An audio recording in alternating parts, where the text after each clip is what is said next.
Ladies and gentlemen, good morning.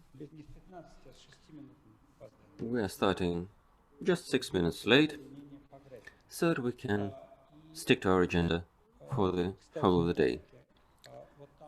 Concerning our program, in the corner of the hall you can pick printed programs, dear visitors, for everybody who's present in the hall.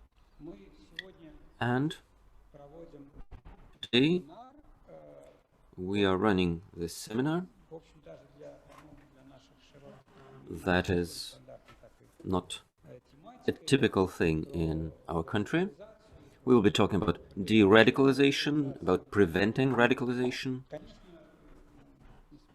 And of course we're not going to give all the answers to all the questions, but I think this is something that has been lacking in our discussions, because we have considered the current situation for a long while, but what to do with people, but not just societal phenomena or political movements, what to do with people has not been discussed at length. The Sova Center has not worked with this, while the Conflict Analysis and Prevention Center, that is the joint co-organizer of this event, they have worked a lot with this. They are the big authority here. And, of course, I must proclaim in speech that our center has been listed as a foreign agent in Russia since January the 1st, and we have to disclaim this. But there is nothing wrong about it, and so let us start the program. To begin with, we'll have two sessions that have different subjects. Number one is far-right radicalization and de-radicalization. Number two is radical Islamism. There is no set term for this. Some people say radical Islam. Now I will give the floor to Ekaterina here. Good morning, everyone, both in the hall and online. We're running a hybrid seminar today. Some of the speakers will join us online in Zoom, and some of the listeners are also present there. Good morning. I'm happy to see you here. My name is Ekaterina Saterianskaya. I'm the director of the Conflict Analysis and Prevention Center. Our center was established in 2017, and we're working in the areas of conflict prevention, abuse victim rehabilitation, and other adjacent fields in Russia and in our neighboring countries. We run field studies, we propose prevention measures to de-escalate tensions, and implement practical projects aimed at the same goals. The issues of radicalization in the North Caucasus region are one of our main subjects. On the one hand, it's about radicalization. On the other hand, it's about preventing radicalization. And today's event is the second event that we are running with Sova. Last January, we had a large online conference that had a similar set of topics. And I explained at that time how we got this idea, discussing those two forms of radicalism, right-wing radicalism and religiously motivated, or more narrowly, Islamist radicalism. This all started with a speech by Alexander Verkhovsky, his contribution at our conference, where he was talking about radicalization of people from North Caucasus regions of Russia who traveled to Syria and Iraq to become militants, and he saw similarities between these processes and right-wing extremism in Russia, and we decided to discuss these two subjects together. They are quite similar, and experts, especially Islamism experts, are talking a lot about this question: what comes first, radicalization or extremism? So, is radicalism being Islamicized, or is Islamism being radicalized? And in many ways, people are talking about radicalism being there first, and then it becomes vested in various ideological forms. So I think that's why it's interesting to talk about similarities and differences between those two forms of radicalism. And I think that it makes the discussion on radicalization more healthy, because when we talk about just one form of radicalism, forgetting about others, it stigmatizes certain groups. And there are lots of things done to prevent radicalization in mainly Islamic regions of Russia, in the Central Asian countries where non-governmental organizations are working actively with this, and they've got lots of interesting experience with women and children coming back to Central Asia from Syria and Iraq. I think it's an interesting experience that is worth sharing. When it comes to preventing right-wing radicalism, this subject is not very well developed in Russia, and there are lots of methods and approaches that can work here and can be shared with those who work in other fields. That is from me. Our online visitors can see the program for today on our website. We're happy to have you all here, and let us start the first session. Right, so in the first session, that is dedicated to far-right extremism, we've got two speakers in the hall, or rather one of them is still to come. He's arriving in a moment. So the first speaker will be Pavel Nikulin.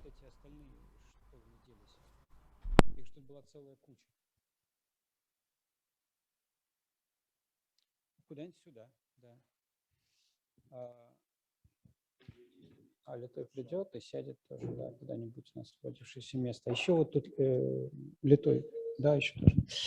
Значит, и то есть вот Павел Никулин. So here is Pavel Nikulin. He is a journalist and the co-founder of the Moloko Plus journal. And Alexander Litoy, another journalist, will be joining us very soon. And we see from our Zoom feed Vyacheslav Likhachov, who will be talking about the situation in Ukraine today.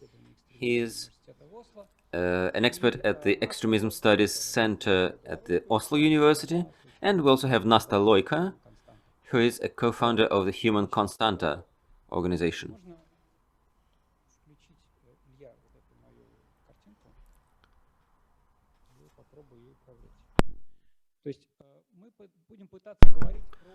We will try and speak.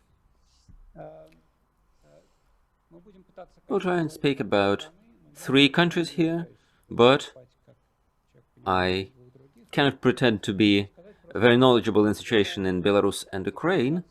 But what's important is that when we're talking about radicalization and de-radicalization of far-right individuals in Russia, the situation seems to be such that the problem is getting less pressing. We seem to have some issues with connection here. So our center monitors street violence and political activity of far-right groups, and I'd like to show you 3 images that tell you about the current trends that we can see. This is a graph of victims of hate crimes in Russia. The red line is deceased, and the blue line is those who were injured. Of course, this is just a part of it that is known, but still the trend seems to be quite clear. This phenomenon seems to be decreases, although in absolute numbers it's still not zeroing.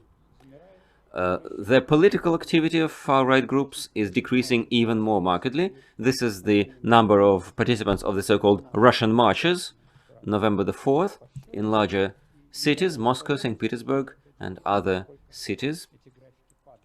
And we still see it very visibly that it is decreasing. We counted not just the so-called Russian marches, but some other events that included at least 20 far-right activists. And this third graph, the graph is a little bit skewed on the screen in the whole, but we can see that the number of activities by nationalist organizations is decreasing. Whatever we have still present is very often participation in other groups' activities. But against this background, we have individuals, people. It's interesting to take a look at them. They took part in this, but they stopped. They didn't die, they're still around. Or maybe there are new members coming in to far-right organizations.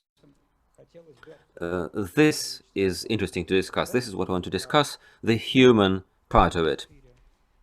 And so, the 4 speakers in this session will be talking about this, and later on we will discuss it all together. So, each of the speakers have 15 minutes. Pavel, the floor is yours. Good morning. Recently, Kazan witnessed an event that is not directly connected to the far-right movements, although it enamored some of far-right radicals. This was the school shooting, and the questioning of the suspect was very interesting, because as we know, the shooter survived, and he was asked who incited him to the shooting. And this is an interesting logic of the police here. Any action that disrupts the normal way of life has to be incited by somebody. And I think that's the way anti-extremist legislation works in Russia today. For Nazis to appear in Russia, they must have been introduced by some other Nazis, and so we can go very, very far back into the past in search of the first Nazi that started spreading this propaganda.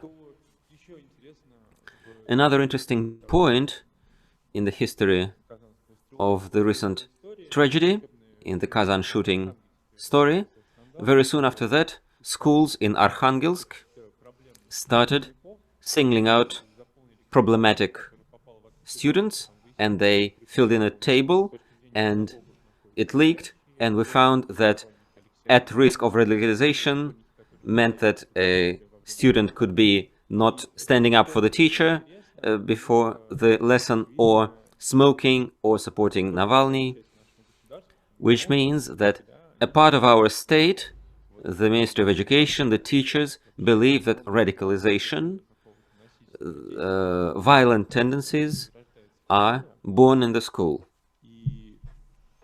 and it can be seen and discerned. I believe that it is hard to discern such tendencies, and we are very often deluded, we, the journalists, when we see only the external picture, because we want the external image of a suspect to conform with their actions. For example, in my school, 1994 to 2004, some of the students took part in the Manezhnaya Square riots. They came there not because they were far-right or football fans. This was just a large event, large TV screens, and we'll remember what ended the riots. People who looked Asian were abused because Russia lost to Japan in a football match. And the state started to look for guilty individuals. Even the film The Big Lebowski became suspected because stills and fragments from this film were shown during the halftime break, and there was somebody hitting a car in the video, and people believe that this incited these youngsters to violence. Well, of course, in my school, I did have some friends who considered themselves to be neo-Nazis. And since, we're talking about childhood, let me share some personal experience with you. I remember we had two guys, maybe they're really close friends, maybe they were brothers, they were wearing those, heavy army boots. They were calling themselves Nazi skinheads.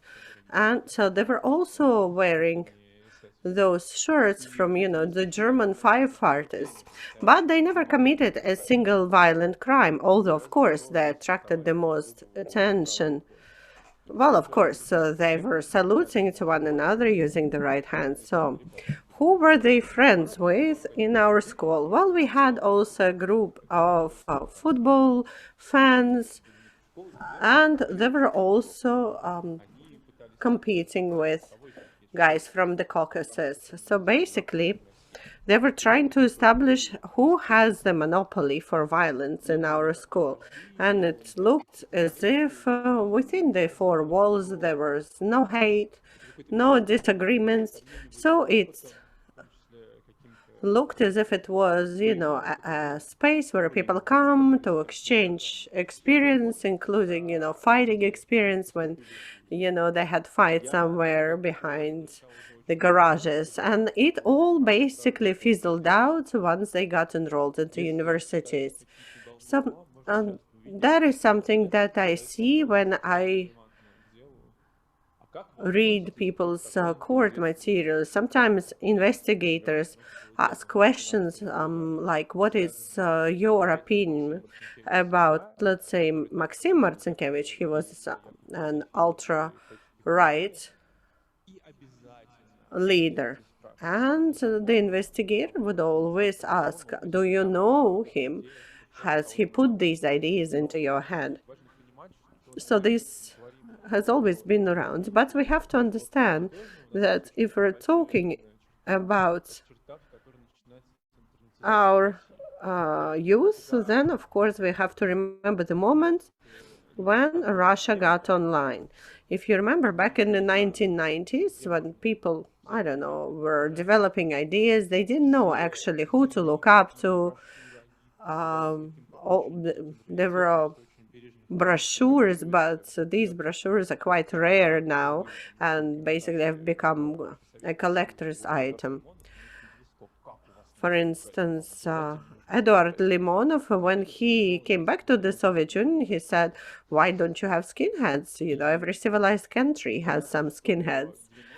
And of course, it's clear that back in the 1990s or at the start of 2000s, we had a society that was living off myth and not facts.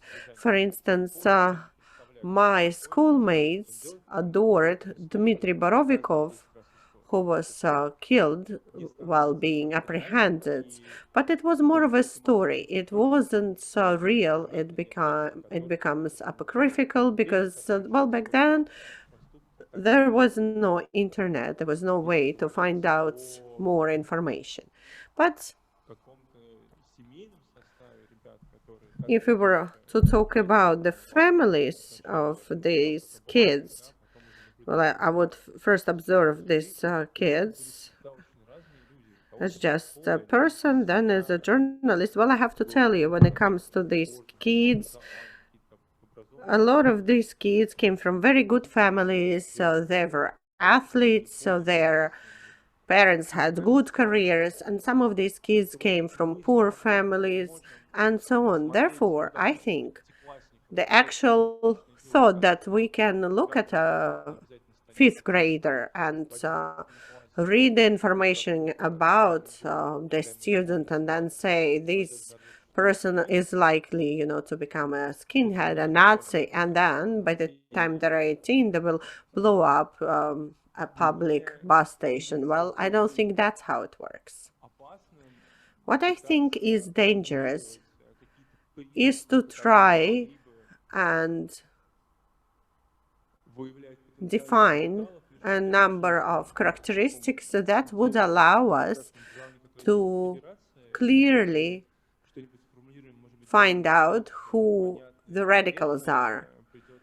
Because, of course, we all live in Russia, and once we do something like this, the anti-extremism agents would come and, basically incarcerate 12 school kids. And then they would quote our brochure back at us. But talking about a risk group, which existed back in 2013, basically I even had time to talk to social workers in a school in St. Petersburg when there was a boy who killed an Asian migrant. Well, when I talked to social workers, they all said that they didn't notice any sort of issues with the boy, and they were very good social workers. One of my colleagues knew about the school.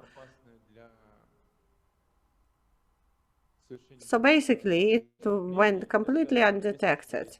But of course, the most dangerous category when we're talking about any crime are people who are not legally of age, because they can commit any crime, but they'll be out in maximum 10 years. So the radicals tell these guys, so you do this act, you will be imprisoned, and then 10 years later, when you come out of prison, you're still young, your life is still ahead of you. And I think that's what happened with Andrei Lenok. Andrei Lenok was incarcerated for 10 years. When he was released, he just basically picked up where he had left off. So I honestly do not know any examples when people would stop doing what they were doing after the prison. Usually people believe that the punishment wasn't fair, and it doesn't matter what they believe in. Some of them think that they're Russian Orthodox occupied by Jews. Others believe that they are the last defenders of the white race. It doesn't matter. They perceive their incarceration as, ideological, as political. They perceive it as repressions from the vast majority. And of course, once they end up in prison, they believe that they suffered needlessly, and they also understand that any sort of prison time can be turned into political profit.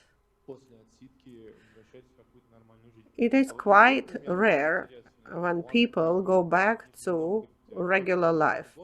And another interesting example, there was a really famous band in Nizhny Novgorod. There was a group of people called the White Flock. They were the followers of Tesak.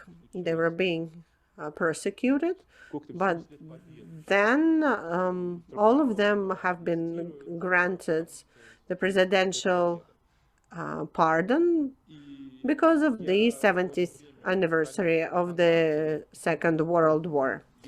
I kept in contact with them for a while, and I was born on the 14th of April of 1988, and you can see the magic of these numbers because a lot of radicals believe that is something that makes me very close to radicals. Sometimes they even think I am one of them. So I kept in contact with members of many of these groups. And I was trying to understand what it is that these guys do when they're not committing crimes. Even if you look into criminal cases against them, then you can see that this image that they cultivate of, dangerous protectors of the Russian people. They tell you stories that they were running after somebody, slipping, falling down. But the second they got the presidential pardon, they basically stopped doing what they were doing because they clearly understood that they were going to go to prison. So they all left Nizhny Novgorod. They all became lawyers, and even one of them wrote to me, all of this white race, this is all nonsense, because what's important is money.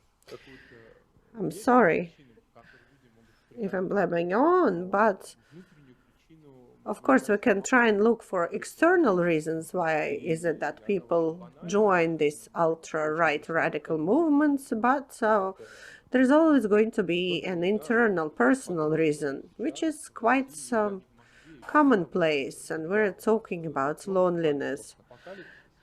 You know, in Russia in the 1990s, or even now, people look outside of their window and it looks, you know, like a post-apocalyptic landscape. And then all of a sudden, internet appears.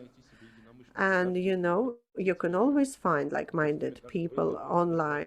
Even if you want to get married wearing a Darth Vader costume, you will have two witnesses dressed as stormtroopers. So basically, what these people are looking for, they just want to find friends. And then they get new friends who, you know, they drink beer with them, who go to the gym with them, and sometimes they gather together to beat someone up. It is not Moscow when they have a choice of extracurricular activities. Quite often for guys like these, living in smaller towns, the only way to get some sort of entertainment is to beat someone up. One of these radicals even told me that they were not thinking of violence as something that hurts people. When they were beating up Asian-looking people, they just saw it as some sort of collective action. So let's say a painter is painting a fence, and so they just beat up migrants.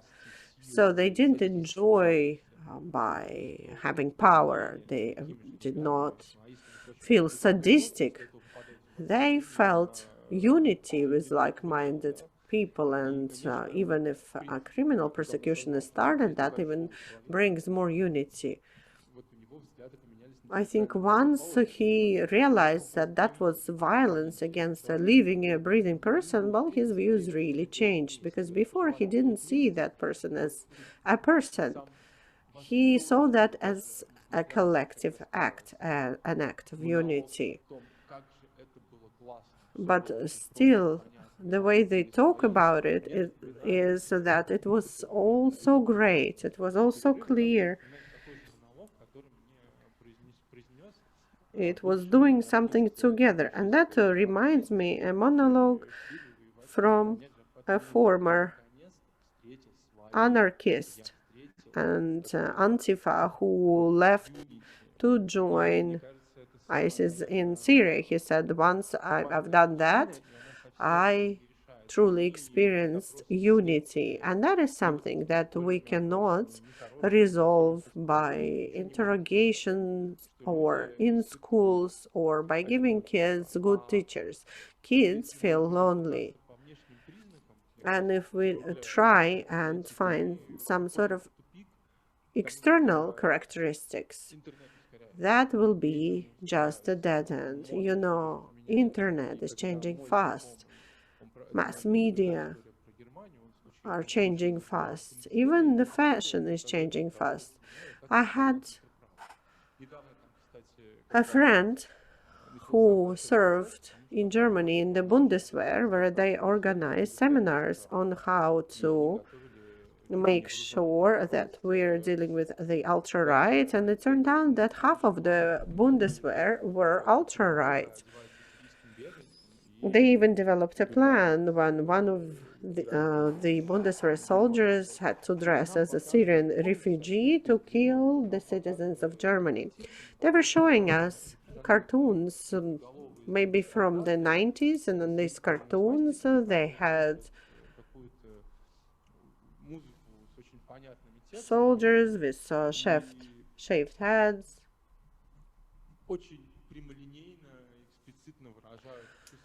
They're listening to some music, and they're very explicit in expressing their far rights views. But that's not what's happening anymore. I think the culture is changing. It is not tied to a person's ethnicity so much anymore. Let's say German Nazis love R&B because they have, let's say, African roots. So that is something that we'll all have to live with. And even if we bring in anti-extremist legislation, trust me, we will never understand that at some point in time we're talking to a person who's a fan of Russian history or traditional values, and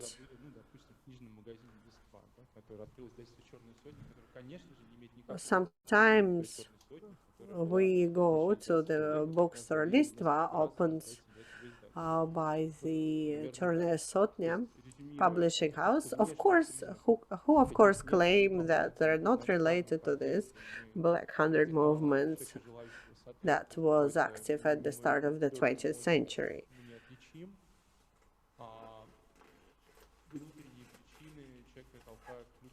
Well, what I was trying to say is that we have internal reasons why people become radicalized. And it's quite interesting that I start hearing quite often about a strange union, that there are Nazis who are very interested in radical Islam. And the most bright example of this is Daniel Lishuk, who used to be a very famous far right, and he was the one who got converted to Islam. And even when he was talking, he was using an accent from the Caucasus, although he was ethnically Belarusian. All right, thank you very much. I wanted to express my solidarity with the previous speaker. I also have a lot of similar conclusions. Of course, when we talk about neo-Nazism, a lot of people believe that that is something that we got from the West. Yeah, everything we got from the West, now we don't have bikers, now we have, the Russian motorcycle clubs. But in the 1990s, people copied what was going on in the West quite a lot. I remember that I was finishing high school in the 1990s. I lived right outside of Moscow. It was a very closed community. We had a district where kids listened to rap, or where kids would listen to heavy metal. But there were no fights because it was clear who lives where and who hangs out where. But when I was in high school, we had the R&E leaflets everywhere. They were posted on each lamppost and so on. And that was the time when we got some Nazi skinheads. So there were about 20 of them. They were wearing leather bomber jackets. So they were wearing big, heavy army boots. Well, they were wearing basically what they could buy at the time. So they were all listening to Rage Against the Machine because there was no internet, there was no information. So they believed because the music sounds aggressive, it is truly Nazi music. I don't know whether they attacked anybody, because once they told me that they wanted to take back Moscow and take part in activities, but I don't know whether they really did it. At the time, we believed that it was a little bit scary, and it looked like a kind of a horror film with Nazis reappearing again a long time after the war is over. I remember how I felt in the mid-90s when I met such people. But I was interested in this subject through the noughties and in the teens. My colleague here has given us older cases, but what I can highlight are situations that I saw from the year 2000 to something like 2013. Now I've taken a step back from this topic, but it did matter to me. I did take a close look at this for a while, and I have published several articles about this issue. And I think that Pavel here very succinctly showed us the actual motivation of neo-Nazis. When they were abusing people in commuter trains, they didn't saw it as violence against a person, they saw it as a collective action. And Antifa had very similar motivation here. It was not about dehumanizing the subject of their attack, it was rather a show of solidarity, a show of complying with a mission. It was very similar across both sides of the spectrum. And in high school, I was also listening to Korozia Metalla, the Russian nationalist band, and were I not a Jew, I would have very easily become part of what Alexander here monitors. It was quite possible at the time because it was informal, it was radical, it was about breaking with the convention, with the adult world, and so on. And I think what started later with 2002, with a more violent clash between far-right and far-left activists in Russia, the far-left believed that they have to push the far-right from their dominant position in the radical world. They wanted to show that being far-right is not cool anymore, so this anti-fascist violence was about showing that the Nazis are not tough, that they are vulnerable, that they are not protected. I think that it was, in a way, a kind of copycatting this from the West. People didn't realize how a true neo-Nazi should look. They were buying leather pants and listening to Rage Against the Machine. I also bought a Nazi zine in an informal shop when I was in the high school. They were mainly translated texts there, translated from Western neo-Nazi websites, interviews with bands like Screwdriver, BFG or No Remorse, that at the time in the late 90s were not available in any way for those young neo-Nazis. They could not lay their hands on any records of these bands. It was something more limited to the elite among this movement. And it's interesting that in every line of this informal zine, there were notions of anti-fascist skinheads that were fighting against the neo-Nazis. And in Russia, as this was something transplanted from foreign culture, they thought that anti-fascists must emerge on their own to reproduce the examples of this foreign Western subcultures. And when I was asked to talk here, I considered the question, what is interesting now in Nazi problems? Well, in the late 90s, had a large scale. It had elements of civil war. The Nazis had very large actions and events with thousands of attendees, and I think we don't have any special statistics about the 2000s, how many people died due to racial and ethnic violence in Russia. I think in the 2010s the situation has become better, but still we don't have the full data. And even considering this large wave of far-right violence that peaked in roughly 2008, by 2012, this wave had declined a lot.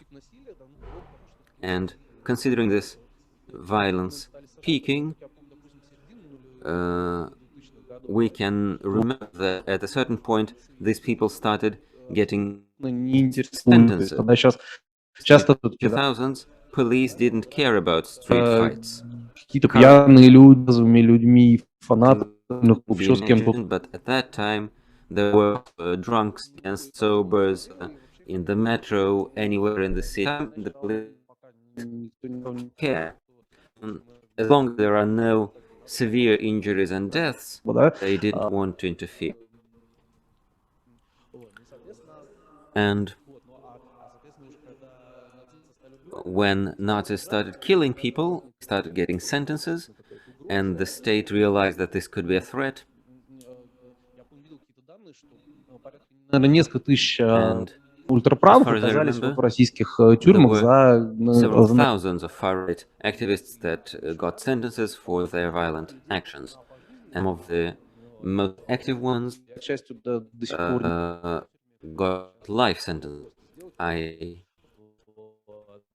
It becomes easier and easier to get convicted, but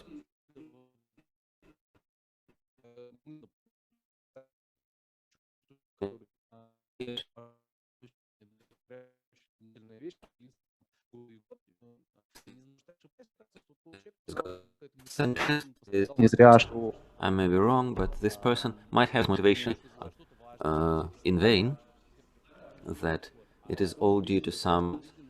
But what we're seeing now, ну, вот в этом вот нацистской волне вот нулевых годов, everyone from the ну, частично early раньше Nazi wave of the 2000s, they have received some media exposure, they have got some reverence and authority, and I think the only one true Nazi here is Nikola Korolev, who orchestrated the explosion at the Cherkizova market. He's still there, he is in prison, and he's writing more and more ramblings. Voyevodin is not relevant to this movement. He killed somebody in prison and is getting a new conviction very soon. And out of people that were part of the Marcinkevich case, Marcinkevich trial, we know that some people committed suicide after having been tortured, and this cannot be condoned, even if we are talking about such criminals. And we understand that he committed suicide because he understood that he was there for life, and he had got disenchanted with these ideas, and he didn't want to be in prison for something that he did not see as an important cause anymore. In the recent interview of Nikita Tikhonov, he also stated that he had changed his views. Lev Molotkov became an Orthodox religious activist, and he disclaimed these Nazi views. And I think for a deeper study of these problems, it is an important element to understand the Nazi violence of the 90s. Or rather, not 90s, but rather 2000s. It's important to understand why it happened. I think that Nikita Tikhonov or Marcinkevich were despicable people, but they were intellectually capable. They were able to take responsibility for their actions. They understood that they could have been convicted for life. They understood that they were killing people, decapitating people, that they were killing human beings. If they were risking with their lives, if they were risking these sentences for their monstrous ideals, then they must have had some explanation for their actions. They must have understood what they were doing. It's interesting to ask this question, whether they were человеческой жизни в России. taking account of their action. I think it's more about this low price of human life in Russia in general. Killing a person for many people is not a big thing. It's not a cause of reflection. Maybe even killing multiple people is not a cause for reflection for them. And out of people in that list, I have talked to Semyon Tokmakov, the ideological teacher of Marcinkevich. He was also arrested due to those old cases of decapitation and killing people. And before his arrest, he was working in the area where I live. And he was quite a renowned photographer. He was taking photos of World War II veterans. He was taking photos of children in a kindergarten. He got commissions for photography. And of course, such a photographer is not what we would like to have around. But he agreed to an interview with me because he understood that I was literally his neighbor. And in this interview, he was not talking about violence. He talked about his life in his party, in his newspaper that is called I Am Russian, Я Русский. He was talking about his younger years, what he had done in this organization. We had 2 meetings. He invited me for another talk, and he was babbling along about the world government, historical trends, and so on. He was talking for an hour and a half, and I didn't make a recording because my recorder failed. I saw no logic in his ramblings, and he said that I had to present my article to him for his vetting, and so I published it without his vetting, and I met him a short while later in a supermarket, and he said, "That's a great text, because it says that I'm not a Nazi anymore. If you want to hear it more from me, please do it." And after that, I had no reason to call him, because half a year later he was arrested for these atrocities, for these killings. And now I'm coming to a conclusion that all these stories from the 2000s are all about the lack of value of human life in Russia. In Western Europe, there have been murders, like in Germany. It can be a person who killed 20 individuals in 10 years, but in Russia maybe 1 in 2 teens who got convicted had those many killings in their experience, in their life. So it's completely different from the Western experience.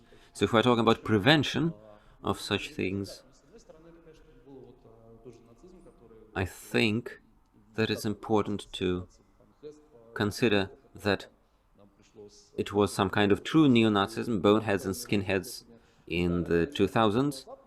It was a Western subculture, but it saw a lot of support in Russia because the government had no policies for ethnic integration. And it's a question whether it has a policy like that today. Recently, I made an article about how Russian as foreign language is taught at schools. Because now, as we see, there are many migrants coming to us from abroad. They have been coming for 20 years. They don't speak Russian. They are quite numerous. And it's only now that our government, that is proposing the Russian world everywhere, that the government is now starting to consider a national curriculum for Russian as a foreign language.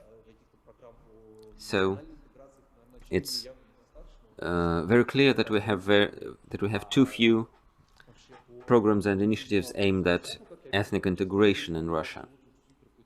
Looking at my children, I see that they live in a multicultural environment that we didn't have when I was a child. In my childhood, more than 90% people in Moscow were Slavic, and people with different looks, with different names, could have provoked laughter and derision in others. But today I have neighbors representing 5 various ethnicities in children's art groups. We have something like 10 ethnicities in one collective. That's quite a lot. That's good, because now children are growing used to the fact that ethnicity or race is not a distinctive feature. A person doesn't have to be called John or Mary or Ivan. It can have names like Issa or Damir. It's absolutely normal. We didn't have it 20 years ago. But I think it's still kind of a sleeping trouble, as today social life has become crushed by repression, by arrests and convictions, and if any crisis arises, this nationalism can still find new footing. New nationalist and neo-Nazi movements, pseudo-Nazi movements can arise, as the Sorokov movement that housed many personalities from early 2000s Nazi movements such as Vasya the Killer and Kotonayev. I recently visited the social media pages of the Sorokov group, and it has become much narrower now. They are now being COVID deniers, and they are not developing as a true neo-Nazi group anymore. And to wrap it up, I'd like to say that it's not clear whether these repressions are helping the fight against Nazism. On the one hand, they frighten people, they lower the degree of activity, but for violent abuse and for a social media post, we have similar convictions. And of course, an 18-year-old activist will go beating people up and not posting something on Vkontakte because it's much more interesting for them.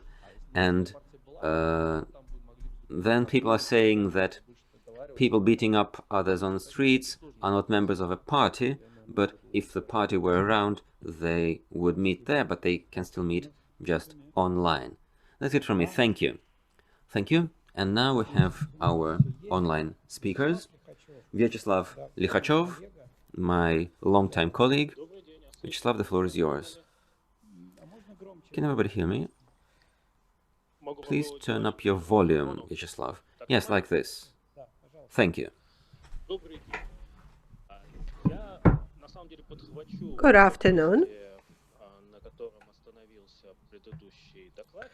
So I think I'll just continue with the thoughts and ideas of the previous speaker, because these are the thoughts and ideas that I also wanted to discuss.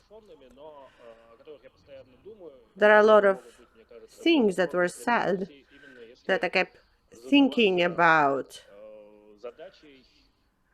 and these ideas are instrumental in trying to understand how we can de-radicalize people coming from extremist or violent background.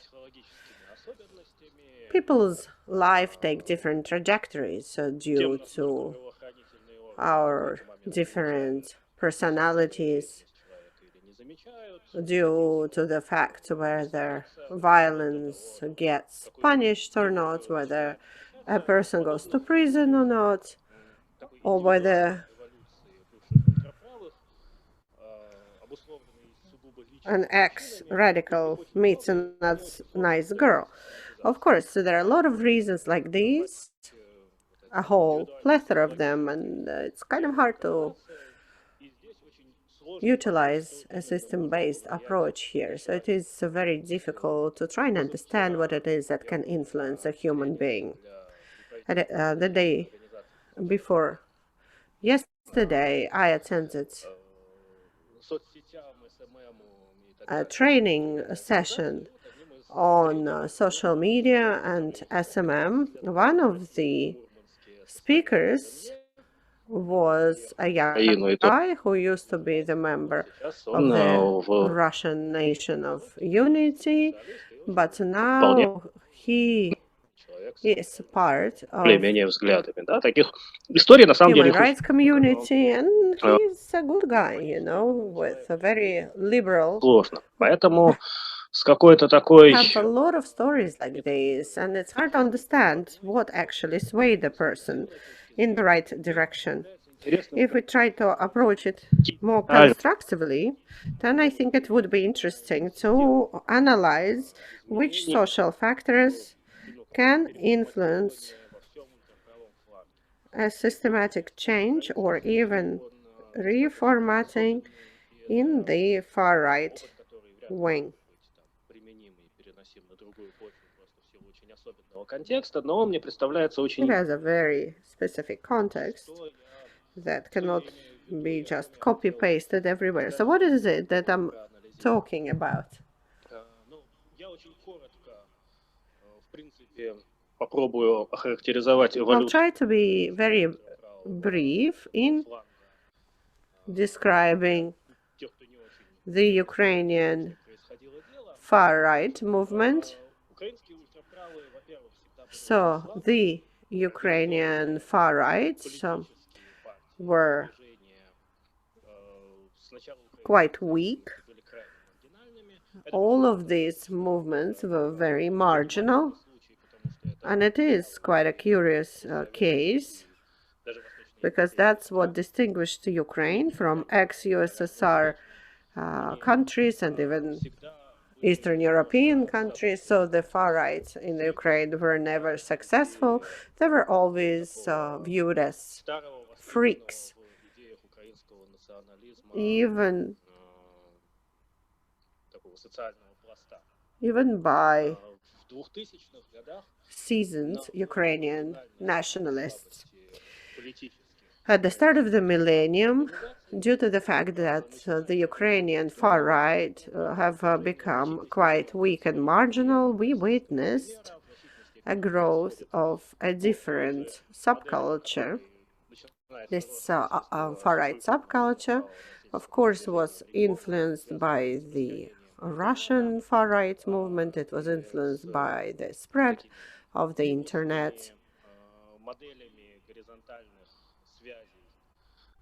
It was also heavily influenced by viral horizontal Менее адекватно социальной ситуации, потому что networks. Украины были в значительной But степени менее in the Ukraine, it was a little bit different, because for Ukraine, the issue of migration wasn't so relevant. So they didn't have as many migrants, therefore there was less frustration among Ukrainian teenagers compared to Russian teenagers. So there were no objective factors that would feed into emerging xenophobia. So I think that the teenagers were mostly swayed by the trend coming from Russia. So if we were to look at the graphs illustrating violent crimes against different races or ethnicities, then if we look at the Ukraine, we see that the trend is similar to the Russian trend, maybe just lagging behind for a couple of years. But it peaked in about 2007 and 2008. Then the curve of the graph goes down. That happens due to the fact that law enforcement agencies have become more active, and I think that's why we also see the downturn of this trend in Russia. And back at the time, no far-right evolution took place in Ukraine. But what happened is that the social fabric and the political context have changed. When Viktor Yanukovych became the president, everybody who was into Ukrainian nationalism found themselves in opposition to the existing regime, because back at the time when Yushchenko was president, Ukrainian nationalists were frustrated because they've gotten used to the fact that they were a very radicalized opposition, but the new president basically fostered an identity crisis in the far right. But once Yanukovych came into power, the far right became the opposition of the internal occupation regime. That's what they called it.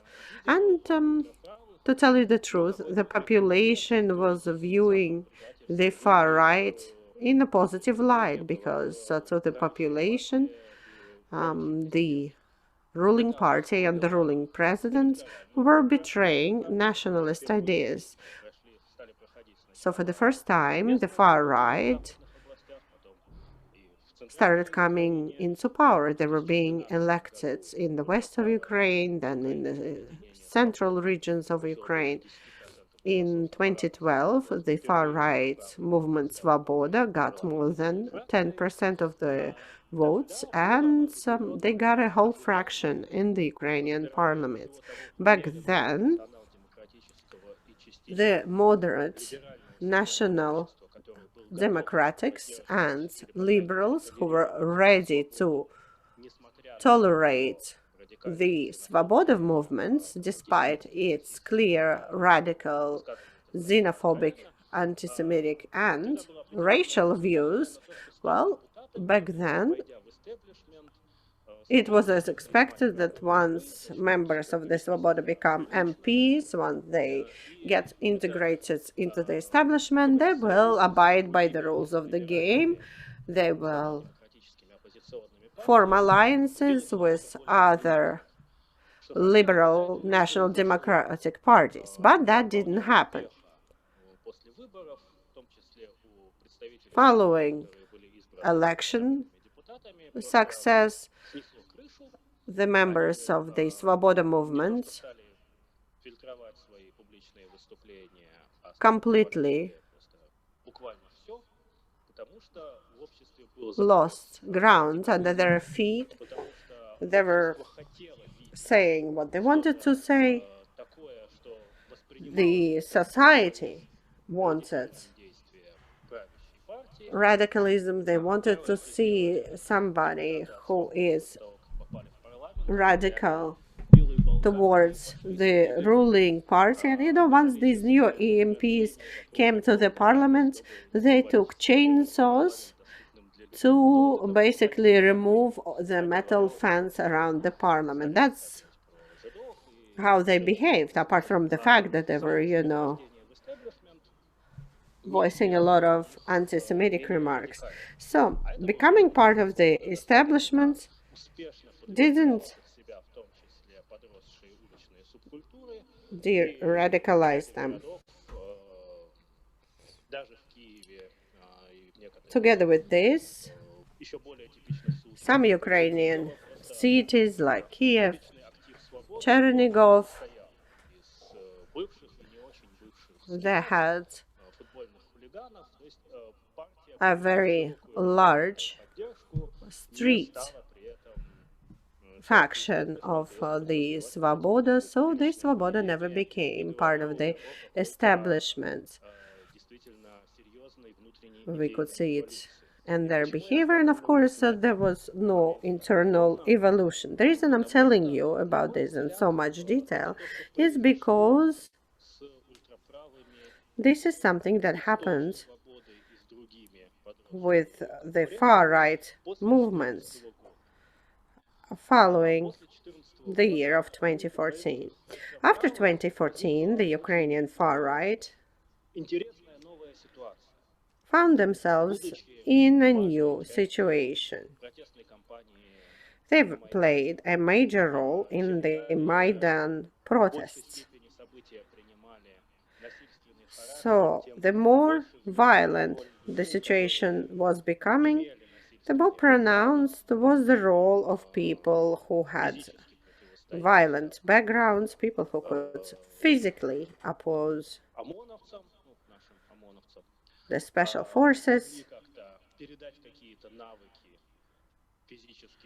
Those were the people who could teach other protesters how to use violence. So basically, that was the year when violent people found themselves to be in high demand, and they were viewed very positively by the public. So when the protests started in Odessa and Kharkov, when the anti-Russian protests started in these cities, when the war has begun, the far right went to the front and they were setting up voluntary battalions. So basically what it's translated into is the far right becoming more legitimate. They became more visible, they became more famous. In 2010 or in 2012, nobody knew such names as Beletsky or Yarosh. If somebody saw them walking down the street back then, they would have crossed to the other side of the street, because these guys were people with shaved heads, wearing heavy boots, behaving in a socially unacceptable fashion. And in 2014, it was quite interesting to see when Yarosh and Beletsky put on suits. They are invited to TV talk shows. They're speaking at these talk shows because people are asking them questions. People are inviting them to share their opinions. So it's hard to imagine a person in Ukraine who wouldn't know the names Yarosh and Beletsky. Therefore, they gained public recognition, and through social legitimization, the far-right movement evolved, or if not evolved, at least there was mimicry of this movement into the Ukrainian political life. Of course, we cannot say that these people's opinions changed, but they sure did enjoy their new publicity, and having enjoyed that, the far right realized that there are some topics that they can talk about and some topics that will make them popular. For instance, resisting the Russian aggression, the status of the Ukrainian language, the support for creating an independent Ukrainian Orthodox Church. But there were also some issues that didn't resonate with the public. For instance, the need for the last white race crusade. And I'm just quoting the old speeches by Beletsky and things like that. So having understood that, people like Beletsky have started to really edit their speeches. They started completely denying what they said before about the white race crusade. They deleted their old web pages or social media accounts. They started publicly saying that all of their Nazi quotes were invented by the Russian propaganda in 2014. So the Svoboda movement looked at Yarosh's and Beletsky's success, and it also started to evolve. So the Svoboda movement has also edited their websites and removed all of the anti-Semitic articles. I wrote a large article on anti-Semitism in the Svoboda movement, and I took all of the anti-Semitic quotes from their website. So I think they just took my article to remove all of the anti-Semitic quotes from the website. So not only they deleted a lot of materials, but they heavily edited some materials like the history of the movement that was published on the website. So they edited everything, for instance, Oleg Temnybok's anti-Semitic ideas.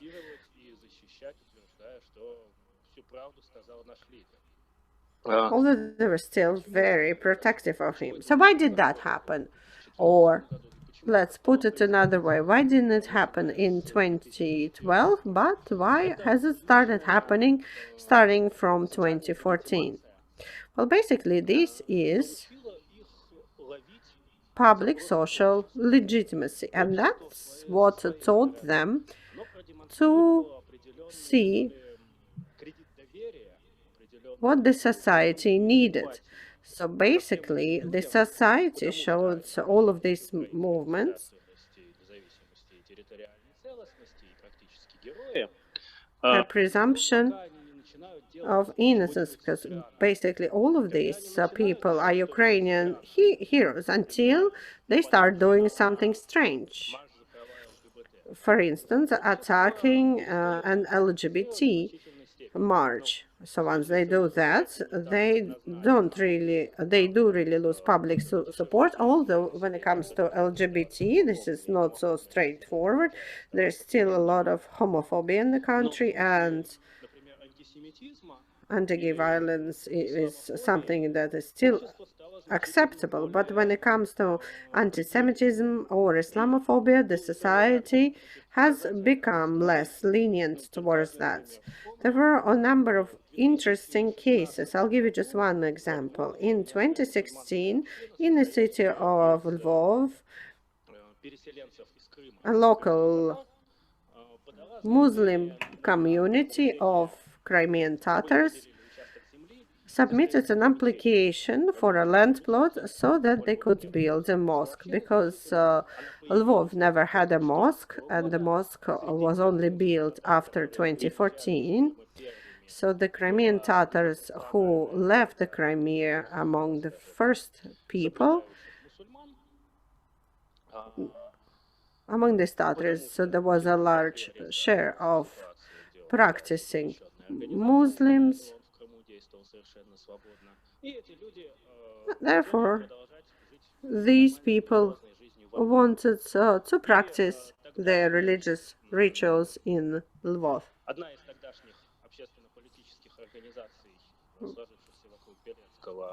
One of Beletsky's political organizations, the Civil Azov Corpus, has launched an anti-Islamic campaign, basically by copying the banners and the slogans that they used in Kharkov.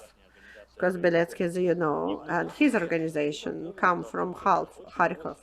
But it was to their surprise to find a lot of opposition in Lvov, because the society was really sympathizing with the Crimean Tatar being persecuted in the Crimea. So they cannot practice their religion in the Crimea, and they are our brothers. And for some unknown reason, Ukrainian nationalists take the same position as the Kremlin by limiting the religious freedoms of the Crimean Tatars. So the Azov Corps took down this campaign when they got asked about it. They took down all their materials on the website, those posters that derided the Muezzin call to prayer and other materials that they had used in Kharkiv. And they did it because the social situation had changed. This can be seen in social opinion polls. Anti-Semitism and Islamophobia have declined in the society since 2014 because it consolidated against an external threat. Muslims and Crimean Tatars were seen as sympathetic communities that have to be solidarized with because they are persecuted in the annexed Crimea. So it means that lots had changed, and the far right, that had stopped being marginalized pariahs, they stopped demonstratively showcasing their antisocial behavior. They were not a persecuted oppositional group, as they had been under Yanukovych. They are now socially legitimized, they enjoy this legitimization, and now they had to follow what is acceptable in the society and respect what is not accepted and not practice it. I have to wrap up, right? So, in other words, the fact that the far right are now built into the political life of the country, the fact that they have now become socially legitimized, Круга симпатиков, and the fact that they have a broader circle of sympathizers, not through their own actions, but through a change in the context, that their typical activities are now seen as more acceptable. Aggression and violence are not unacceptable anymore because the society lives in a situation of war. So this war allowed them to channel their passion for violence into a socially acceptable shape, and they're now respected for this by the society. They are idolized even. So this dependency on social acceptance has become very relevant for them. They're now monitoring what the society accepts. Anti-Semitism, racism, Islamophobia are not acceptable anymore.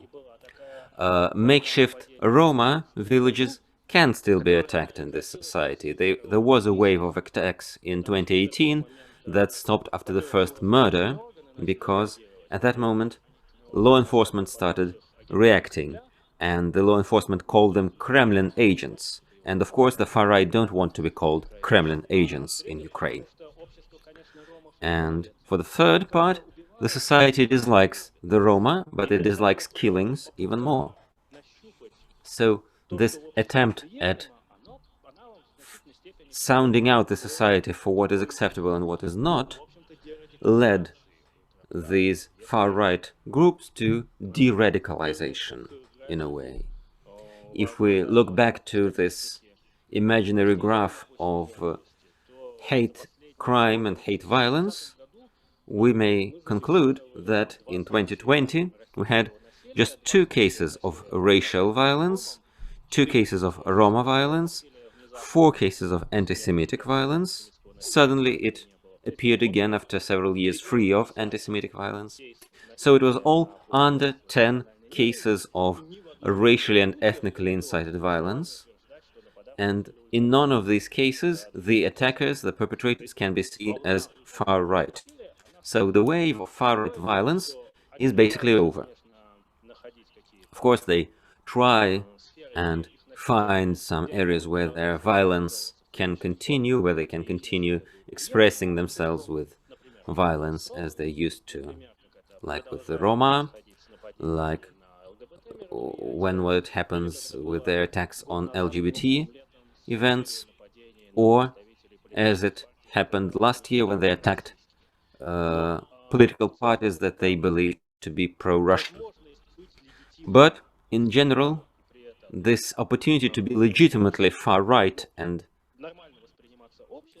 be seen by the society as normal led them to becoming tamer in a way. It's hard to say whether this is a real evolution. In some cases it is, but this is better treated as individual evolution. But in some cases it could be mimicry, imitating the acceptable. But still this trend is quite visible. And my last conclusion is that it doesn't lead to their electoral popularity. This public legitimation of far-right groups, the fact that they have now a place in the society that has positive connotations, this fact didn't lead to the society being ready to support them as a political power. In the 2014 election, when the war was active, the far-right groups, taken together, got far less than Svoboda received in 2012. In 2014, they had both the right sector and Svoboda. In the ballots, together they could have come over the threshold, but as they were divided, nobody got any seats in the Rada. In the last elections, when they learned this lesson and united, they received still 2 times less votes in 2014, so 4 times less than in 2012. During the last local election, they lost about half of their local supports compared to 2015. Even the wave of social legitimation and idealization of individual far-right activists during the war did not lead to people being ready to support them politically. And this leads them to new, more socially acceptable ways of practicing their agenda. They're devising new strategies to conform to what the society likes because they're now used to being liked. And de-radicalization is one of these systemic processes that tend to happen with any far-right activists in these contexts. Thank you. Thanks a lot. This was very interesting. And now the last speaker in the first session is Nasta Loika. Can you hear us? Yes, very well. Thank you. Good morning, everyone. Good afternoon. I'm happy to be here, even if I'm joining online. As the last speaker today, I would try and summarize some of what I heard and add some facts on Belarus and reflect on our experience here. I must disclaim straight away that my main area of interest is human rights. I work as a human rights advocate, so I cannot provide a large historical background, but in the recent years I have worked a lot with the subject of extremism, with the subject of hate crimes, and I can give you some generalizations from our field studies. When I started considering neo-Nazi tendencies in Belarus, I recalled that recently an embassy called me, diplomats, because our Ministry of Foreign Affairs asked them to write a survey on extremism in Belarus, and I realized that I didn't have lots of information about this and didn't have hard data. I would also like to remark that Belarus looks very similar to the region as a whole, to Russia, to Ukraine, and Europe in general. We have had far-right groups in Belarus, but they were mainly nationalistic and culturally oriented. They didn't have any goals in inciting ethnic or religious violence by itself. It was more of an exception. When it comes to violence, this was something that came to us from outside, not from the existing groups. And Russian neo-Nazi movements were very influential in our country. That's why we know more about the Russian tendencies. Currently, we are suffering a lot due to the situation in Ukraine, because now there are many people emigrating from Belarus, many anarchists, feminists, TK plus activists. They are all now escaping Belarus, and they are feeling the press from Ukrainian far-right forces. And we realize that the Ukrainian Secret Service is under the influence of their far-right movements, and currently some anarchists and feminist activists are being expelled from Ukraine, and they are considering moving to Poland because they don't feel safe in Ukraine. So unfortunately, the situation in Ukraine is influencing us a lot today. I think our subject today is very broad. It's hard to cover it in some brief statements, but I'll try. When I look at the name of our seminar today, I see that we try to cover many subjects. And in fact, I'm cautious about using the word extremism because it is abused by contemporary states in their limitation of human rights. We don't have international definitions and internationally agreed standards of extremism. When we talk about far-right extremism, we can't talk about more. We can talk about this with a better foundation. When we talk about far-right religious extremism, it can be defined more clearly. Belarus is rather monolithic when it comes to ethnicity and religion. We don't have sensitive religious fault lines. We have Muslims, but they are controlled by the secret services, and it's hard to expect any radicalization from these Muslims because they are under tight control. And now I think, considering the name of our seminar, when we talk about prevention, I think that the speakers here and myself can better look at this, considering the dynamics, the history of what happened in our countries. And in Belarus we see the same trend of a decline in far-right violence. And now we have to consider what played a role in this. The civil society, the government, the overall historical processes. And we must realize that this radicalism is still present. In the chat we have seen here special examples of how to identify people who are prone to violence by their views. And I think here the subject of hate crime is important here. We have OSCE documents and guidelines on this subject. We can work with the police. But mainly I was inclined to talk about education here. And of course, we don't just educate, we also monitor and analyze the situation with radicalism. But I would like to start with an overview of the situation in Belarus, starting with some history. Of course, I'm concentrating on my own experience, on what I have witnessed. I'm starting my slideshow now, and I have some facts on neo-Nazism in Belarus. It's not a general picture that is overarching and complete, just some facts from my experience. If we open Wikipedia, we can find information about other countries there, Russia or Ukraine, neo-Nazism in Russia and Ukraine, but there is no information in Wikipedia on Belarus. So there is very little publicly accessible information. Please turn off your microphones. We are getting some interference. Neo-Nazism became more popular in the noughties up until 26, and then some violence took place up until 2016.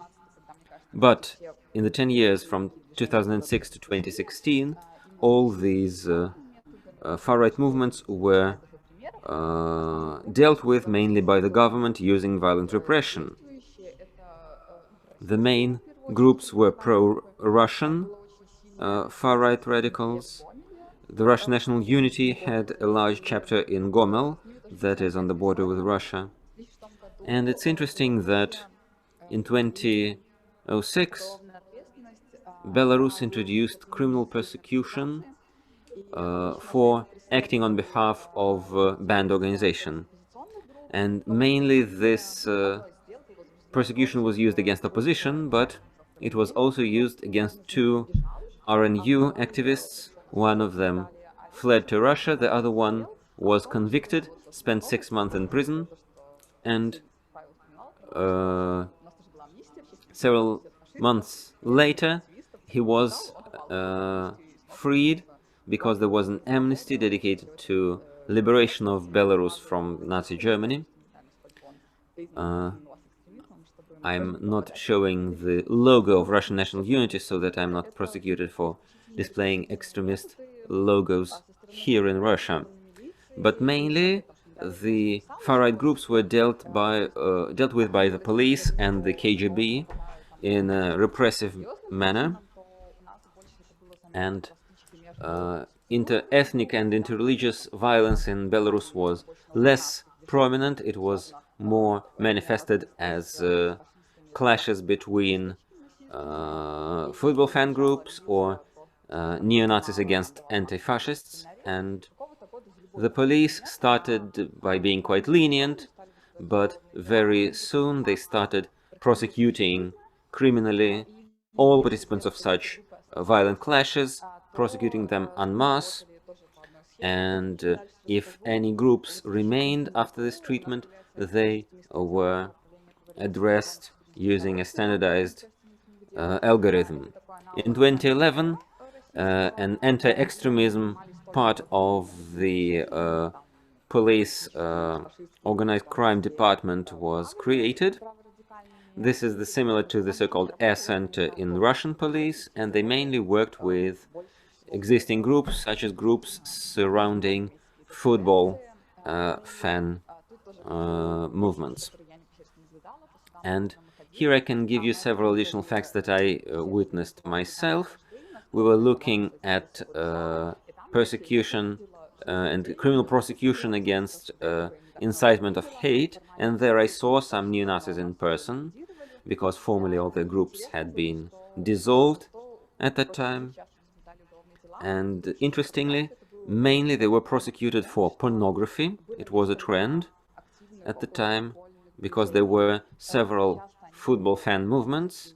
They were often violent and neo-Nazi inclined, and the organized crime investigation department had a very easy way of fighting them, because they confiscated their computers or smartphones. They found some pornography there, for example, something that they shared with their partners, and these people were prosecuted for pornography.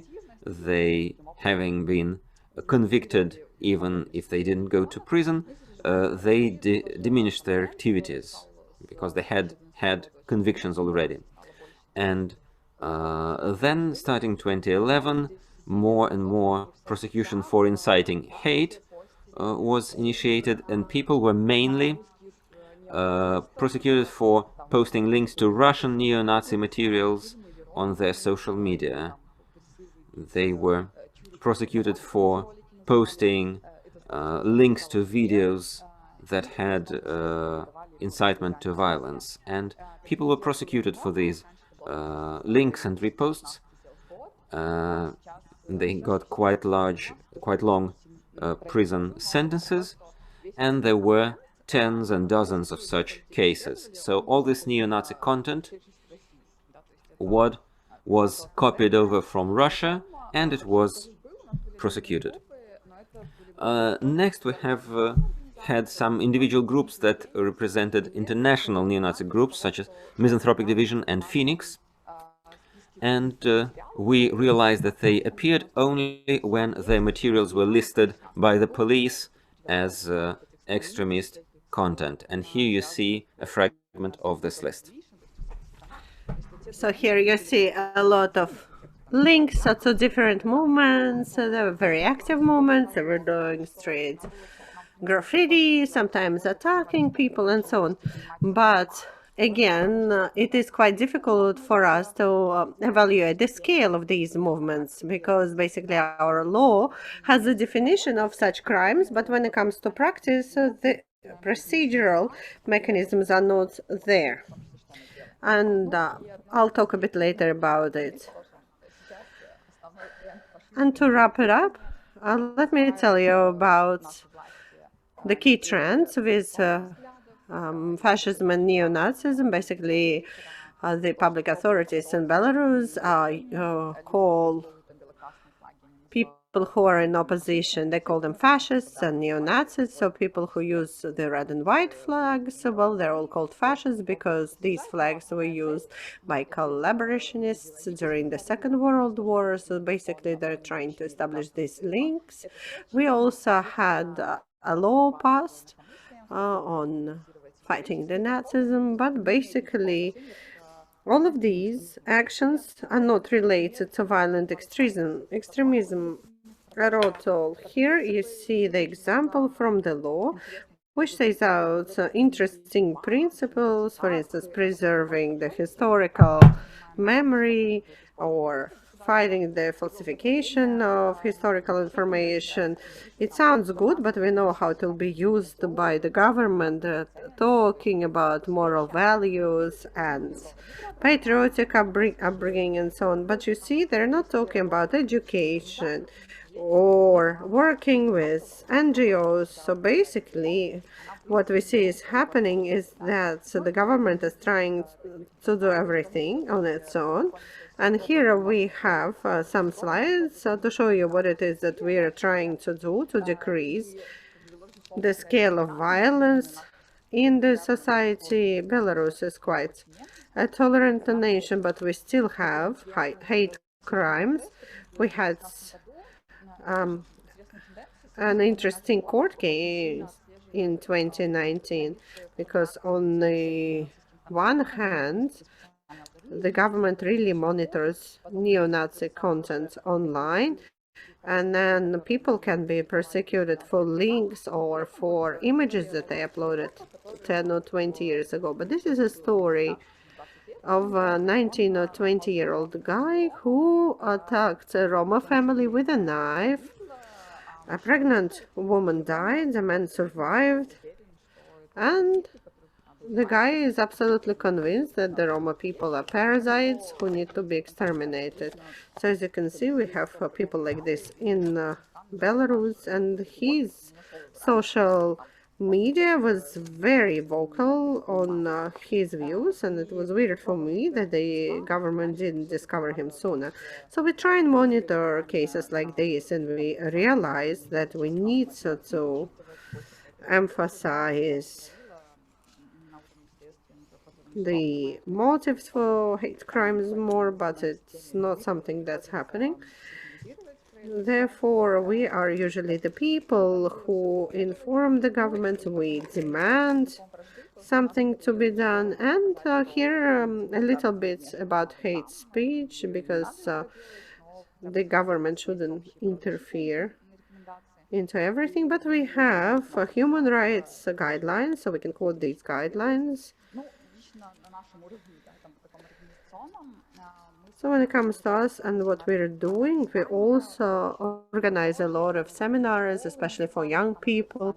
We go to schools unofficially because it's very difficult to do it officially. We try to work with different international organizations. And now we start talking about hate speech. So we hold a lot of seminars on deep anti-fascism. We're saying that a lot of things now surface at the community level. We talk about human rights, because when it comes to me personally, if we look at human rights, there are a lot of answers about non-discrimination, equality, and so even how to channel your rage and aggression. So we also have inclusion events. We have this event, Football is for Everybody. We work with migrant communities. We try to develop inclusiveness, but of course the government not only doesn't support us, quite to the contrary, they create a lot of obstacles. And I think that unfortunately we will have more radicals, so we do not have real instruments how to remedy the situation. So it would be very interesting to have a discussion with you. Maybe we can discuss what it is that we can personally do to remedy this situation. Thank you very much, Nasta. we do not really have much time left for the discussion. So let me just summarize everything has been said, well, at least how I understood it. So basically what happened here today, we talked a lot about how to make life better, how to decrease the level of radicalization, because there is a correlation between, radicalization and violent crime in the country. We need to talk about integration. There is also something that needs to be done to prevent radicals from getting access to, let's say, a political system. But of course, we cannot do anything in Russia because, everything in Russia is banned. But if you remember the 1990s, when we had a lot more choice, you probably know that the far-right candidates only got a marginal number of votes. So if the situation was the same, that would probably still be true. But I would like to disagree with Pavel. I would like to say that people who were incarcerated for violent crimes, they come out and they continue acting in the same vein, and of course that's true. There was even a guy in Malugin. There was even a guy in St. Petersburg who walked out of prison and started doing it from the outset. But statistically, I think that if the majority of people who were incarcerated for violent crimes, if they all went back to their criminal practices, then we would see an increase in the number of victims, but that is not so. Repressions do work, and that is true. The question is what sort of criteria we need to choose, but that's not down to us to regulate.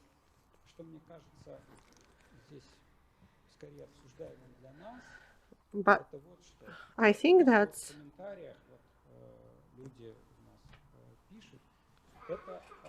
the point that we can discuss here today is this. Let's say somebody might have problems, they might be lonely, and that is something that turns them to radicalism. So the people are trying to find their people. Yes, that can happen, but the question still remains. So how did it happen? Maybe it happened accidentally. But apart from accidental reasons, I'm pretty sure Почему люди свои психологические трудности трансформируют именно в... Another reason why take ecological issues and channel them into radicalism. I'm reading your comments so that if you want to be into, let's say, reenactments or war reenactments or Tolkien reenactments, then you have to put a lot of effort into it. But to become a neo-Nazi, all you need to do is buy a pair of heavy boots. That's the first question. And second question is, why do people end up there? Why don't they try and solve their problems in some other way? And let's say that we have a person who believes in nationalist agenda, but not each and every one of them will commit a violent crime. Well, let's say if we're talking about teenagers,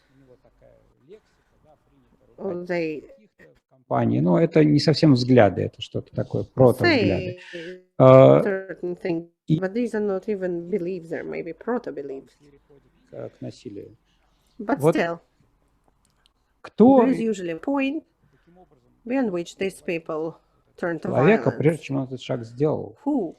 Потому что есть много людей, How? которые And stop a person like this from becoming violent. There are a lot of people who, I don't know, dislike some groups of people, but not, everybody attacks these groups of people. Not everybody joins nationalist movements. And this is a question that keeps popping up. So I would like to give everybody a chance to answer this question. Or maybe you can also share your feedback or comments, because this is the key point.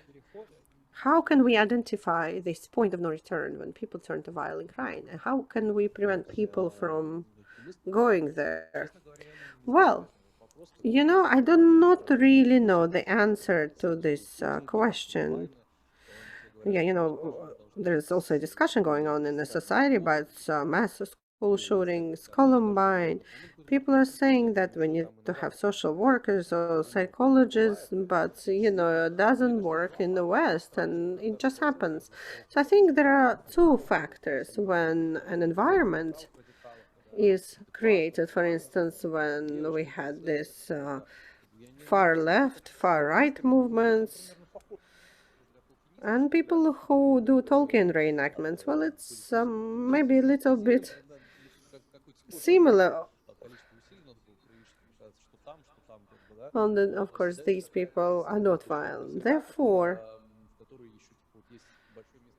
we see that there is a certain milieu that's being created that fosters violence.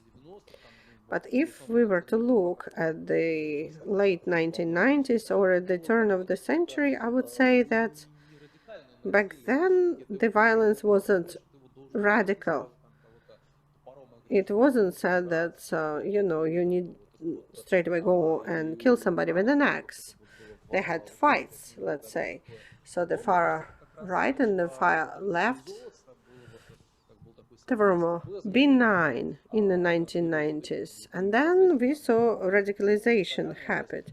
So let's say Tisak at first had scripted videos, and then basically they started uploading snuff videos. So people who can take a gun to school, or people who can kill somebody and make a video about it, well, I think, well, there are not too many of these people. Of course, I'm not a specialist, let's say, when it comes to ISIS, but when it comes to ISIS,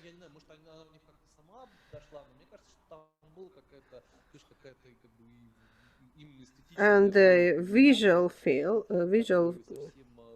feed that they provided, it was reminiscent of hardcore Nazism, that you're not just a person who goes into the mosh pit at a concert, but you are a warrior who kills people. So, of course, it was very shocking for the entire society. So I think that is reminiscent of ISIS, but I don't know what can really be done about it. Well, as a journalist, of course, I would like to point a finger at the media. We are always talking in this vein that, let's say, a murder happens, and we are showing,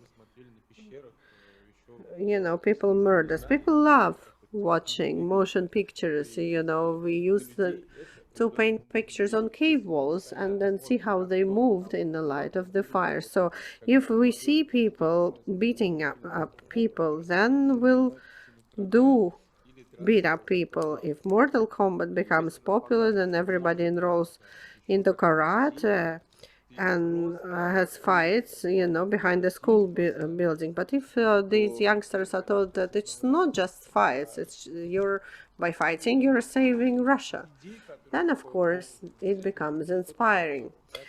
And of course people copy people.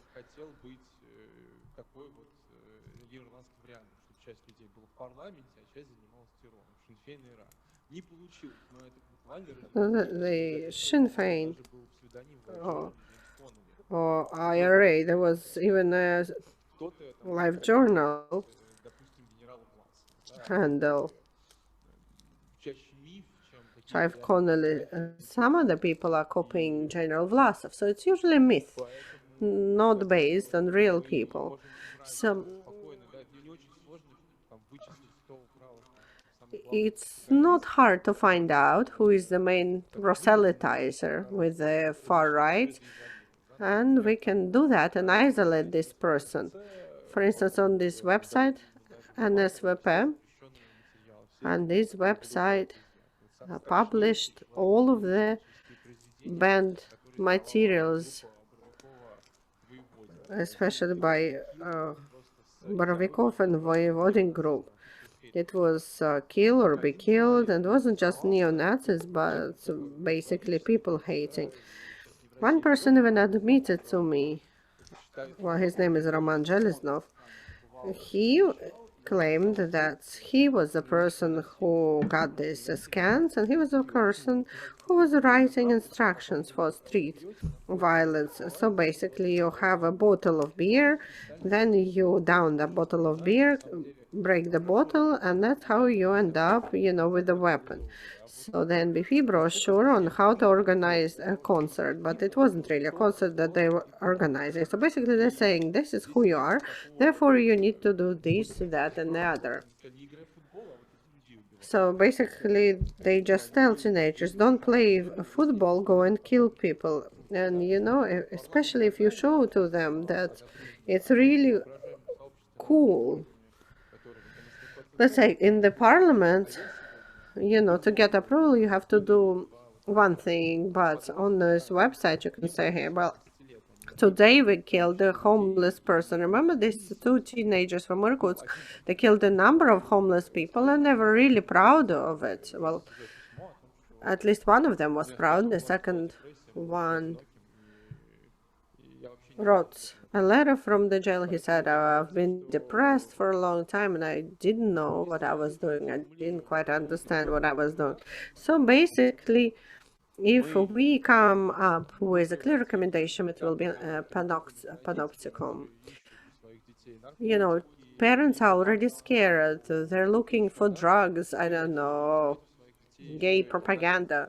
And then parents will start looking for signs of neo-Nazism. I remember when I was a young boy, my mother confiscated memoirs written by a German general because she was really afraid that that would turn me into a neo-Nazi. She is a school teacher. She was a school teacher, so they were interrogating her and showing her pictures of people who were participating in protests, because back then they didn't have FaceApp. So basically it was just a police officer going around and saying, are these your students? Do you recognize them? But she never named names. She always believed that it should be better resolved within the school rather than by law enforcement agencies. У меня, к сожалению, нету ответа на заданный Well, вопрос. unfortunately, I do not have an answer to this question. Я не знаю, что делать с I really don't теми know людьми, которые имеют what we can do склонность к насилию. about people who have this В большей степени продуктивно думать, что делать. propensity to violence. Maybe we should start thinking about what we can do for the society, so that on the one hand, these people or people so inclined can Становилось слишком много. find other ways to express themselves. And on the other hand, we need to make sure that there are not too many of these people. They do not form alliances, and they do not replicate their experience in a viral manner, because a lot of people have this light propensity to violence. But when this violence Крутым социальным becomes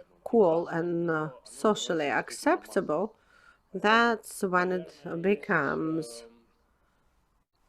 единственная возможность truly долгой системной massive. So therefore, и нелинейной работы по we need to work for a long time. It will be a very systemic work in order to decrease the degree of violence in the society. We need to work with teenagers or the groups of teenagers, and it is even easier to work there because they all go to schools and so on and so forth.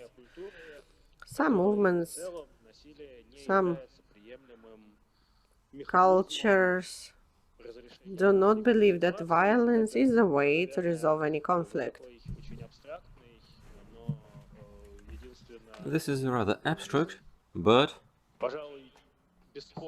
still it's one truly functional mechanism, and we can see its efficiency in schools, we can see how other nations and cultures build up this culture of unacceptability of violence. When it comes to individual psychology, of course, there is a certain subset of people who like killing other people, and there will be individuals like that. The question is how to act so that this example does not become prestigious and doesn't become contagious. Thank you. I agree with Vyacheslav. I like the idea of combating the culture of violence and building up a culture of peace. I think that's a good idea in general. But we're just not talking about any violence. We're talking about violence incited by hate, subcultural or cultural or any other hate. I would like to stress this. And we try to work against that. We try and find some philosophical answers to these challenges and to educate people about equality. And I think this education will minimize this motif. People will be empathic towards different people, towards others, and this will decrease violence. But it's a hard task because our psychology is trained to be aggressive or displeased with those who are other. And I think we have to work towards this, but it involves deep psychological mechanisms. Working with them would involve both schools and other social institutions. And I think our region as a whole has glaring issues about its psychological culture. That's why we have to promote the idea of psychological improvement and culture of peace, working through libraries and other institutions, showing that other people are people, and so on. I'd like to add this particular point to our discussion. That's it from me. Thank you. I think we can take up some time that we had for lunch, allocated for lunch, and have several brief remarks from audience in the hall. Yes, Victor Shimon, please. The floor is yours. Please use the microphone for our online listeners to hear you.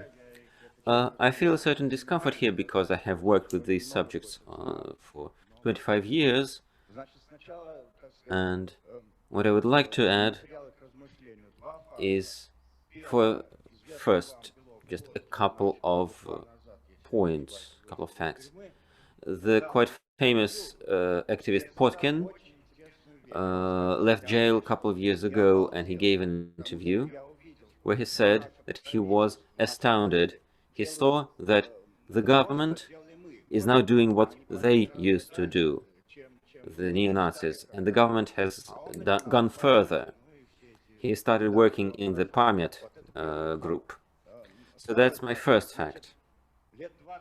My second fact is the following. 20 years ago, one American researcher was working with a radical group in the US. And about 15 years ago, an international research group was working with skinheads in Norilsk in Russia. And the conclusions were roughly the same, and the same that Pavel and Alexander showed us here. The factor number one is loneliness that brings young people into this. And secondly, it's not radical ideas, but rather the feeling of friendship and solidarity that lures people into such groups. People enter these groups not because they were initially radicalized, but because they got some help or assistance from them. They lived together, they used to be childhood playmates, and so on. And then they enter the group, and it escalates from then. But I wanted to highlight another point. In a month, at the Sefer conference, I will be presenting a talk about biographies of far-right radicals and how their biographies show their motivations and how they led them into these groups. And I was really interested in listening to what Pavel had to say and to see whether our approaches are similar and our conclusions are similar.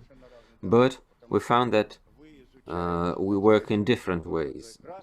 While you are mainly studying grassroots phenomena, I deal mainly with the biographies of leading radicals, of prominent radicals, those that create narratives, that write books, that are now 50, 60 or 70 years old.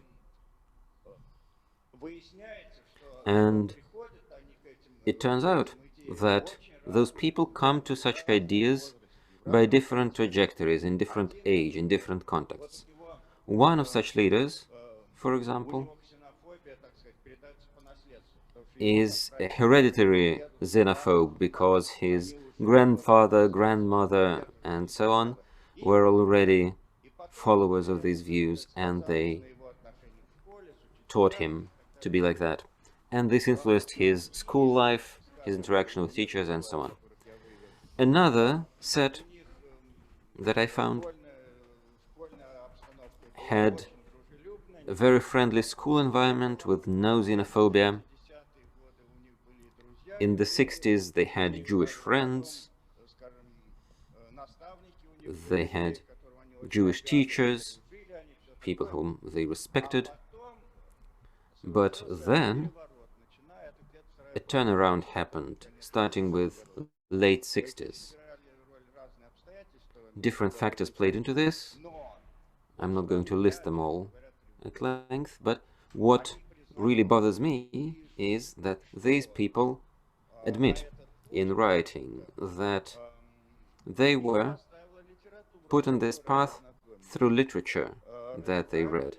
Radical literature, radical writings of all kinds, including traditional Christian, Orthodox writings, but many others as well, the Zion Elders protocols, and so on and so forth. And so the question is, what should we do with this literature? Alexander Verkhovsky and me, we have had long arguments about this. What do we do with those writings? On the one hand, we have freedom of speech, and punishment should follow actions and not statements. Free speech dictates that words are not punished. But on the other hand, we must consider the fact that a narrative is very important. Narrative is important not just on paper, but in social media, online, and so on, where these narratives proliferate a lot. That's it from me. Thank you. I know that we have to be brief, but that's how it is today.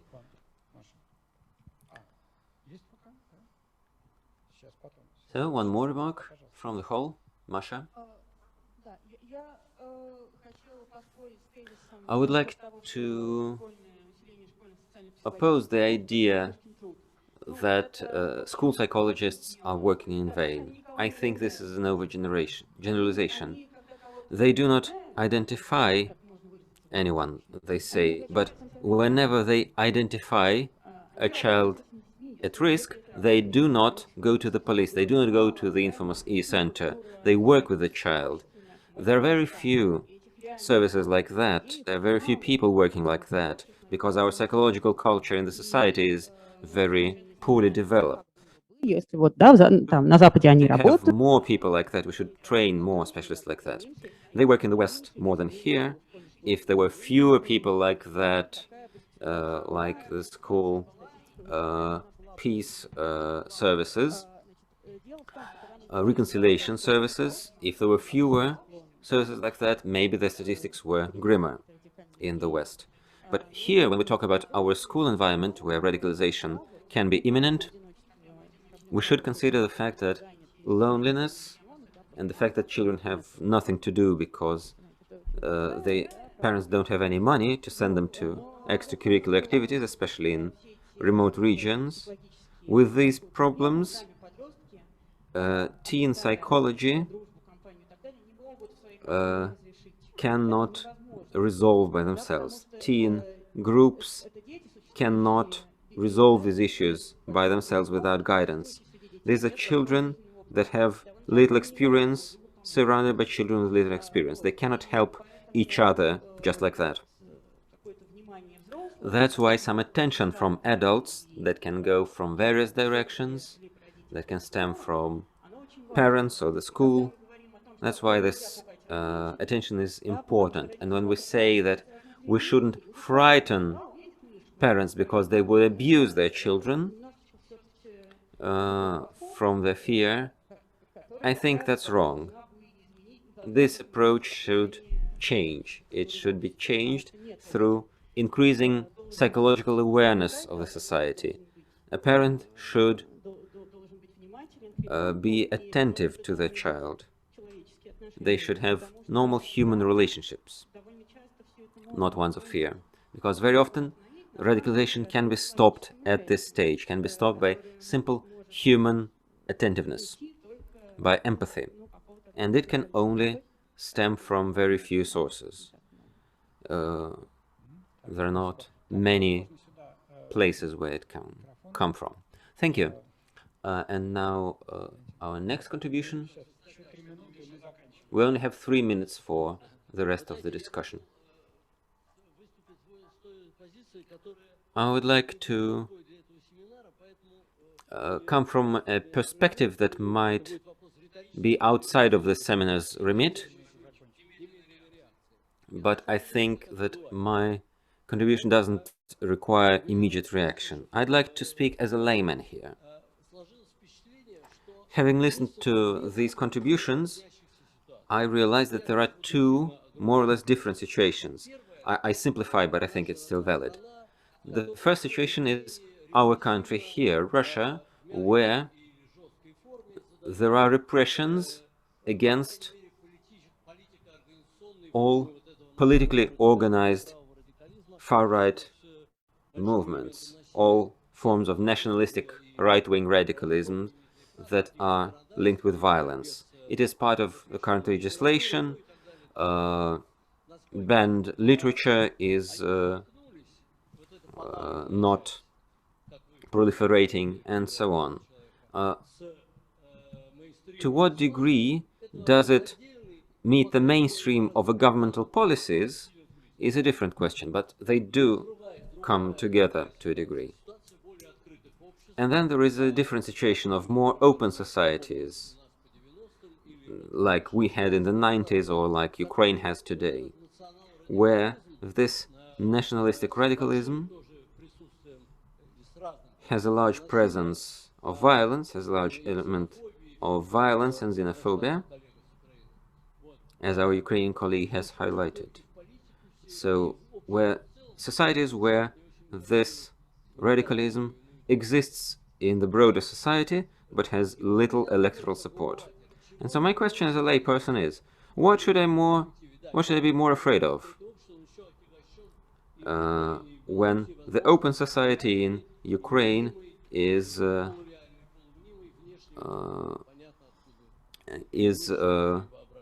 made more complicated by external threats. So what should I be afraid more of in these countries? What's happening now with a country where violence is repressed and where we are not afraid of right-wing violence and right-wing threats? Or a country where there are victims, starting with 2014 in Ukraine, not talking about Odessa. But what should I be afraid of in the future? I think I should be more afraid of the situation here in Russia, where violence is repressed and this ferment, this non-ideologized ferment among youngsters that can erupt in a critical situation and join other more massive phenomena. Who will become the provocateur in this situation?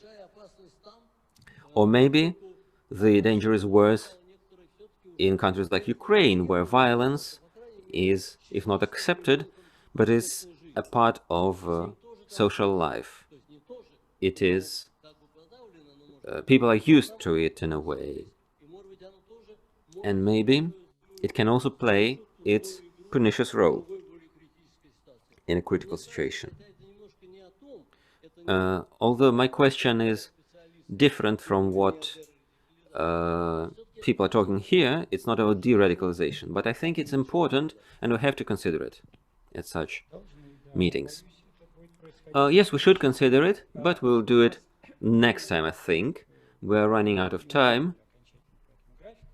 So, I would like to give the floor to Katya to wrap it up, and we will move on. I see people raising hands in Zoom, so we do not have time to address all these questions, so please continue talking to each other during our lunch break. But when considering everything that I heard, I see that it's very similar to radicalization of Islamists. It's all about loneliness, depression, not being seen by parents, this desire for unity, for togetherness between males, for example. And I would like to highlight one of our next points today, for example, the discussion that we will have at 4 o'clock Moscow time with our German colleagues there, because they work with both far-right radicals and Islamist radicals. They work to them through youth subcultures. They have training events and teaching events, for example, teaching them how to DJ, introducing elements of critical thought, counteracting xenophobia, and so on. This will be very interesting for us. Приезжали разведенные женщины, и там выходили снова замуж, приезжали туда с детьми, там рождались дети, которые уже рождались без документов каких-либо стран, потому что по прибытии на территорию Даиш документы уничтожались. И вот сейчас мужчины либо там арестованы, либо в большинстве своем убиты, а женщины и дети, некоторые из них возвращаются домой, те, кому повезло. И вот в истории с возвращением надо сказать, что Центральная Азия и Россия играют, наверное, лидирующую роль.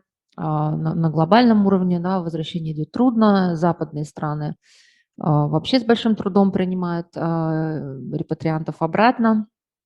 Некоторые совсем не принимают, другие принимают в небольшом количестве. И в этом смысле и Россия, и Казахстан, Узбекистан, страны Центральной Азии действительно могут поделиться опытом того, как это происходит, самим фактом того, что возвращают и детей, и женщин, в России в меньшей степени женщин, в большей степени детей, но около, наверное, 30 женщин были возвращены на Северный Кавказ, и не только на Северный Кавказ. Вот об этом мы сегодня поговорим.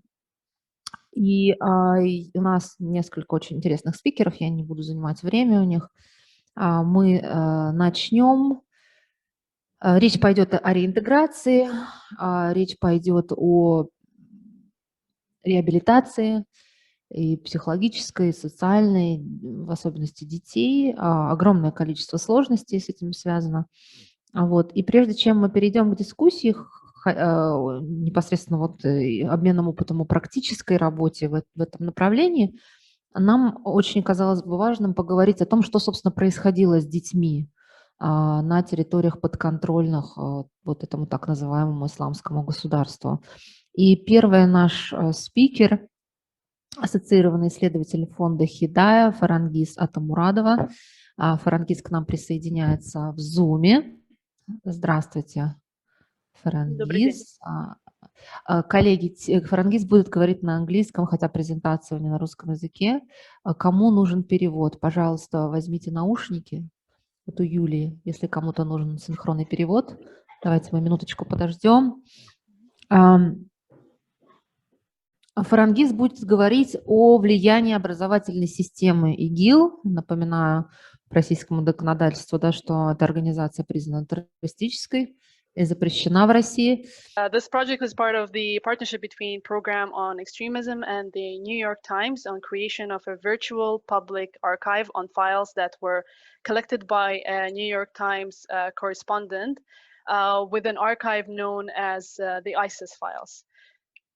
So more specifically on our partnership, so GW, George Washington Program on Extremism, and Hidayah entered a research partnership to analyze specifically education-related documents.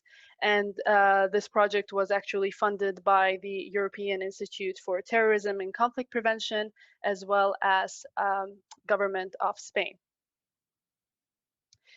So Hidayah transcribed, translated, and analyzed 29 textbooks and 40 additional files, with the latter comprising of materials such as homework assignments, administrative curriculars, and exam results and scores.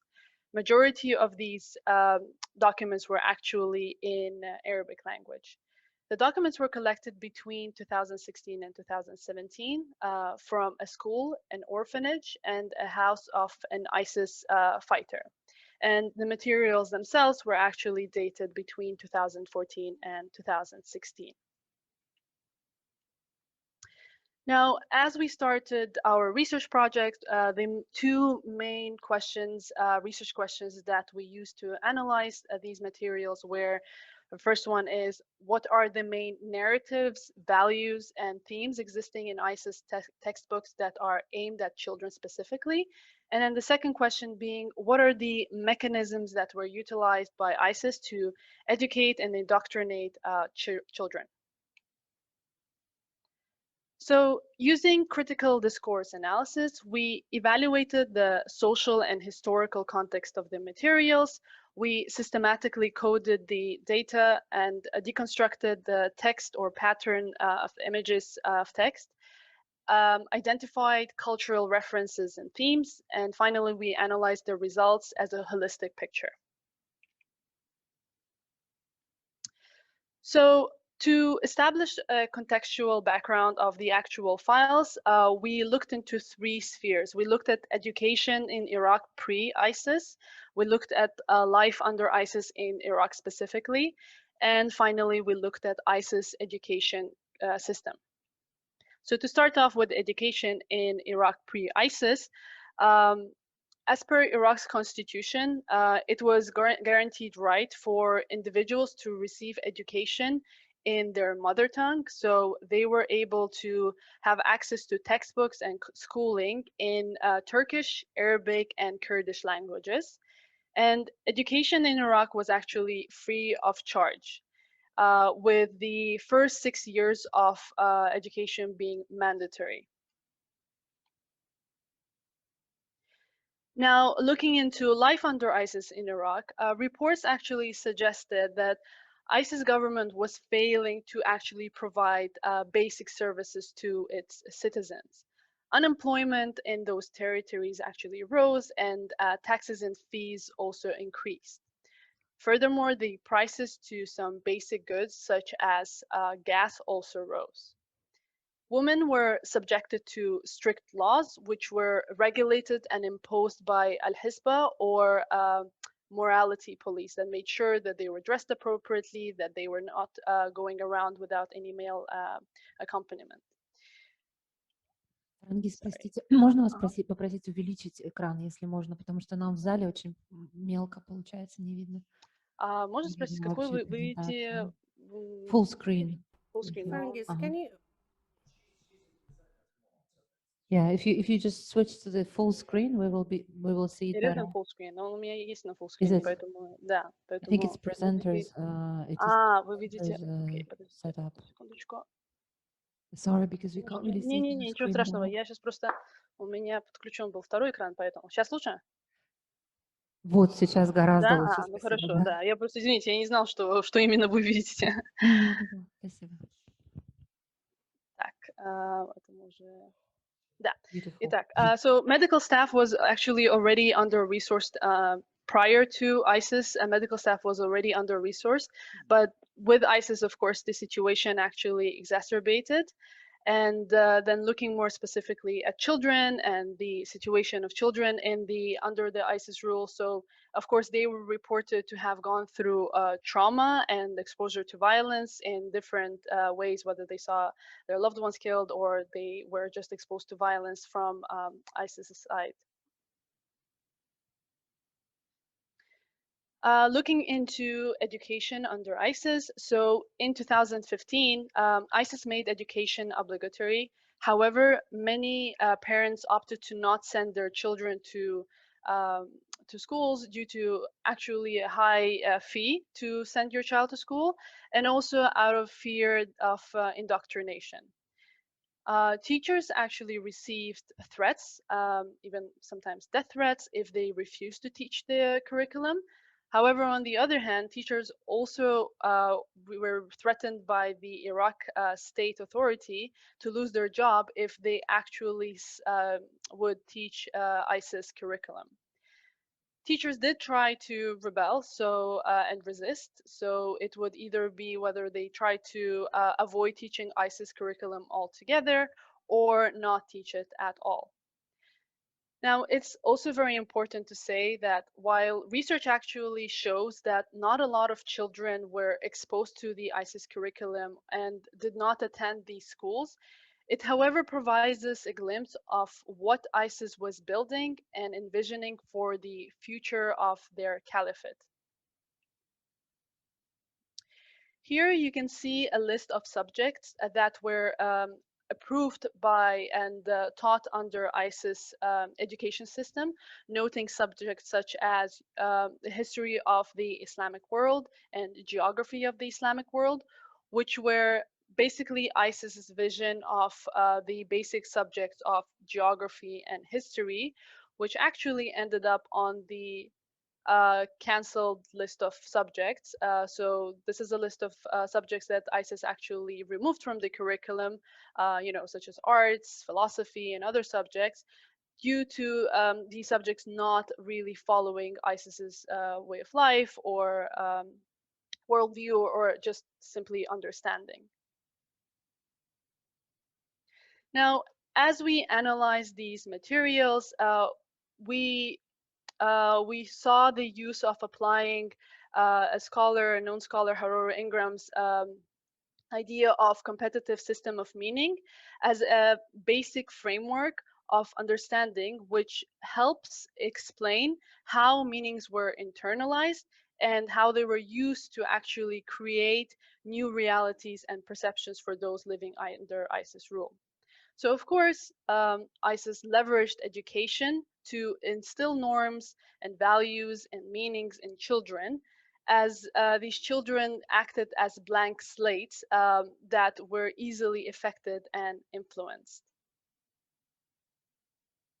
Now, looking at more specifically, our key themes. So the most common themes that we saw emerging in our analysis were divided into the ones that you see in front of you. So emphasis on Islam, governing the Islamic State, fighting enemies with violence, enemies of ISIS, and doctrine and creed. So the next couple of slides, we'll go through every theme and just to give you an example, a practical example from the actual books of how these themes emerged. So the first theme that we're going to look at is emphasis on Islam, which actually ranked at 53%. And in our report that is now already published and available online, but unfortunately it's only in English and we're looking to publish it in Arabic. So in the report, we actually mentioned that this theme helps to reinforce the in-group or us component of the us versus them narrative. So ISIS crafts a narrative where religious symbols and references are central, forming a common sense of identity. This theme includes references to the basic pillars of Islam, religious rituals, and religious symbols. In terms of keywords, the terms includes words such as God or Allah, the Prophet, prayer, mosques, and references to the Quran and the Hadith. So in the images that are shown on the actual slides illustrate how these narratives of the 5 pillars of Islam are included throughout various textbooks that don't really have to do with religion per se. So inclusion of these images and leveraging these examples, we can see how ISIS values are critical to the religious values are critical for ISIS's way of life. and anything outside is assigned to the outgroup. The example that you see on the left-hand side, which is a lesson on how to pray, and this is taken from a computer programming textbook, which is called Introduction to Programming Using Scratch. Scratch is actually the name of the program. The exercise illustrates here is used to teach students how to pray using a computer program. So the lesson requires a student to program the praying individual, as you see in the image, to perform the opening takbir in the appropriate manner and motions. The second image that you see on the right-hand side, which is titled, "What Did Ali Do on Friday?" was taken from an English textbook where a fictional character called named Ali is used to illustrate what it means to be a good Muslim. Here you can see emphasis made on Friday sermon prayer, a recitation of the Quran, and the mosque. Thinking back to our competitive system of meaning and its importance at looking at all of this as a holistic picture, where individually, of course, these elements are not inherently bad or dangerous in any possible way. However, put together and put in the context of how and when these things are actually taught, build a better picture, helping us understand how ISIS leveraged education to instill values and meanings in these children. The next theme that we're going to look at is governing the Islamic State, which was 17%. So in our report, we summarize following. Also reflective of the in-group narrative, this theme refers to words and phrases such as state, caliphate, sharia, and ummah.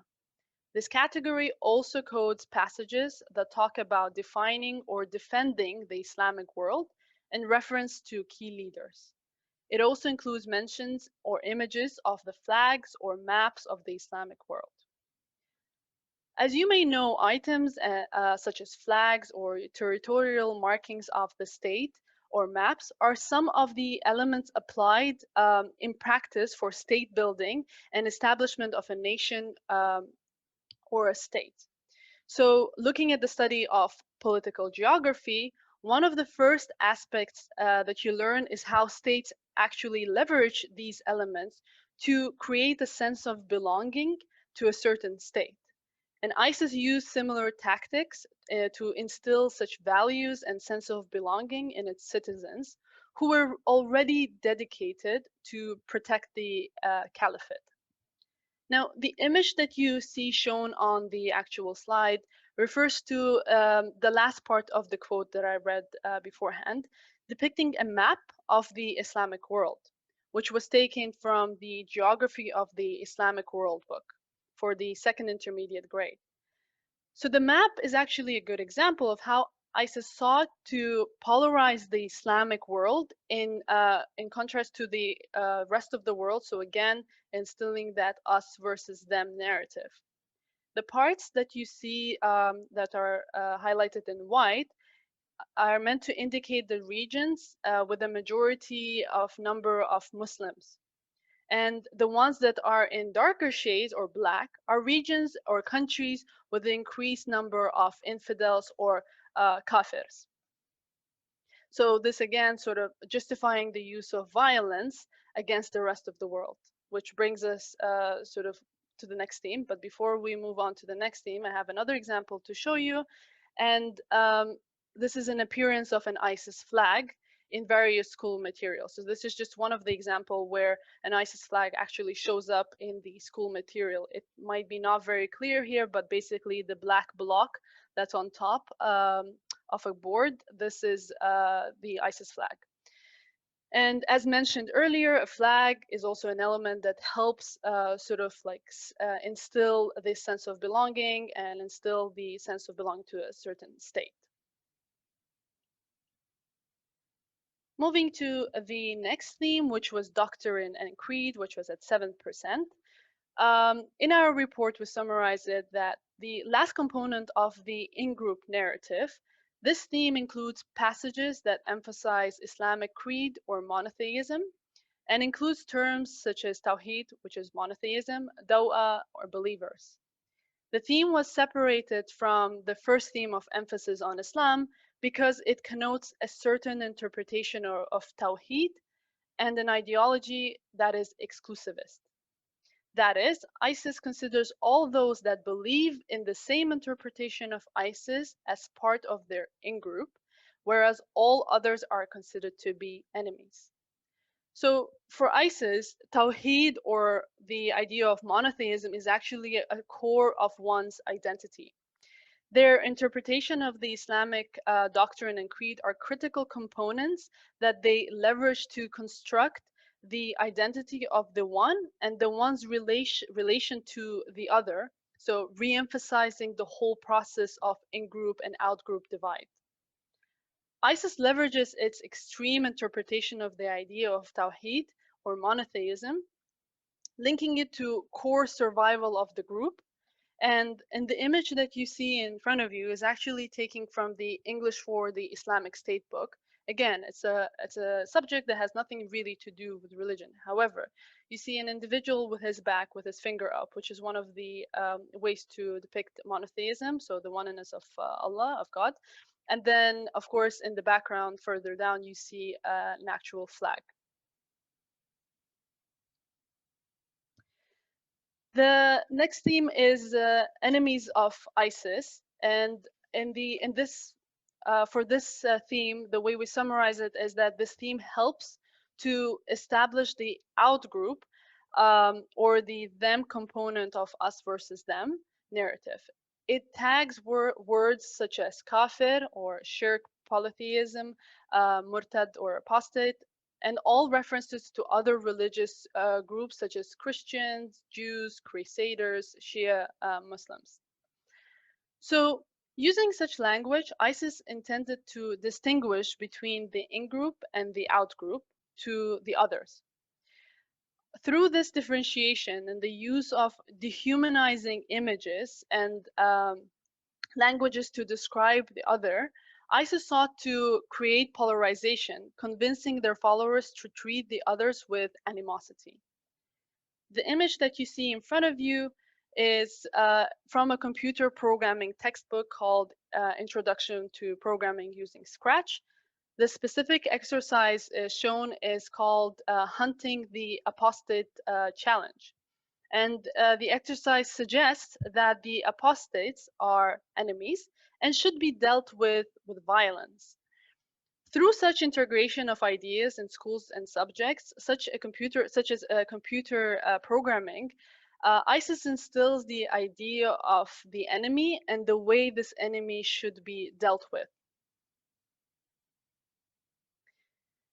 And our last theme is fighting enemies with violence. So the way we describe this theme in our report is that it's sort of reinforcing the actions one should take towards the outgroup. This theme includes references to violence or weapons. Keywords affiliated with this theme include jihad, fighter, martyr, war, or any other mention of weapons or military equipment such as armored vehicles. This theme also includes images that are violent, such as pictures of guns. And of course, I would like to emphasize that, when we talk about jihad, we of course, we understand that the actual meaning of jihad is not intended to be violent in moderate view of Islam, but the way ISIS actually used it in their interpretation was most of the time used as violent. So in this theme, this relates to ISIS's basically call for its followers to take up violence against the identified enemy, as we've seen in the previous sections. And the threat the enemy poses to their group, and hence it basically dehumanizes the enemy. To protect the group's existence, especially the territorial one, and thinking back to, again, the depiction of the territorial depiction, and then the flags and maps and so on. ISIS justifies the critical need to use violence against the perceived enemy. And if you recall, we mentioned that, actually, we did not really mention it, but so as part of the system of meaning, the reason why people sometimes are more receptive to certain ideas is when they think that they are under threat, their identity is under threat. And if they feel like they are under threat, they're more likely to accept ideas. So using and leveraging this, ISIS basically identified the enemy that's threatening their identity and is giving them the directive to use violence against this identity to protect violence against these individuals to protect their own identity. And this also brings us back to think about how individually, again, these ideas are not inherently dangerous, but when we're put together in a given context, they can lead to dehumanization of an individual or a group and general violence. And there are actually a number of examples where violence or weapons are mentioned throughout the ISIS curriculum. For example, in addition to the exercise that you saw in the previous slide, the given slides present how ISIS normalizes violence and its means through randomly introducing in different school subjects. So in particular, the picture that you see in front of you, it's an image taken from the English for Islamic State, where you can see their images of guns and, sniper, gun, well, there's monster, machine, and army, and martyr, and these are, of course, given subjects for younger generation, and if you keep on showing them such images, it will sort of normalize it, and they're not going to be scared to use it later, and sort of it will also help to dehumanize the enemy, and for them to actually use these means against them. Now, the second image as well, relating to the same theme here, is taken from the Arabic grammar book. Same again, so you can see they're just different kinds of guns used to show to children. So as we finalized our analysis of our paper, we decided to also develop some recommendations for different sectors on how they can practically translate what we have learned in their work. So specifically targeting at governments, and I'm not going to read through all of this because of the time constraints, but specifically targeting governments. So looking at point number 3, to determine which children may have been actually exposed to ISIS's competitive system of meaning and the extent to which these narratives have been internalized. So of course, that might require some certain assessment that will need to be developed to sort of assess to the level of internalization of these meanings in these children. The third point specifically on avoid using terms such as extremism and terrorism to label individuals and activities related to education to avoid stigmatization, because a lot of the times when we're working with, especially with children, because they're of course, we need to take caution when we're working with children, and we need to abide by the do no harm approach. And very often when we're actually labeling a project with counter-extremism or counter-terrorist, then it might sort of raise questions that are these children then extremists? And it might create that sort of stigmatization. For education ministries and curriculum developers, specifically on point number 3, so dismantle the us versus them narratives by providing experiences and exposure to individuals with identities different to them. So a lot of the time, these children grow up in a very close community, and especially in the case of ISIS, of course, they were isolated from everyone else. So there is a need to sort of give them a chance to learn about other societies and other individuals who they thought to be their enemies, to sort of humanize them again and make sure that you dismantle this us versus them narrative. The fourth point on develop programs that build resilient and tolerant students through interactions, games, and plays. So of course, again, using something that's more relatable for these children, so not just giving them information through just lectures and so on, but actually giving them some sort of other source of way that they can interact with other children and become more tolerant and resilient through activities, and that's something that would actually interest them and reach out to them, sort of. The next recommendations are for administrators and teachers. Point 1, so train teachers on the mechanism and narratives used by ISIS to radicalize children. So we believe that it's important, again, for teachers who are working then with these children specifically to be aware of what ISIS actually used to radicalize these children. On point number 3, work with teachers to reverse the process of normalizing violence by creating a safe space in the classroom. So through creating safe spaces within classrooms, providing an opportunity for children to openly speak, so and to, in a way, to sort of help reverse the process of normalizing violence, to see that they can actually speak out their feelings, they can speak out their issues that they may have, and not take up violence, basically. For rehabilitation and reintegration, and that will be on my last slide. So on point number 2, leverage a multifaceted pool of experts to inform appropriate rehabilitation and reintegration interventions for children. Again, as I mentioned, of course, working with children is a very sensitive topic. So we need to make sure that we dive into a pool of a variety of experts coming from a variety of backgrounds, also from looking into international actors, trying to see lessons learned from their side, good practices, to when actually dealing specifically on reintegration, rehabilitation of children and bringing them back into society. And point 3, provide social, psychological, and emotional rehabilitation that includes addressing trauma. So again, importance of working with the children, knowing that they were probably exposed to some sort of trauma, whether in the process of actually being under ISIS or maybe even in the process when they were being taken out from the system, they might have been involved and exposed to trauma. So of course there is a need to work with experts who actually understand the child's psyche, with sociologists and other emotional people who are aware of any emotional aspects that may need addressing with these children. And that is it from my side. Again, as I mentioned, the report itself is available online, unfortunately only in English and coming up in Arabic, and as well as the recommendation document was published just very recently. So we'll be happy to share those with you. Thank you very much. And I think many people would be interested in getting familiarized with it.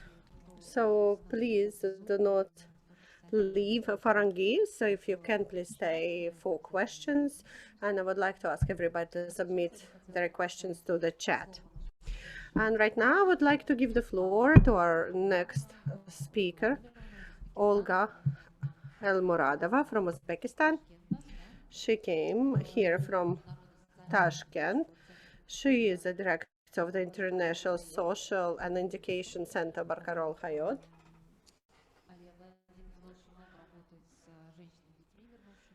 Alia works a lot with women and children who've been repatriated from conflict areas.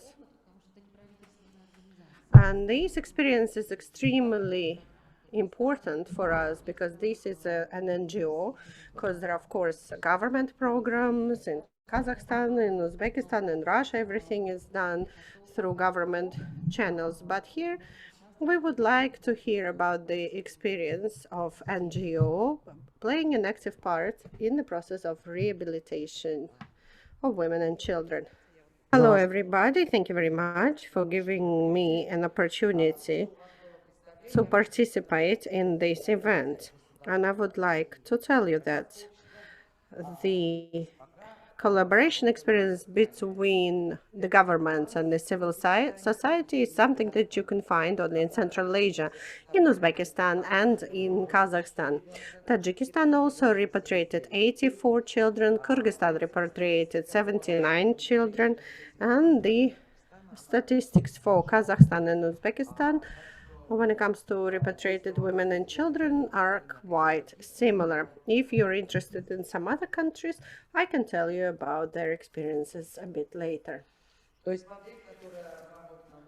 So the model that we developed together with our partners from public institutions. This model is called My Family.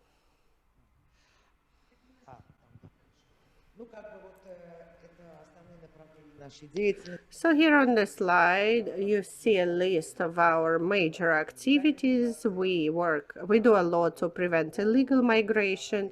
We rehabilitate migrants who came back to their country. We even have our own educational centers where we give people an opportunity to learn a new occupation so they become competitive on the labor market. And we are fighting extremism and radicalization. As you can see, the target audiences are very different. If you're interested, we can share these slides. So you see, it's a very heterogeneous group. And apart from what I'm going to tell you about today, we also have experience in the penitentiary system, especially putting in special emphasis on people who are serving time for extremism and terrorism.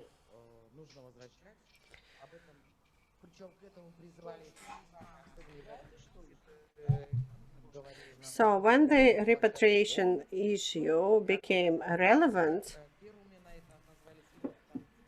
the Central Asian countries responded to repatriation first. And here you see the quote from our president. And the issue is, was the public ready for it? So was there a lot of fear? Did repatriation pose a lot of risks? But you see, the president is the political leader of our country, led by example. So this is the statistics that we have now. So we had 5 Meher operations. Meher can be translated as kindness. So we had several operations in Syria. And Meher number 4 is people who came back through Afghanistan. We have another group of people who self-repatriate.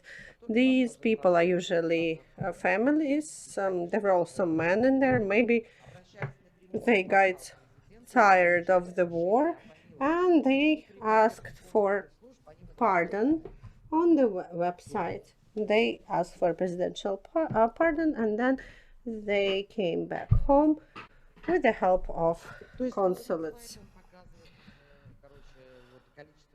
On this slide, you can see the number of women and children that were repatriated. Here you see the distribution by age group. So you can see most women are young.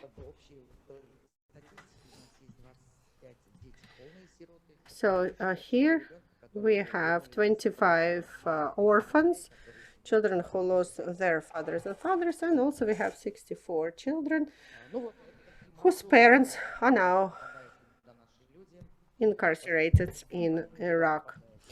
So how did our people end up there? Well, usually through Russian Federation, Turkey, Kyrgyzstan, and Egypt. What are the transit countries? Azerbaijan, Iran, Pakistan. And the destination countries are Syria, Iraq, and Afghanistan.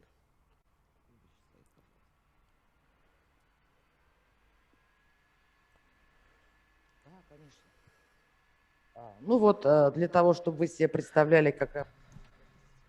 For you to have a clear idea about the numbers and the figures, I decided to display this map. So apart from 3 regions in Uzbekistan, all other regions have repatriated people. The leader is Namangan,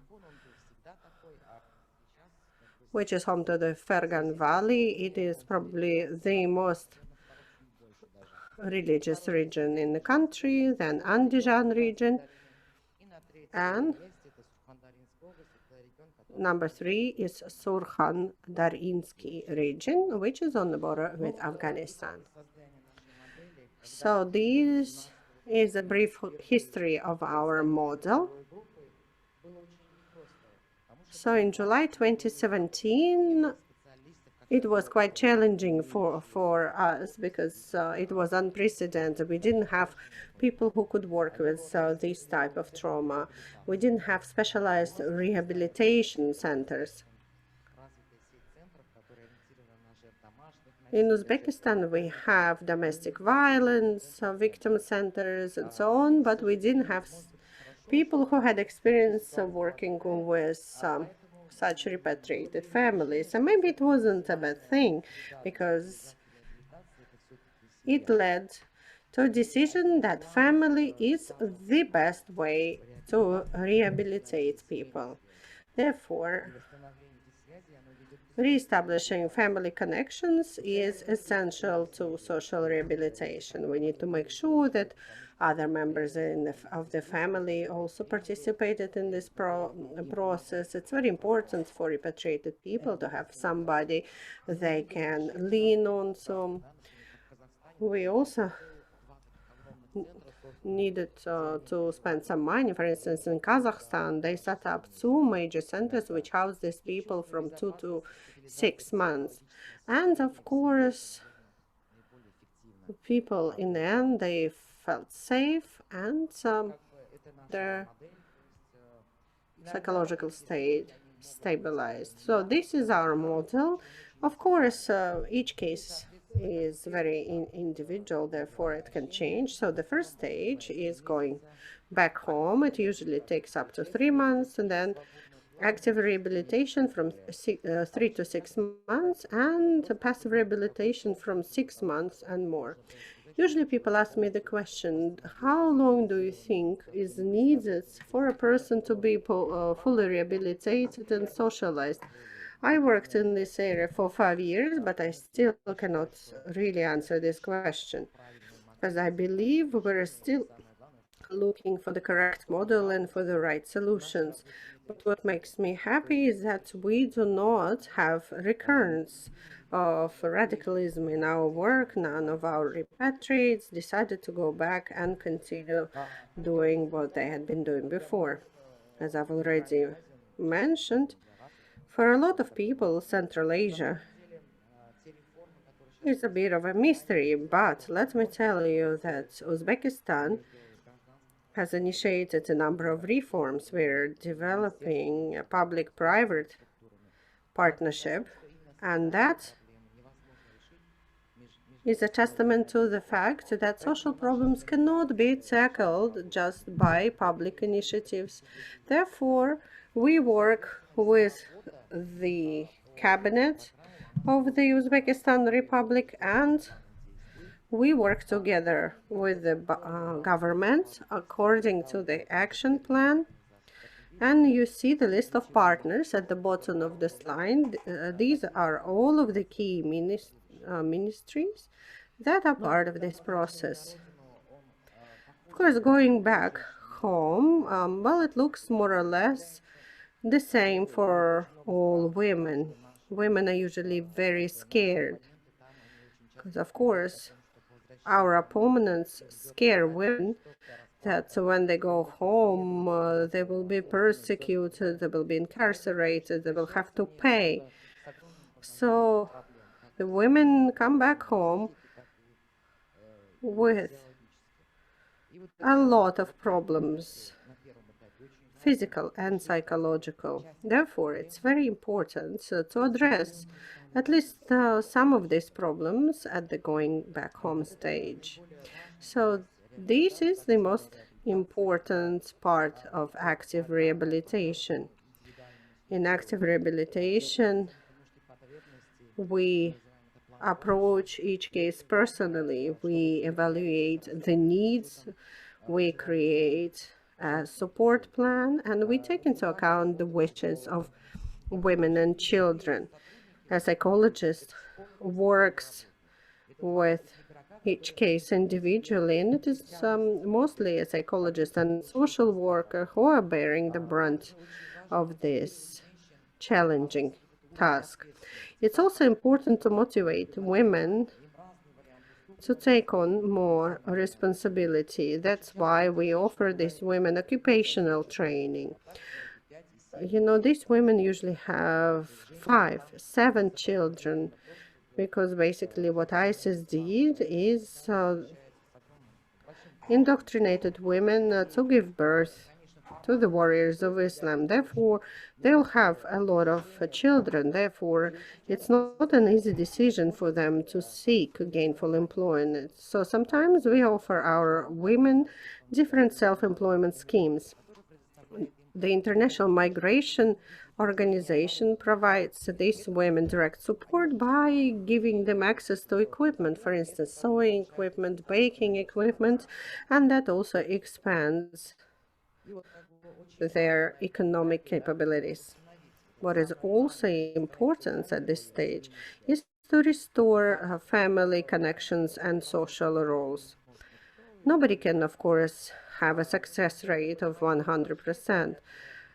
We need to understand that women come back completely changed, and what used to be normal for them is completely warped. That's why they look at the members of their family as devils. They do not see their mothers or fathers as close relatives anymore. That's why, because all of these social connections were destroyed.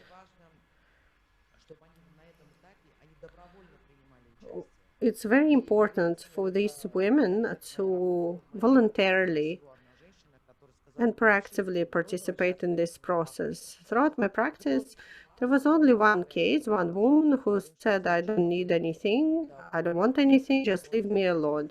Well, in a case like this, we still leave these people our contact details, so they can contact us if they need more support.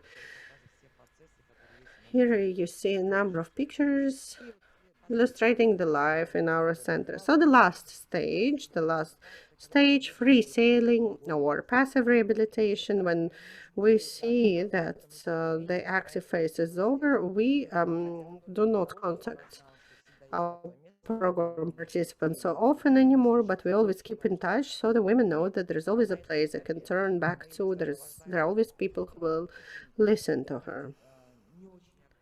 So at this stage, we're not so actively involved in the lives of these women, even though you probably know that Ramadan was recently, so that gave us an opportunity to visit these families with the Ramadan gifts and see how they're doing. We usually visit these families, bring books, ask children to read to us, bring them workbooks, say, for mathematics, because it's not very frequent that we see diligent mothers who teach their children to read and write. There was a group on the Mehr number 4. These children didn't know Uzbek language, they only spoke Farsi. So they were teenagers who were 15, 16. They never went to school, and we cannot even enroll them into school now. Or in any case, even if we can, that would be very difficult. So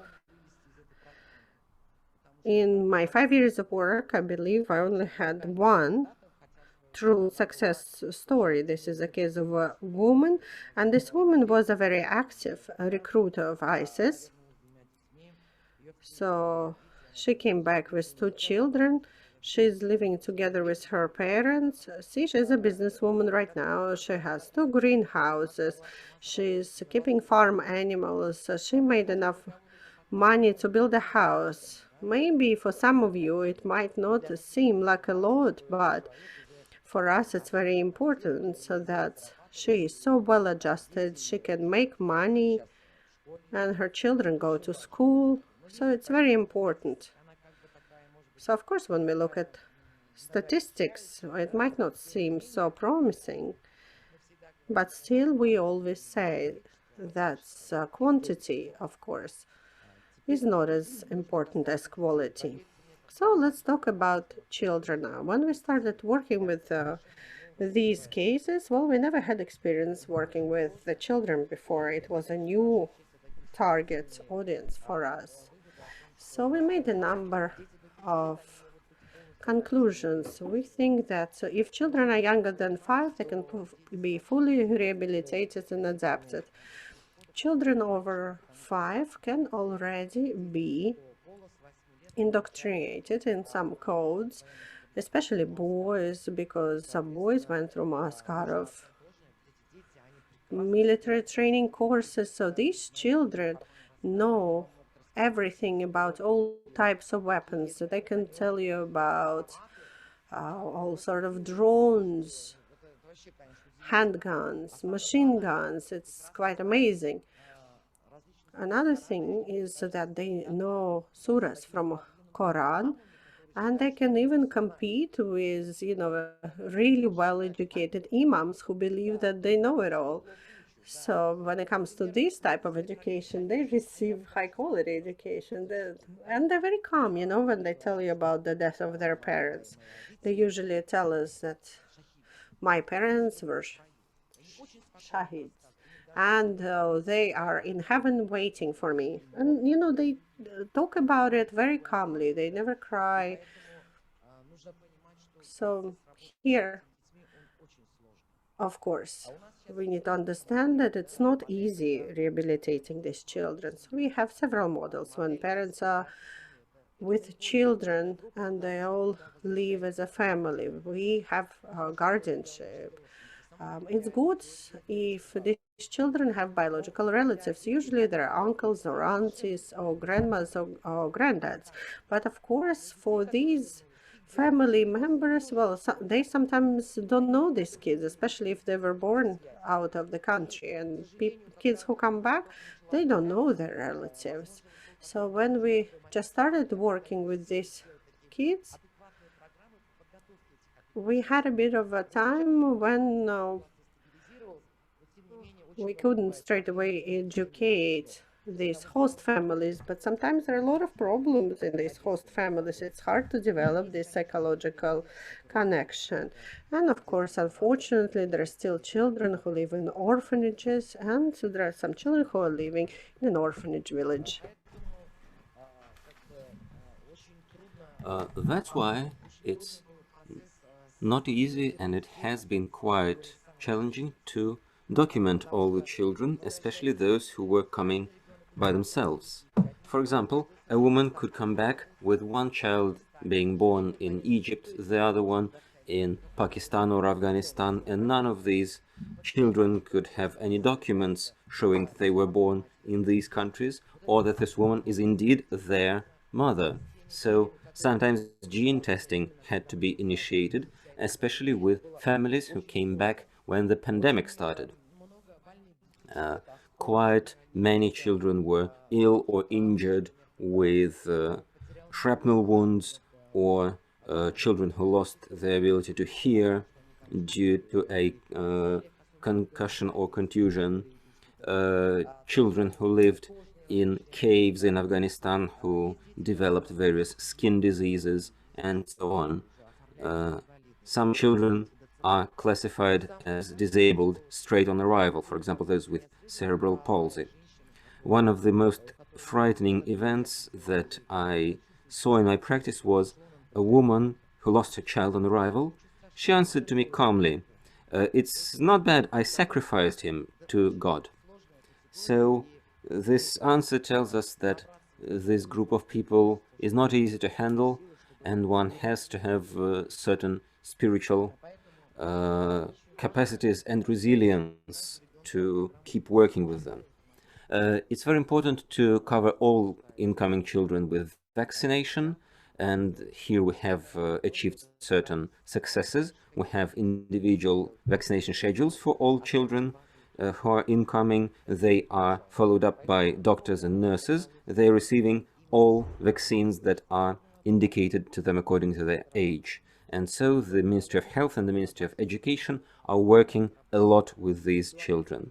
The Education Ministry has developed an individualized catch-up teaching program, because many children go to the first form at the age of 12, as much as 12, and it's very hard to escape stigmatization when such tall, lanky children are sitting next to the smaller comrades. And the catch-up programs, they allow children to graduate one school year in half a calendar year, and some children who came to us earliest have already come through this whole program and completely caught up to their peers. Here you see photos with these children. We have many programs for them. We have cultural events, social programs. We give them tours in zoos and museums, showing them that a different world exists, and the children do change much quicker than, believe me. Here I have lists of our achievements and challenges. I'm not going to list talks about them. Let me concentrate on challenges. So very often our gene testings were taking too long because of quarantines. Second point is the issues of house ownership, especially with those women and men who left in the early 2000s, where political pressure was especially relevant. They were not thinking to come back. They sold their houses, and so when they came back, they had nowhere to live. Familial conflicts, unwillingness to learn in girls above 14 years of age, because in the Islamic State where they lived, they could have been married by the age of 12 or 13, and so they don't see any necessity in learning. The women are often seen as kind of a consumerist looking at life. They don't see any necessity in work, in taking responsibility for their children, because in the Islamic State they were only birthing warriors of Islam, and they were not working or caring for these children. So that's why many of these women are not able to find work and not willing to find work. Many of them left when they were still in school. They dropped out and they don't have any finished education. As a labor resource, they are not interesting for potential employers. Another big issue, young mothers. I call them this because in fact these are child mothers. We have girls aged 15 who have already had 2 births, or 18-year-old girls who have a 5-year-old child, and so on. They are still almost children themselves, but they are also mothers, and we have to do a lot for them. And they have a very serious group dependency, especially those younger women. They had very strict hierarchy. I hear it often that these women are criticized and ostracized. They left the country and they have children with 3 or 4 consecutive husbands. But I never judge these women, because in the hierarchy in which they lived, they had no right for even a week of mourning. They were told, you have come here to give birth to warriors, and that's what you have to do. If a woman wanted to mourn her husband, they stopped giving her food. So marrying was for them a matter of survival of themselves and their children. That's why they had to have many consecutive husbands. And to wrap it up, I'd like to mention the UN Security Council resolution number 2396, that these women should be helped and these children should be helped. And we see it more often than not that these women were subservient to their men, as they do in our culture. They often left under the pressures from their husbands, and according to our statistics, 80% of everybody who left for the conflict zones used to be labor migrants in Russia. That's why we see that these people need help in our country when they're back, and we believe that from our experience, family is the best platform for rehabilitation and reintegration of repatriating women and children. Thank you for your attention. I will be happy to answer any questions.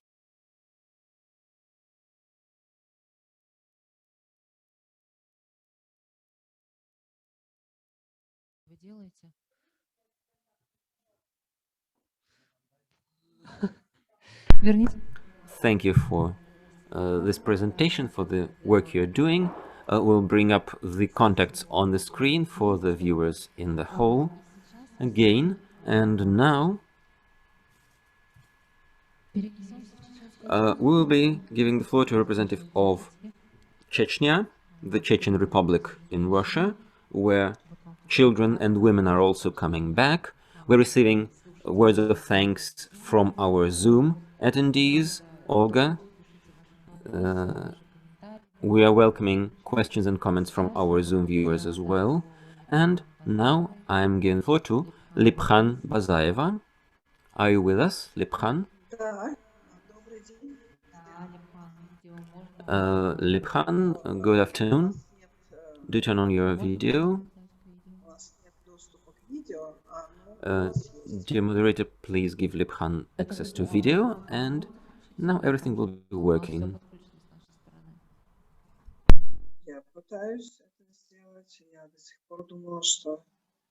Просто надо на камеру нажать. Организатор попросил включить вот сейчас только. Вот. Now the video seems to be working. We can see you, Lipkhan.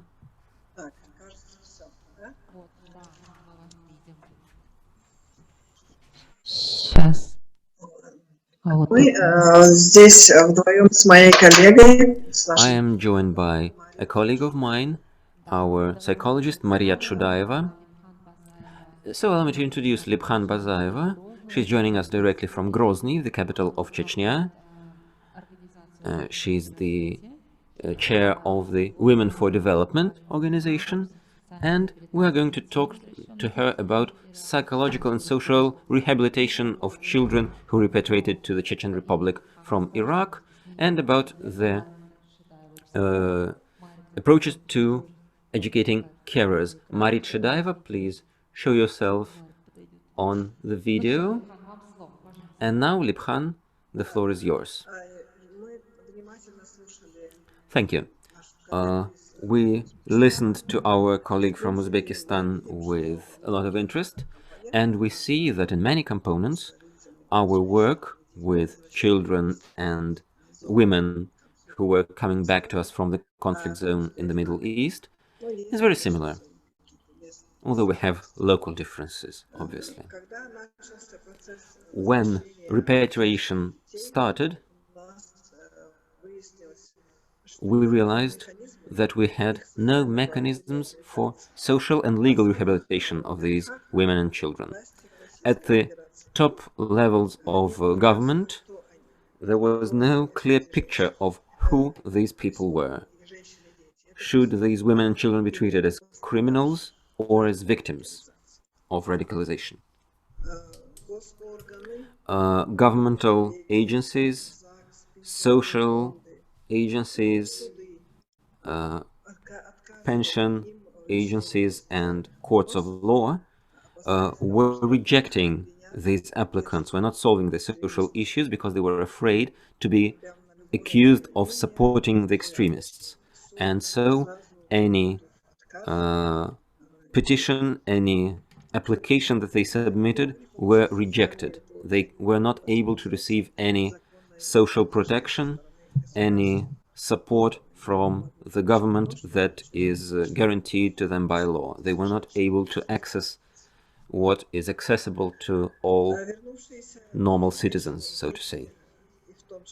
The repatriating children, women and their carers were heavily stigmatized. They suffered additional traumas that degenerated their psychological condition and challenged their adaptation, compromised it.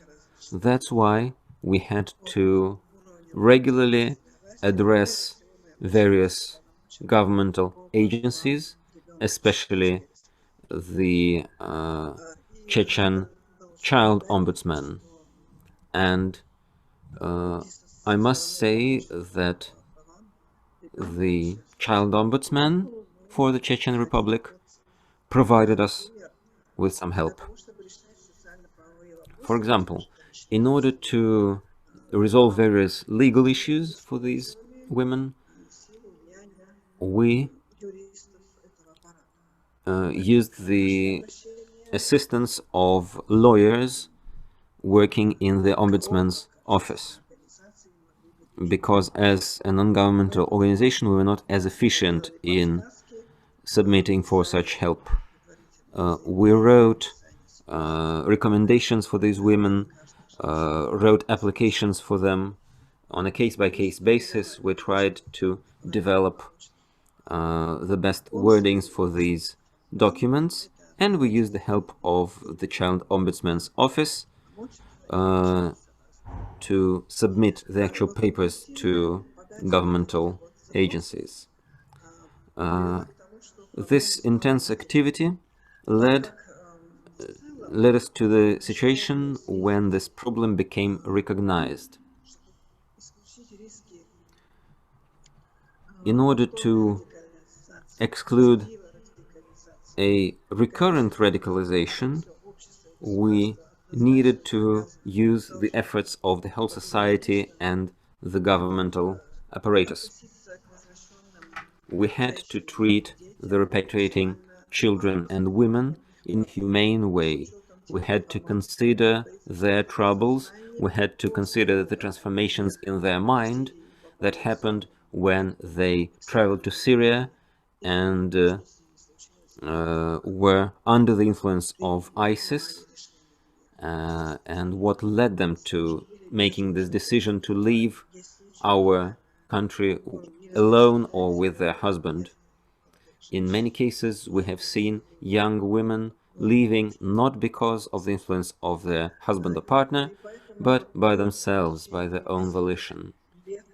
That's why we spent several years, I can say it was the last 3 years, by working intensively with governmental agencies. We had meetings and created a work group, meeting with representatives of various governmental agencies and representatives of the civil society and non-governmental organizations. We also ran several webinars and lectures for various audiences. Taken together, this helped us to diffuse the tensions and decrease stigmatization of the repatriating children and women. This led to a better condition for families that had only carers to look after the children, because otherwise they had been stigmatized as well.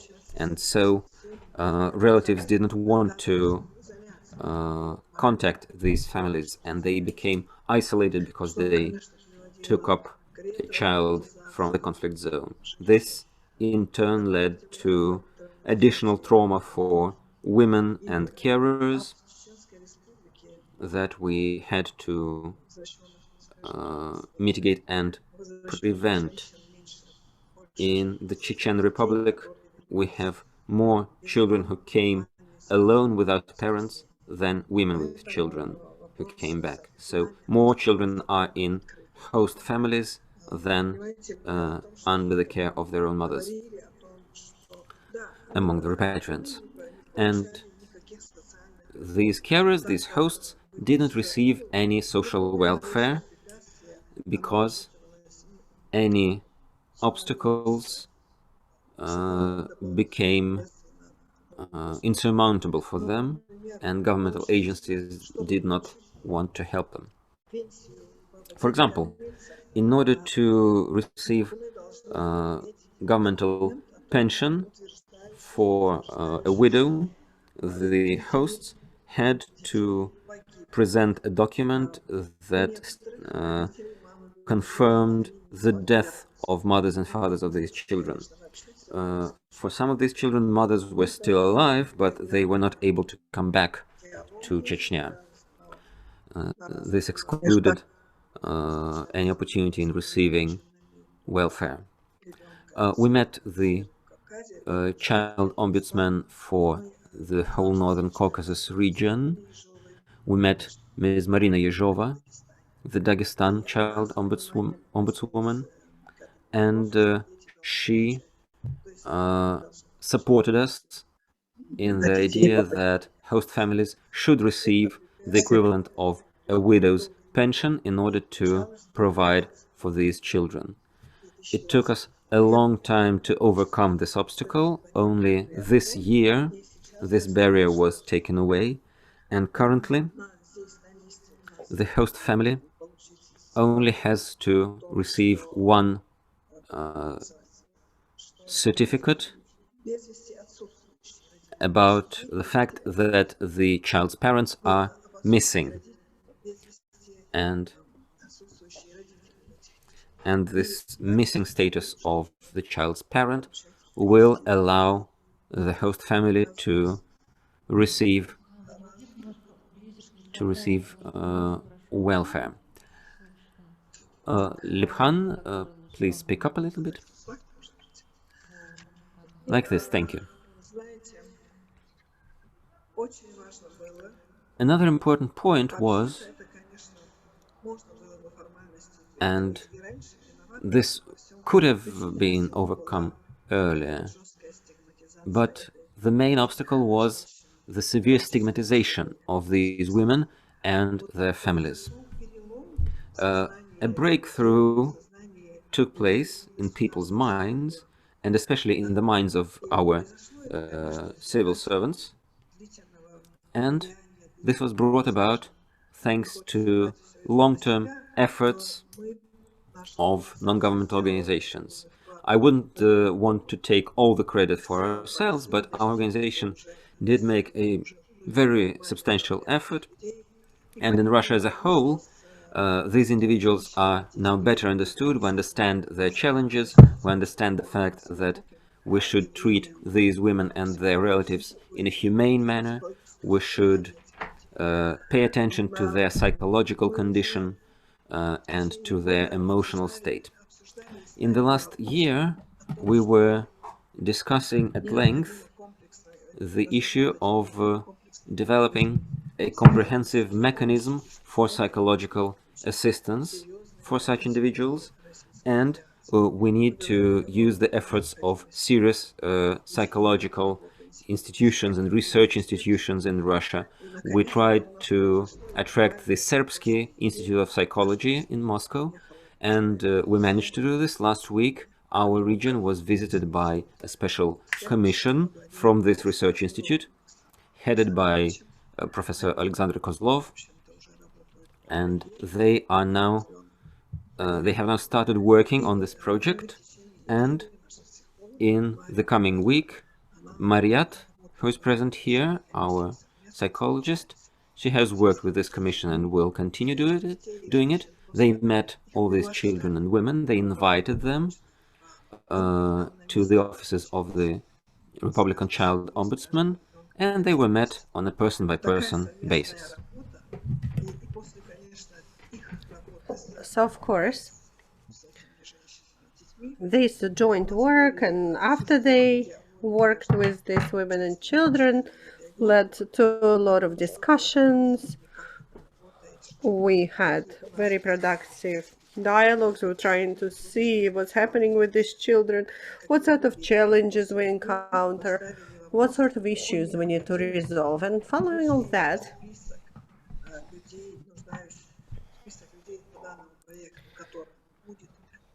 we made a decision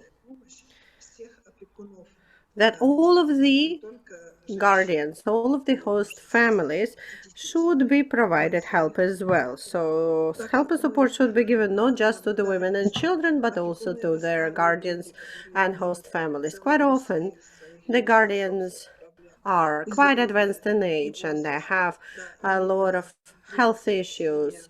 Sometimes it's hard for them to communicate to other members of the family or even to their members.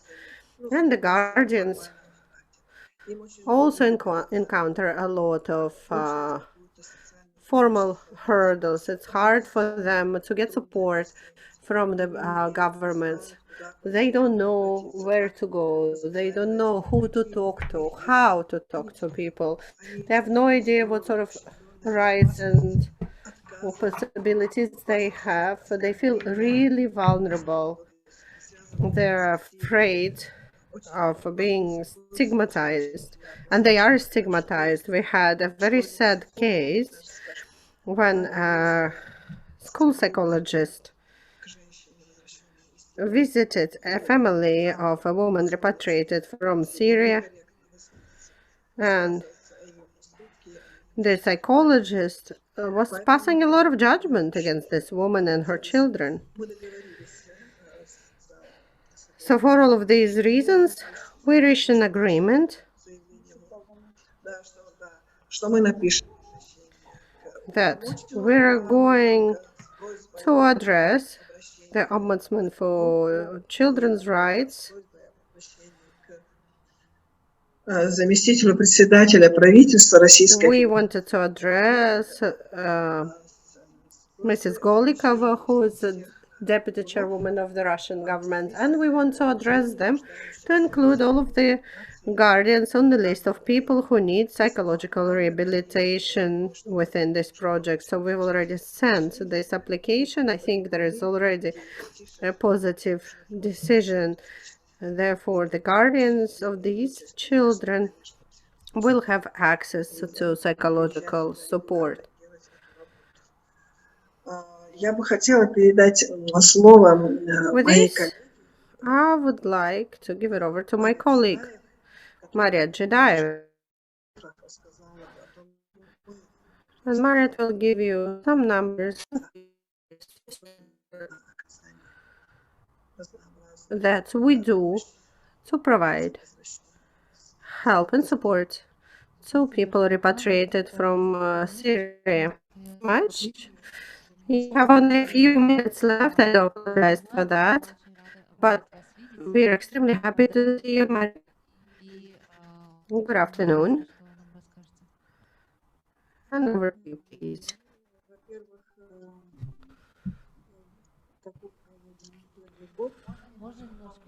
Can I please ask you to move closer to the microphone? And could you please speak up? Well, we've been doing what we have been doing for a number of years. К реализации, к началу работы с этими людьми, с этой проблемой началось мероприятие, которое просто ошарашило I нас. think our first moment when we encountered this issue was when we visited an event organized by the Department of Communications, and this event was attended by mothers whose children left for Syria. So we were quite shocked that they lost all contact with the children.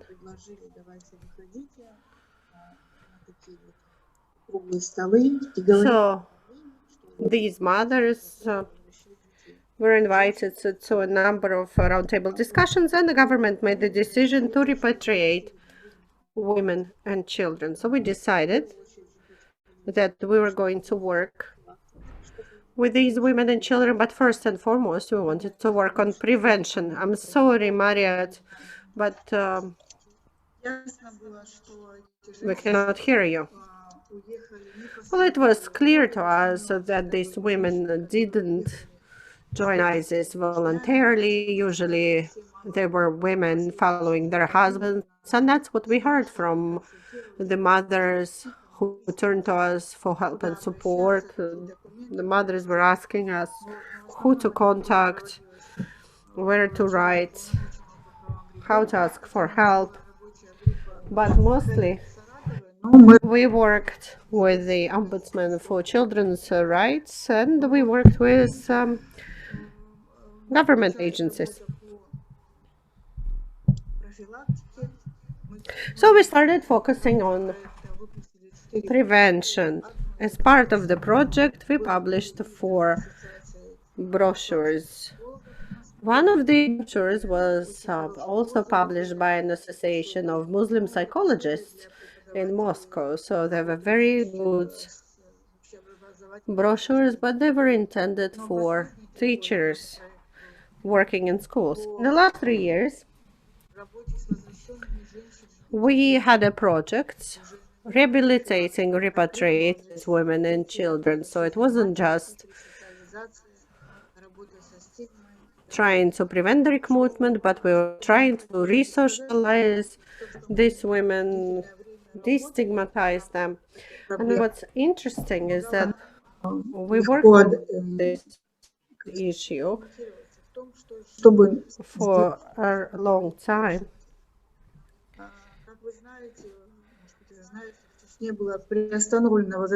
Some of you might know that the Chechen Republic stopped repatriating women and children were coming back alone. And lately we saw a lot of tiny children coming back. These children were given to guardians, and just as Liphan mentioned, we had a lot of difficulties trying to help these women. These women were just told that your daughters are banned from entering Russia for 150 years. And of course, you know, that was very hard for the guardians because they were all quite elderly and they wouldn't have lived for so long. But we are very happy. We were very happy to hear that it was allowed some women to come back home in May. We were very happy about this.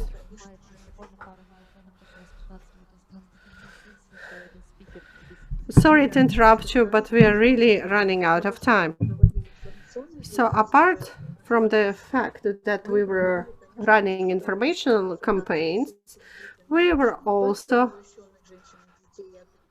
giving psychological help to these women. So we're working with the women, children, with the guardians. We also worked with the young women. We organized webinars,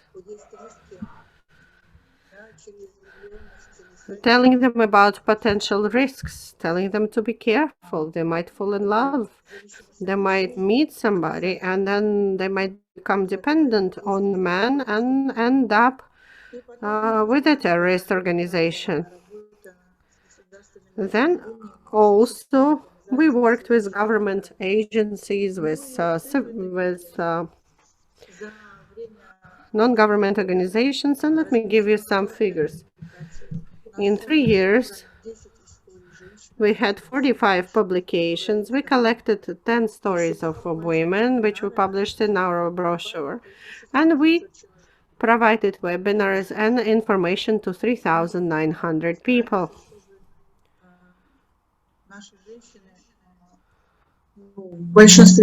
We also try and make sure that we reach all of the women. So we wrote down the stories, the personal stories. We organized webinars. We organized lectures in public universities in Chechnya and Dagestan. We work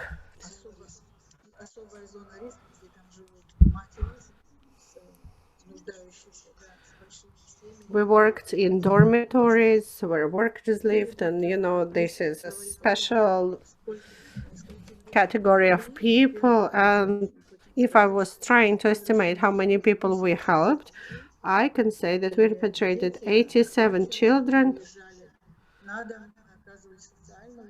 We visit these children at home.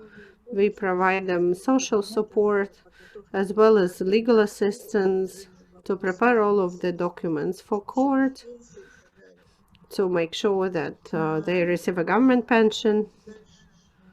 Thank you very much.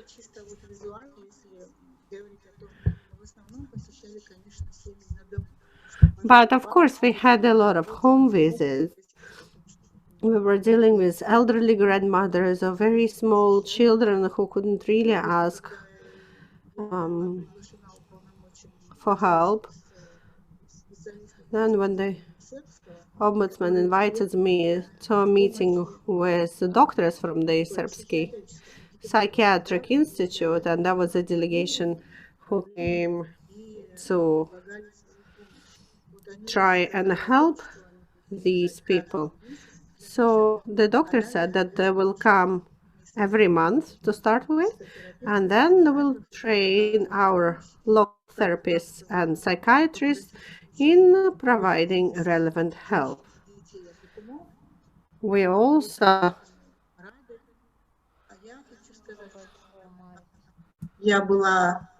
very happy about this. And I was very happy that all women, all children, and all guardians, well, I knew all of them personally. I talked to all of them in person because it always seemed to me that what if I forgot somebody, but thank goodness we didn't. Thank you very much. Thank you, and I'm so sorry for interrupting you.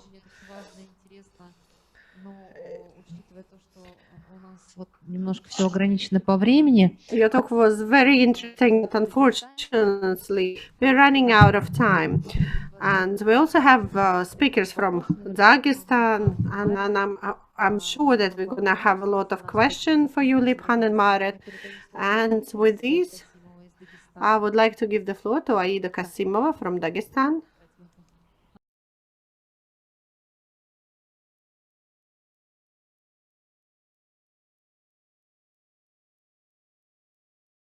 Let me introduce Aida. She came here from Dagestan.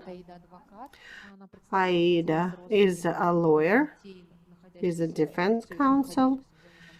She represents interests of children who are currently living in conflict areas in the Middle East.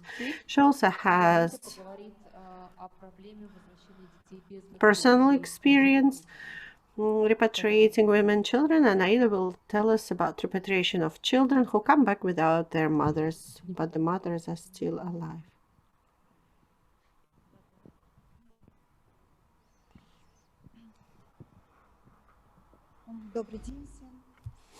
Good afternoon, everybody. I've been a defense lawyer since 2003. So I defend rights and interests of the citizens of the Russian Federation. I defend children whose mothers are incarcerated in Russia, in Syria, and in Iraq, and of those women who are detained in camps. Some of these women have received life sentences for being part of the ISIS terrorist organizations. People turn to me from all areas of the Russian Federation. So I work with Chechnya, Astrakhan region, Tumen, with people from the Urals. So basically I have clients all over the country. It's not, of course, a secret to anyone that there were quite a lot of people who joined ISIS out of Russia, especially starting from 2012 to 2015. I decided to work with this issue because my niece with her husband and an infant, they came to Syria from Turkey. First, we didn't know about it. My niece lived in Istanbul and nobody had any suspicion that they were planning to join ISIS. And I remember her first words when she contacted me, and her first words were, "Oh my God, what have I done?" So she was afraid, she was in despair. But by the way, the recruitment was very aggressive. And in my personal opinion, I would say that about 60% of people who joined ISIS were recruited. About 20% of people were disadvantaged people, and the rest are people who really, truly shared the values and wanted to join ISIS. So that's how I started working on repatriating these people. So I turned to various public authorities in Turkey, in Syria, and in Russia. These people had no way back. Due to harsh ISIS laws, any disobedience was punishable by death. Children were sold into slavery. For these people, hunger, fear, and cold became their constant companions. During that time, my niece gave birth to the second child, so we were trying to fight to bring them back. And so then we lost contact, and I didn't know anything about them for more than 2 years. Our last contact happened when they wanted to leave Syria, but doesn't matter who we turned to, nothing was changing. But Russia 24 channel screened a documentary called Syria by Ivan Поддубный, and that documentary gave us hope, because in the documentary we saw my niece's husband, we saw that he was still alive, so I was contacting journalists, I contacted Mr. Поддубный, who helped me a lot. So we found my niece and her 2 children. They were in the women's prison in Damascus, and that's when we reestablished contact with my niece. I found out that the kids were alive and well. So we turned to the relevant public authorities and reported to them the location of my niece and her children. Then the Russian Federation didn't have any information, but I found more children there, not just my niece's kids. About 120 people, citizens of the Russian Federation, turned to me for legal consult. I was looking for their family members, or I knew about their location, so we were trying to bring them back to Russia. Of course, we encountered a number of challenges. We're still going through a number of challenges. Well, we repatriated the oldest daughter. Now we're waiting for the repatriation of the second daughter of my niece. I know that she has been convicted under the laws, under Syria laws, and she and other women have been given different sentences. Some women have been pardoned, and they're waiting to see how their fate will turn out in the deportation center. I would also like to draw your attention to another issue here. I'm often asked whether I'm especially brave, or they ask me how I can act in defense of such individuals who betrayed their country and left it. Very often these questions are asked of me by people in governmental agencies where I come with applications. When I apply with various documents to the Ministry of Foreign Affairs of Syria or Iraq or Russia, I always note that I understand that these people broke the law by illegally crossing borders, but here we cannot work by one size fits all. Each of these individuals has their own human fate, and we should bring them back. We have great experience. We have heard Ms. Aymuradova. She told us how they solved this issue in her country. Kazakhstan also resolved these issues, and I must say that children do suffer. I work a lot with children who repatriated to Dagestan, to Chechnya, and I'll show you a short video on meeting these children later on. And it's the children who suffer first. They suffer because they have come through everything with their mothers. They've gone through fear, they've gone through hunger. The smallest children have it a little bit easier to adapt, but those children who come to us at an older age, 6 or older, suffer a lot. They face pain, they face anxiety. They want only one thing, for their mothers to come back to them. Very often, these children ask me, why does it happen like this? Why do they live like this here? And why did our parents take us from all of this, brought us over there? They try to find an explanation for the action of their parents. They try to justify the action of their parents. And I think that the governmental policies should be aimed at ensuring the children's happiness. Because if we don't solve this problem today, the children will be growing up without their parents, and we cannot vouchsafe for their future. Psychologically, these children are traumatized. They have survived a lot of stress, and I remember fetching one of these children from Moscow, taking him home, and all the way from Moscow to Makhachkala, he didn't let go of my hand. He saw me as his second mother. He embraced me. He lacked mother's care. In our last group, we were able to arrange a small feast for these children, and an 8-year-old boy asked me again and again to bring back his mother, because for him I looked as the person who can solve this, and I do want to help him in that way. Thank you so much, Aida. We have downloaded the video. Now we will show it to all the attendees so that they can see these children. It's last weekend when you had this children's fate. These are all children who came back without their mothers from various parts of Dagestan.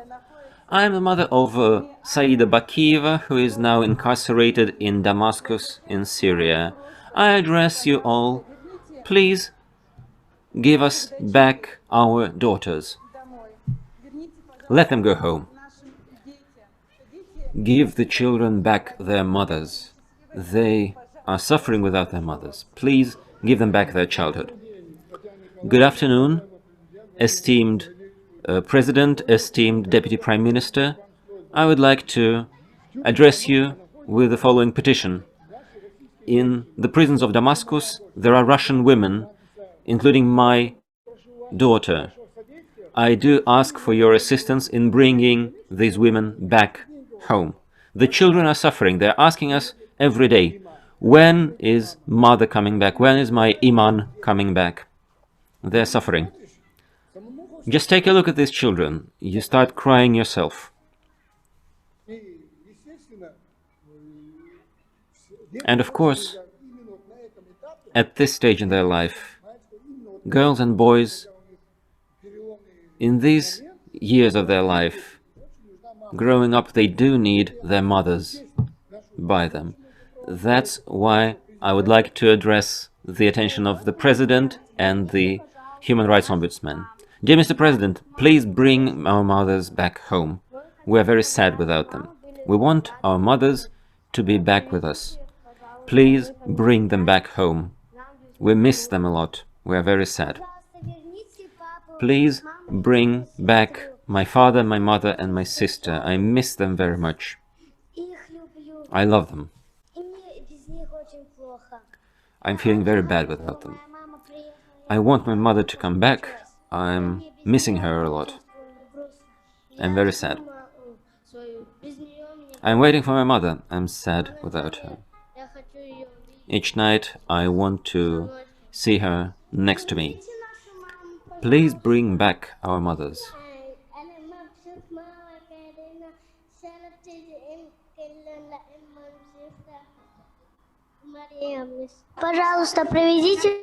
Please bring my mother back. I'm missing her a lot.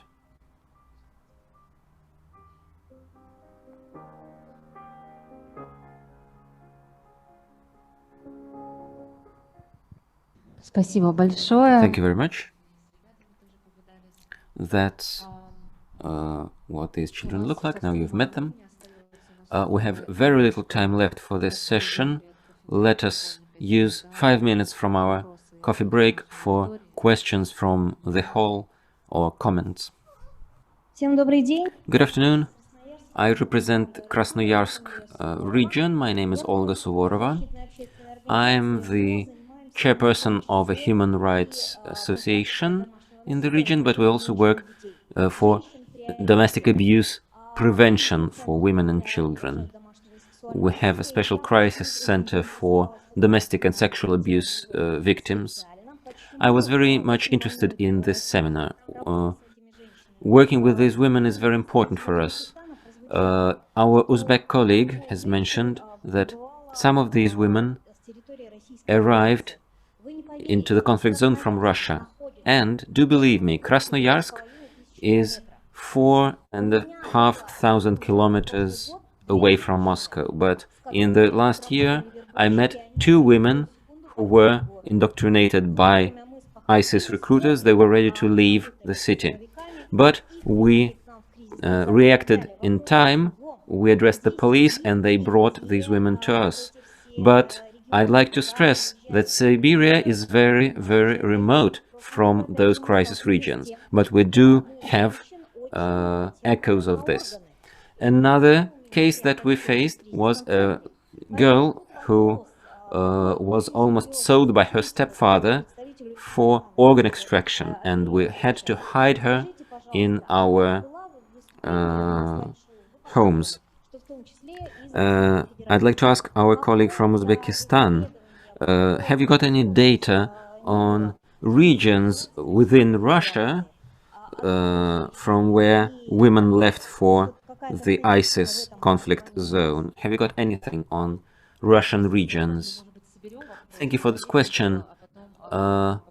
Maybe we can listen to some more questions and then ask the speakers to answer them all together. Dmitry Dubrovsky, the High School of Economics, Moscow. I have a question to both of our speakers. Our UAE representative, is she here? Yeah, Farangiz is here. So, my question is directed at both of you. We have seen these children, we have heard Farangiz's presentation. Her presentation was rather drastic, but I'd like to ask, to what degree is this indoctrination system efficient? It looks scary, but I'd like to ask, to what degree children really reproduce these behavioral patterns? I think Alia mentioned that these are dangerous features of behavior. The children aged 5 years and older do show some of this dangerous behavior, having been educated like that. But I'm interested in how it works, how efficient it is. I understand what they were taught, but what problems do you see as consequences of this education system? Thank you. So let us give the speakers an opportunity to answer. Farangiz, are you... Я тут, по-моему, первый вопрос был для Узбекистана, поэтому я могу... I think the first question was to our Uzbek colleague. When it comes to statistics across Russia, we don't have anything specific. It's the general statistic that we have in our police database. 80% of all individuals who traveled to the terrorist conflict zones traveled there through Russia. They used to be migrants in Russia from Uzbekistan.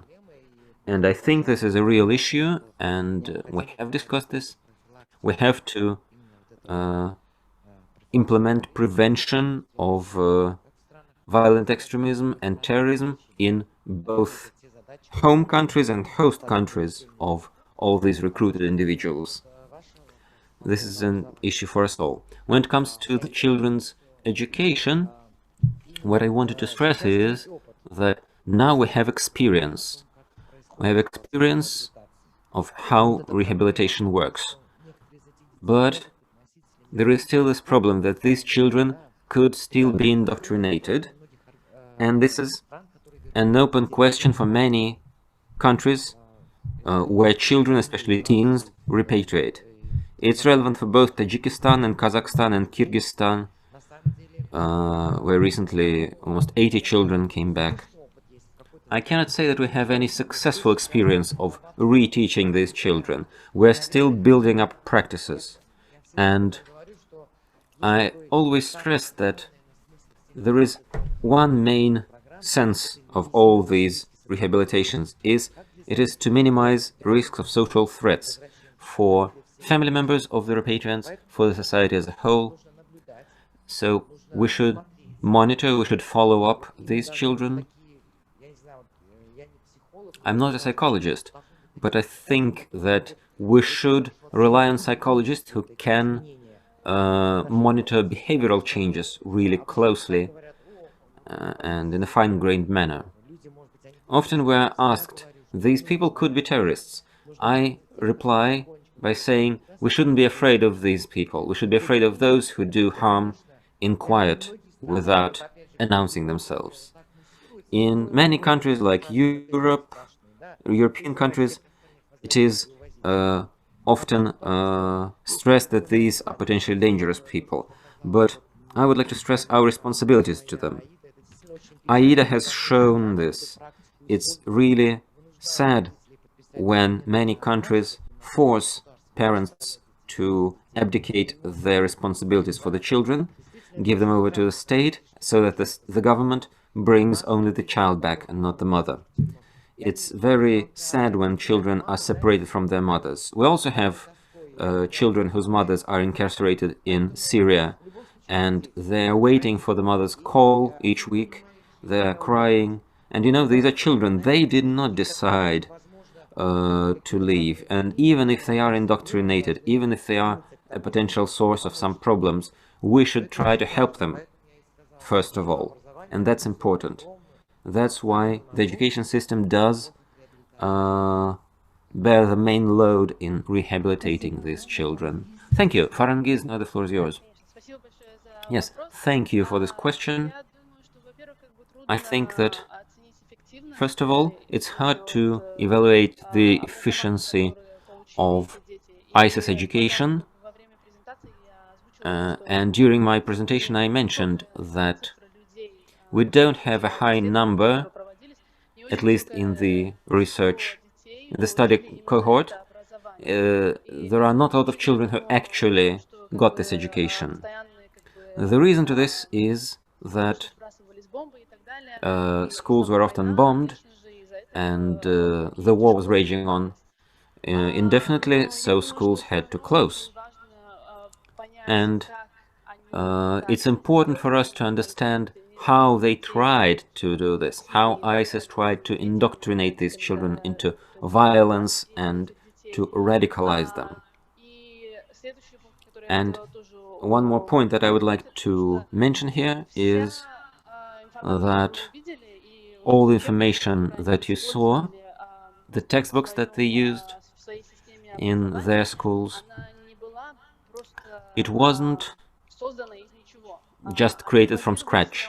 They were based on the pre-existing educational system, pre-existing documents, be it textbooks from Iraq or Syria, be it something else. They still used something as an example and just added their narratives on top, added their own vision. That's why it's important, again, to work with the whole educational system so that there won't be such a situation in the future when organizations like that could use education in order to fulfill their goals and strengthen their position. Concerning children, I'd like to mention that the fact when children are taken from their mothers, I think this makes children more vulnerable. There is an additional vulnerability for them, because when parents are taken from them, how can you explain to these children why you took their parents away from them? Why the life that they have had up until now, why all that the parents told them, parents whom they had seen as holy persons, how to explain to these children that their parents were wrong, that the life that they had led was wrong, and this is not true. That's why I think it's so important to work jointly with psychologists, sociologists, and so on, with everybody who can help these children, and work with their parents or carers or host families, because it's only through them that you can reach these children and see certain changes. Thank you. Thank you, Farangiz. I think it was very interesting. It's important to analyze the mechanisms, how they were working through textbooks and others. And I was really impressed by the slide where you had to circle the letter M or N, and next to watermelon you had gun and martyr and bullets and so on. This banalization of violence is really striking. We have to study this, and we have to adapt our programs to how these children were indoctrinated. Now, dear colleagues, we have just 1 minute to the next session, so please take your coffees from the tables and be ready to attend the next meeting. But now I just want to read one comment from the chat. We have participants from Kazakhstan who would like to speak, but we cannot give them time now. But at the very end, when we will be discussing prisons, we will give you some time for a short presentation. And Olga from Kazakhstan is mentioning that each Central Asian country has its own way of social rehabilitation for children, and children spent up to 6 months in repatriation centers because they had no home to go back to.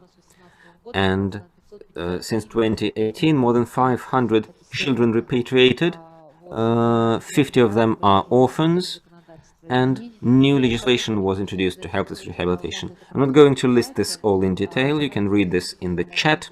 Let's get back to this at the very end of our agenda. Let me read a comment from Alexander Yurkov from Tumen, why Russia became a transit country for migrants going to Syria. He thinks that's because a lot of migrants were disillusioned. Their expectations didn't pan out, and ISIS recruiters were more successful. So we have a 2-minute break.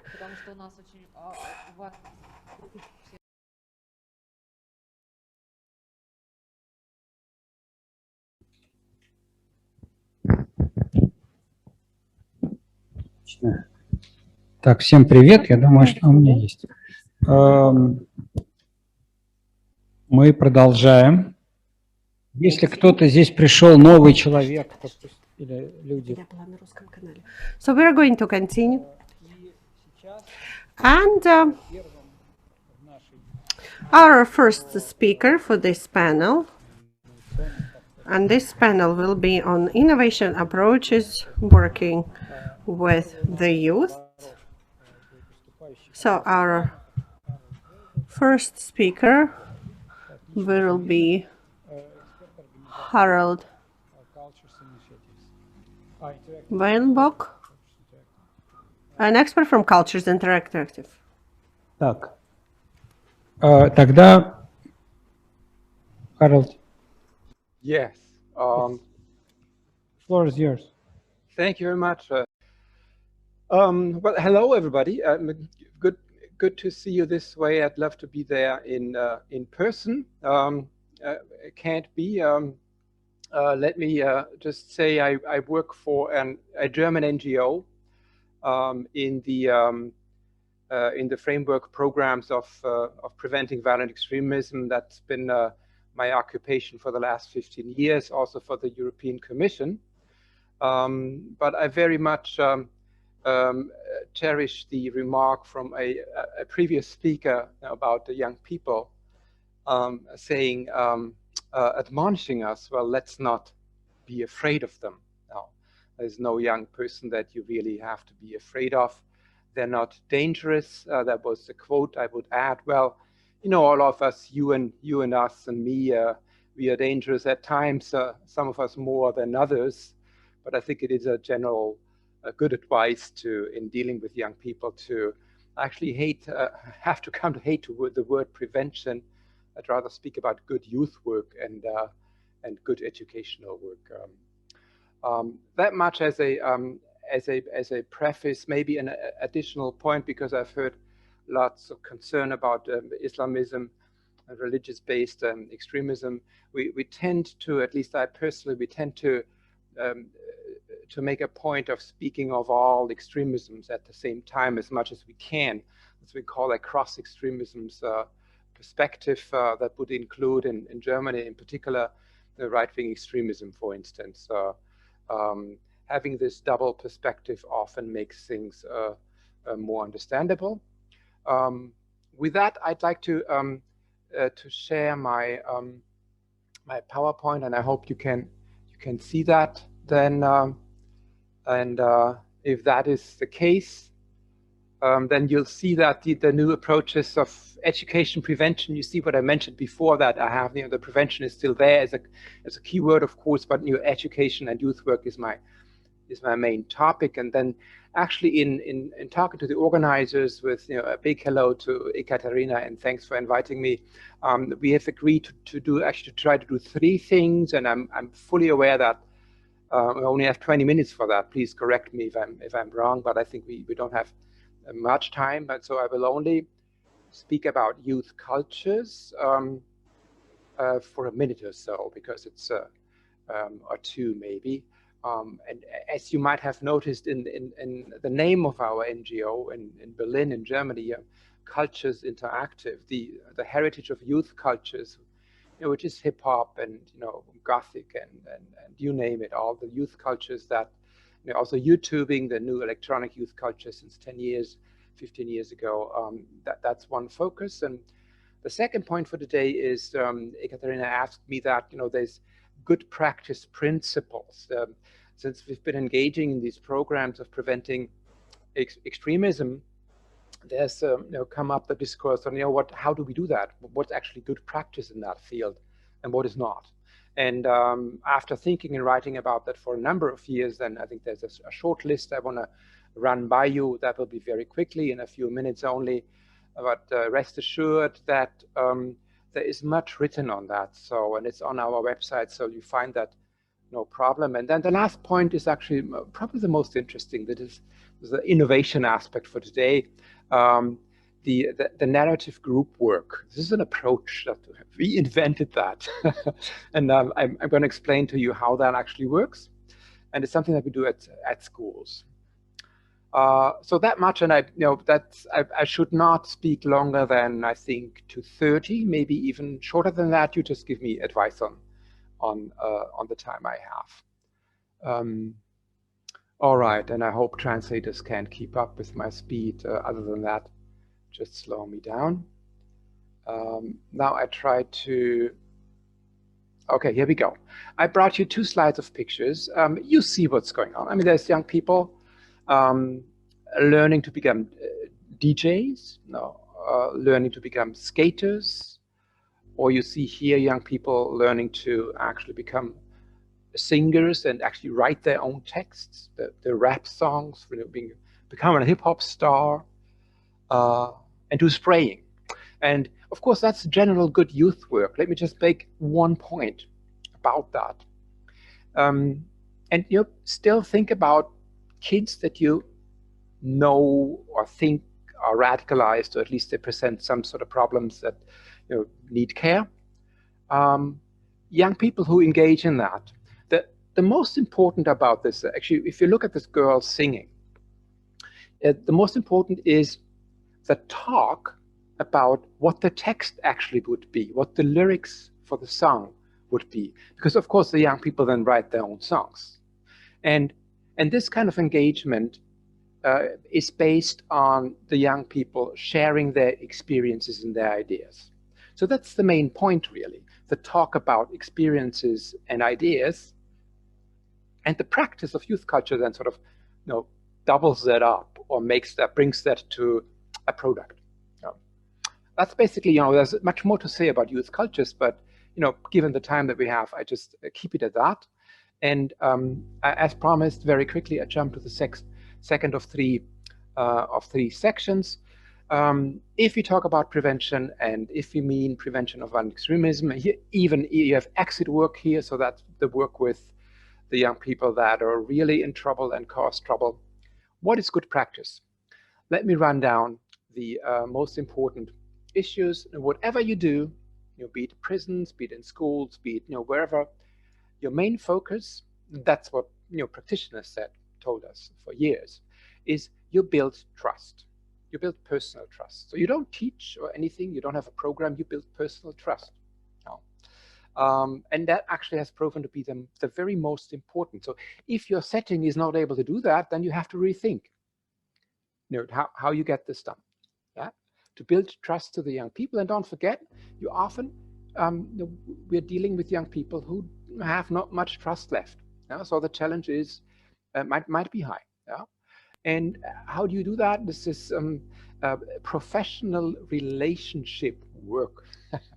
That actually includes psychotherapy and other, this is really a term to think about, that, having a relationships, you can be done in a professional way, that aiming at the growth of your client, at the personality development of your client. I could talk an hour about professional relationship work.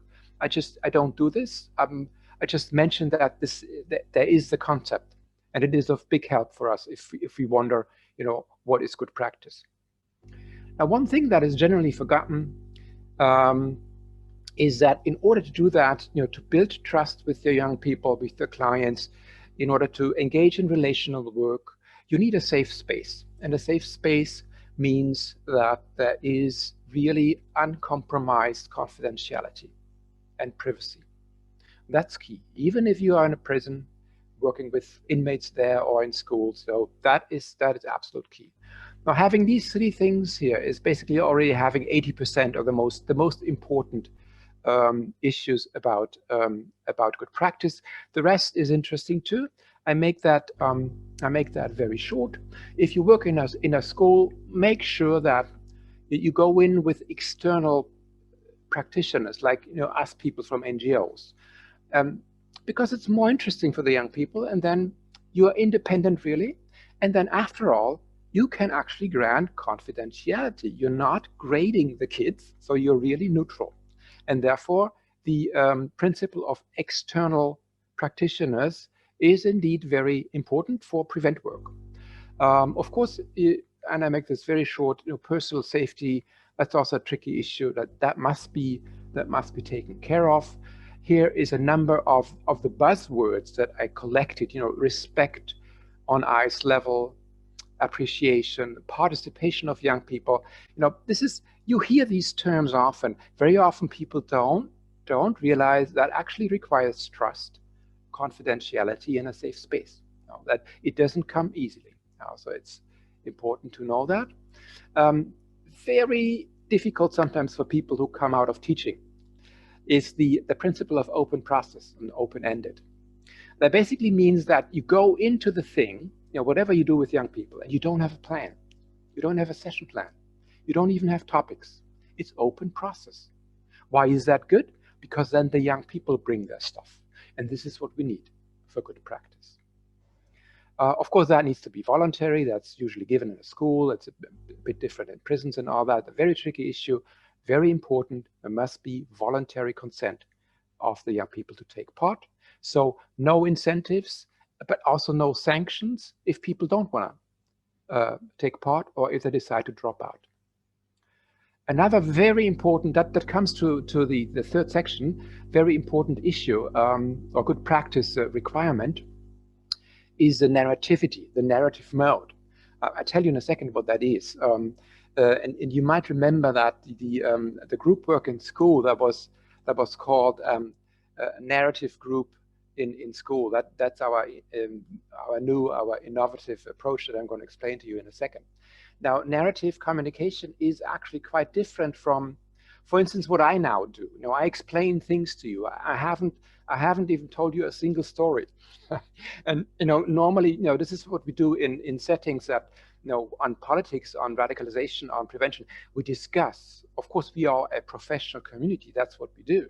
But sometimes, actually, people do tell personal stories, and you realize the change in register that takes place. If somebody actually tells something that he or she has experienced. And it's been found for exit work in particular, but also prevent work, that we generally value arguments too high, and we don't have enough appreciation for the value of a narrative, of a told story. And the whole business of counter speech and counter narratives and counter videos, these things don't really work in my opinion, and many of our grassroots practitioners think like I do. So counter narratives just don't work, because they argue instead of exchanging personal experience, which you do by narratives. Now, with that also comes that you work on social skills and emotional intelligence much more than you work on issues, which you would discuss. Emotional intelligence is actually a quite tricky theme. It's very important, and I think you might understand immediately without explanation that the areas of conflict, of anger, of rage are extremely important. I mean, generally with all of us, we all get angry, and sometimes we are dangerous, but especially with young people. And what is not so evident, that issues of shame and guilt and anxiety are often in the back of it. So if you have an open space and you have a secure space, and you have the opportunity to actually to talk about emotion and share emotional experiences on these issues, of course you will jump at it, and you will make good use of these opportunities in whatever you do in your setting. The group settings principle, as much as you can, even in exit work and more tricky interventions, use group settings, because you just learn more in terms of social skills and also emotional intelligence in terms of, if group. The one-on-one is intense, but it is a one-on-one and not more than that. So if you can, do try out group settings. That's more a particular thing about exit work. Triangular work there means that the client has at least two practitioners to work with, or vice versa. You as a practitioner, you go into a setting with one client, with a colleague together, and the triangular system is in a way already halfway towards the group setting. So that's meant to break up the one-on-one. Wonderful. And you do have translation? I think the translators are back. Oh, wonderful. Well, thank you. And please don't feel sorry at all. I have such an easy time here sitting in Berlin, just looking at that and sort of, almost laughing or smiling, because, just look at the moment when this very angry man came in. I don't know whether he had any idea what we were talking about, but it was just about, social skills and emotional intelligence. So I'm somewhat taken by that, coincidence. It was so evident that, this man would in order to, get better and get less dangerous, would require much of the work that we just have on this one line here. That, conflict, anger, rage. And it would be interesting to see whether there's some issues of guilt and shame and anxiety with him. I could well imagine this person having an anxiety disorder of some sort, but that's sort of my personal speculation. And one remark, also one observation, I'm not sure, but you just double check yourself. You have a much better judgment on that. This man didn't seem to be an Islamist to me. For me, I don't care anyhow, because I see a male angry person, and not even haven't understood, and probably even some sexualized signs that he put on a screen. So, I personally don't care. This is why we tend to apply a cross-extremism approach. because we first look at the person, and only at second and third stage we actually look at what sort of extremism or what sort of problem he's actually coming from. So that much for this, the group setting thing we had, the triangular as well. Oh, here we are. This is, while I said gender issues, and all extremisms, you know that, I just repeat what we all know, all extremisms do have very significant gender issues. They all have issues with sexism, misogyny, homophobia, presumed inequality of genders, gender roles. It's all over the place there, regardless which extremism we're talking about. Therefore, for us, for prevent workers, that means that this is an issue that is always very important. And whenever we have a chance to pick up on it and just see, we don't bring in, remember, we don't have an agenda, we don't bring in anything, but we can always pick up on certain things a bit more than on others. This is perfectly legitimate. And gender issues would certainly be one. And of course, then the second one here, the group hatred, whatever there is, be it religious, be it political, whatever there is, group hatred, we pick up on that as well, of course. As a general guideline, you all know this as pedagogues, that you focus on skills that are there, and not so much on the problems and deficits that have caused the intervention to take place. And you also, as best you can, every person has a family, as has been observed before, which is why you should never, get the kids out and the mothers and the families not. Families belong together, and families belong to the intervention, because it's a contextual, it's a systemic intervention. This is it. Basically, there are a couple of more. But this you can also read up on, or you have me another time for some other input, no problem, anytime. But for the last, not more than 5 minutes, if you may, I'm just explaining to you the narrative dialogue technique in schools. Most often we call it narrative group work. Actually, it's a group setting, and it's very simple. Just explain to you how it works. You have one class, and you have for one school semester, so it's an extended. You don't go in there for 2 or 3 times, so you stay there. We even worked with classes for 2 semesters, and they like it. So you go in for half a year, and you have 1 hour per week. You can also have 2, but 1 hour is what we work with. And what you do with this class at first is because there are 25 young people, you divide them into 2 groups, and then you have 2 groups, and you go into different places. Each group has its room, and it's got 2 facilitators. So you already see this is really about group work. It's not about teaching.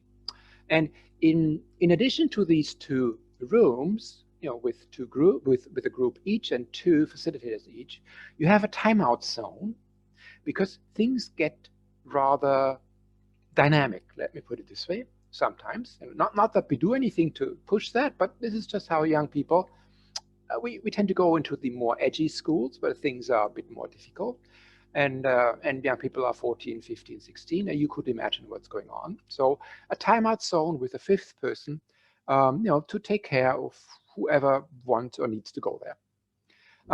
So that's the setting. And then, and I can make this very quick because I already explained to you about narrative and the good practice. What's going on in these groups is totally up to the students. We just go in there and say, well, listen, this is your space, this is your room, we help you, please go ahead. What's going on your mind? What's going on in the school? What's important to you? What do you want to share? What do you want to talk about? So that's it. Young people are not used to that. They don't need long to get adapted to it. If we know what we want and what we do. And the only thing on top of that, what facilitators do, the 2 people in each group, is that they encourage the students to do the narrative thing I explained. 5 minutes ago, to share experiences. So get them away from just speaking out loudly, arguing, discussing. Get them away from that, calm them down as best you can, and make them share, not everything, but something, share experiences. So become narrative. That's the main job of the facilitators. It's actually not an easy job, I can tell you, especially for teachers, as I mentioned before, because as teachers, we always want to teach. And that actually comes in the way in that. Yeah, so we ensure respect. So basically, we give security, respect, and order. The content and everything comes from the students, and by doing that, they learn actually how to be, well, really how to be a democracy. Where every voice counts. That needs to be learned in group work. And if things get too rough, you remember you have a timeout zone where you can switch back and forth and take a rest and come back, or you can actually, the group of 10, 12, you can once again divide them up. And I always recommend, divide boys and girls. That's very effective most of the time. Since you have 2 facilitators in the group, you can actually divide them up and intensify the exchange. And there's a couple of other things we do. Then there's mediation settings and other methods that we bring in, but those we only bring in if we have a special reason to do so. If there is no reason to do so, it will just be group work on that kind. So that is basically it in a nutshell, in one slide. And I'm close to being finished. And probably you've understood everything important already anyhow. But just in case you were wondering what the narrative actually is, I've already explained it. But here you have a couple of lines to that. Is a narrative means there's a very interesting field, narrative psychology. I come from that and a couple of other fields, but that's my favorite field in a sense. And a narrative is just really expressing one's own personal experience, telling something that you personally have lived through. So it's not an argument, it's not an opinion, it's nothing to discuss. There's nothing to discuss about a narrative, because a person that tells you something that she has experienced, what should you? You can ask questions, but what should you discuss? First you listen. That's what we do with narratives. And it's so important to make that point, because in the extremism discourse, we have this other use of the word of narrative, the Islamist narrative, the Nazi narrative, there it means an ideology, it's used metaphorically. This is not what we mean here. We mean the literal meaning. Narrative is what you actually experience. And once you tell something that you experienced, you are in it again. Partially, you relive it. That makes you laugh or cry when you tell a story that it's a very emotional thing. And the trick with that is, because it's so emotional, because we relive it, we can actually work through the experience, and we can get to personal change. That's what people mean by the healing effect of narrative sharing, or by the preventative effect of that. And this is probably a good closing line now. And I think that with that, I would finish it off and just leave the rest for you to read. If you want to receive my slides, you're most welcome.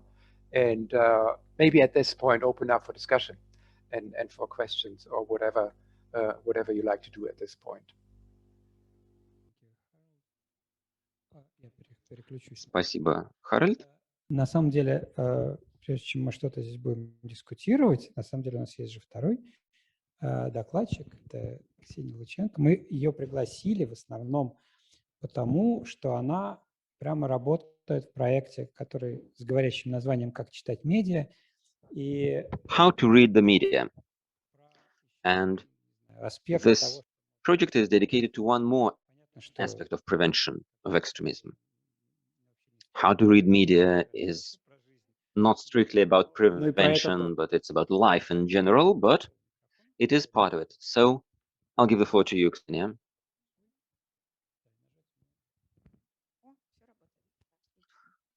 Thank you. I will try speaking not so quickly, although I do sometimes face several issues, so that my speech is translated into English in Cool. So I'd like to start by several words about our project, what we do, and how this intersects with today's subject. The project is called The Earth is Flat, How to Read Media. Of course, this flat Earth shtick was invented by the Euro Commission. It is an ironic play on this very common misconception or fake or conspirological theory of the flat earthers. This project is initiated by the Goethe Institute in Moscow and supported by Kolta.ru, mass media site. The first iteration of the project concluded last year, but we continued working because we have achieved interesting results and we're moving in the right direction. The structure of this project is as following, as you can see on the screen. We work both offline and online. We run training sessions for teenage individuals aimed at building up media literacy. Our first audience was teenagers aged 12 to 15. We visited several cities within Russia, more than 20 cities, and we started with these training sessions for teens and public lectures for adult audiences. I will tell a little bit more about this later.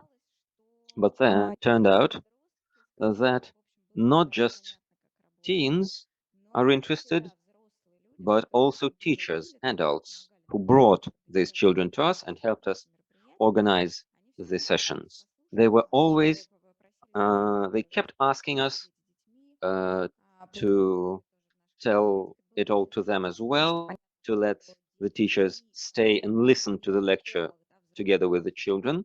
This was not ideal because the children would behave in one way when meeting us, unfamiliar younger persons from Moscow, and with their teachers whom they know. So we tried keeping it separate, but we realized that adults also need this. They are ready and they want to listen to content, including content adapted for children, that is more dynamic, more adapted to the children's reference frames. They're ready to sit through a children's event as well because they need any information that they can gather. Everything digital is the gray area for them. They live in it. They face more and more requirements on how to navigate it, but they don't know how. And so we added one more element, training sessions for adults, for teachers, so that they both feel more confident themselves and can work better with their students.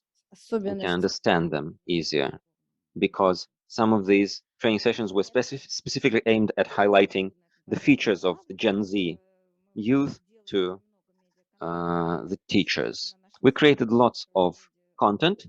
It can all be accessed on our website, howtoreadmedia.ru. We also have a small documentary series there aimed at this issue of cyberbullying, specifically aimed at younger girls. We also have comic books, webcomics, animation, and podcasts that we created together with the Arzamas website. That's how we arrange our events across many towns in Russia. And now, what do we mean by media literacy? Because, of course, media literacy is a very large field. And the Higher School of Economics has a conference on media literacy. They involve lawyers, biologists, literary historians, mathematicians, and so on. They all talk about media literacy. This is a very large field, and we had to delineate it somehow and to understand what we're doing. And it's clear that, all in all, media literacy is some common principles of searching, reading, analyzing, and creating information and media messages. It's a kind of a sign system. Therefore, of course, our task was trying to help people navigate in the rapidly changing world where we have exponentially increasing volume of information and communications. So we chose these 5 directions. Number 1, media literacy. It's fact-checking, verification. That's quite clear. The second part, and it's very important, that's what the previous speaker talked about, is this ethical component is very important. It's related to cyberbullying, hate speech, the ability to participate in a civilized debate. So basically, it's related to communications. Then the next point is understanding how the media works. Why do the journalistic materials, why do they look like this? What are the foundations of information gathering? Then another thing is media making. We have a team of coaches who are teaching kids how to make short video films. So the kids learn how to make films, they learn how to make cartoons, they work on VR. So basically, they do everything that they need to do with their own hands. So when we talk about media making, the teachers gain a new understanding about how to use these new technologies, for instance, during lessons. And of course, we're talking to the kids about safety, importance of passwords, and also how important it is to keep the private separate from the public. So we have to explain to kids why they shouldn't send naked pictures even to their best friend, because you have a spat with a best friend and then they might upload your naked picture somewhere else. So this is an issue of safety. So that's what we focused on. There are also 2 important things. This media, well, this was media literacy, but we also have functional literacy or basic literacy. Kids hear a lot about it in schools, and this literacy is about how to basically connect the knowledge that they get in school to reality. So basically, they're trying to understand how the world works. It's basically the kids' life experience in school and in their private life, and how can they use this experience in their life. So basically, media literacy is also part of this functional literacy together with financial literacy or medical literacy. And of course, there's a whole bunch of problems related to critical thinking. That is something that we work on when we develop media literacy. But critical thinking, of course, is quite a general notion. I teach in the Russian Public Administration Academy. I teach this course, and some in our university it's even being taught by philosophers. And the reason I'm talking about it for so long is because critical thinking means rational doubt, skepticism, the ability to derive logical conclusions, independency of arguments, self-control. All of these are markers of a developed personality or developed character. A person of such a character probably will not end up trapped I don't know, by different ideologies. But we do not have the armamentarium to develop this. We're talking about the values that were relevant back in the 18th century. Therefore, we assume that if a person knows about these values, if they can use media literacy tools, then that should save this person from becoming radicalized. And we are right to an extent.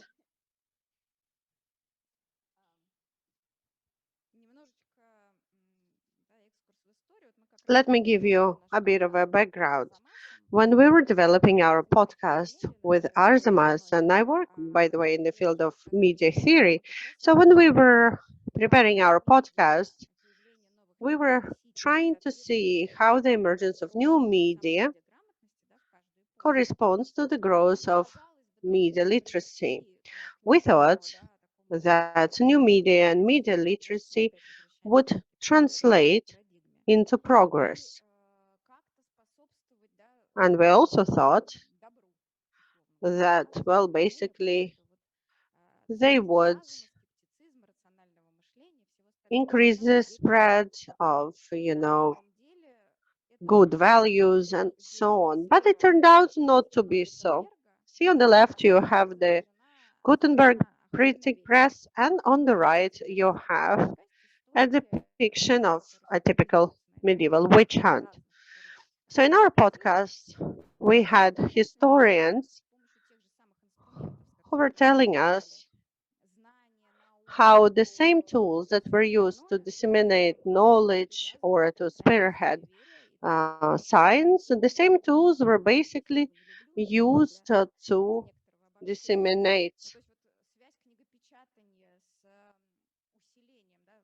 all of the myths.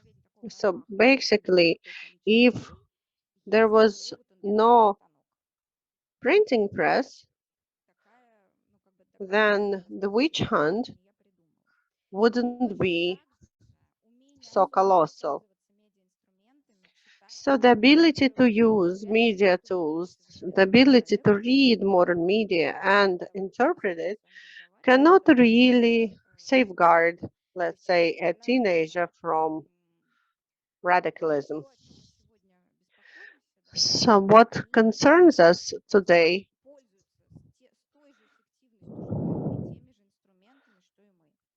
is that radicals use the same instruments like us. They are well versed in media making, they understand how the media works. So the tools become more sophisticated, and the use of these tools becomes very sophisticated as well.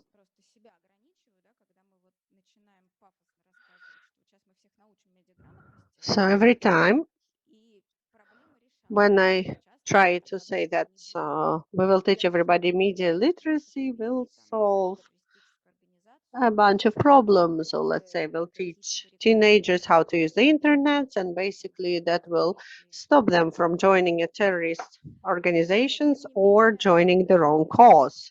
But that's not the case. Therefore, we need something else. But what is it? I think, well, I have the suspicion that this missing link is basically the tone of the conversation. I think that's what our German colleague was talking about, Harald. So how do we talk to young people?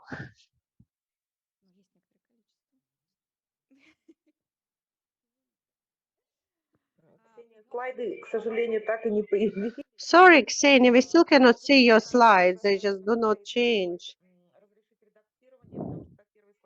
Maybe because we can still see only the titles. Там так и не слышно, так и не листаются слайды. Ну хорошо, значит, я буду рассказывать, как получается, что ж теперь делать. Вот, ну, Okay, well, if it doesn't work, I'll just try to do my best. So for the digital natives generations, they do not have this division into virtual and natural. So they start reading a paper book, then they continue reading it on an iPad, and then they finish the book by listening to an audio book. Therefore, their life doesn't also is not also split on into real life and virtual life. They have a life, a virtual life, and it's as important to them as their real life. So they have no split like this. So basically, it's the same life for them. That's just a different dimension of the same life, the analog life, the digital life. But quite often, they admit that. And kids who practice self-reflection, they sometimes tell us that they want to see a bit more order. So in order to understand the psychology of a teenager, you have to realize that they never think how information appears online. We still remember libraries being digitized.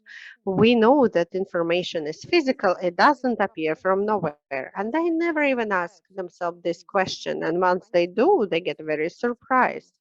So in order to understand how to evaluate a message critically, we need to understand uh, how the message ends up online. It doesn't come to the internet from the noosphere. It doesn't emerge out of nothing. So basically, we start with this chicken and egg discussion. That's how we initiate critical thinking. That's how we start talking about verification and more critical attitude to information. Next slide, please.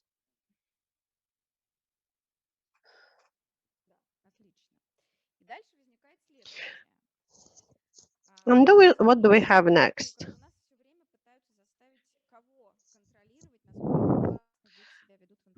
Who is usually asked to control children's activities online? Well, in Russia, it is usually the teachers. So the teachers are attacked, and it's always quite an ugly story because in different towns, teachers are told that this is something that they should do mandatory. They should monitor students' activity online. They should monitor students' social media.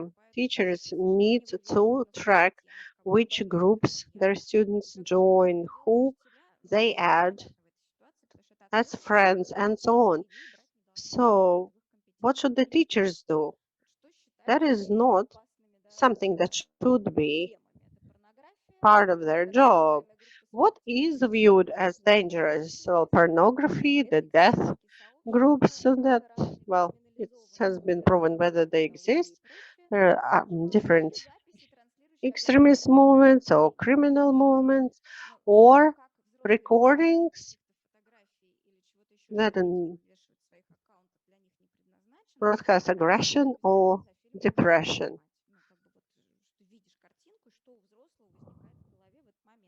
So when grown-ups see a picture and they get shocked, but what was the kids thinking? You know, if a kid looks at a banana, it's just a banana.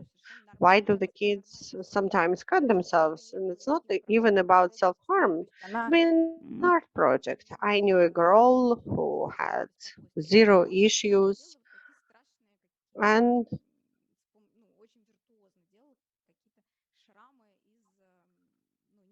what she was doing, she was making scar prosthetics using some plastic and then taking pictures of that. But when other grown-ups saw it, well, her parents were aware, but when our grown-ups saw it, they were mortified. So we never know whether what we're looking at is a problem or not. Young people use their own language. So here again, we have to work on maintaining trust. Prohibitions don't work here. We have heard stories about children being cut out from Wi-Fi, turning on Wi-Fi only by the clock, but a metro line was running under the house, so the child just connected to Wi-Fi antennas in the metro and browsed the internet. So everything was continuing, and he wasn't doing anything harmful, actually.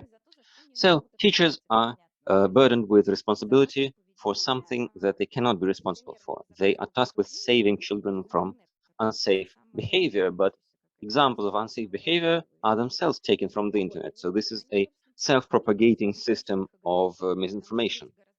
And due to technical limitations of teachers, they cannot find the children because children are more often more savvy in technology than their teachers. So if they want to hide, they will stay hidden. Recently on the mail.fm, we had this publication in Russia on how they follow children, how they spy on children. There is a special app called Gerda that teachers use to spy on children. Its developers deny any connection to governmental activities, but their filters could be used. For example, filtering by form. This is a screenshot from this website called Gerda. You can filter by your students, by form, and the system starts monitoring them. And I don't know where it ends.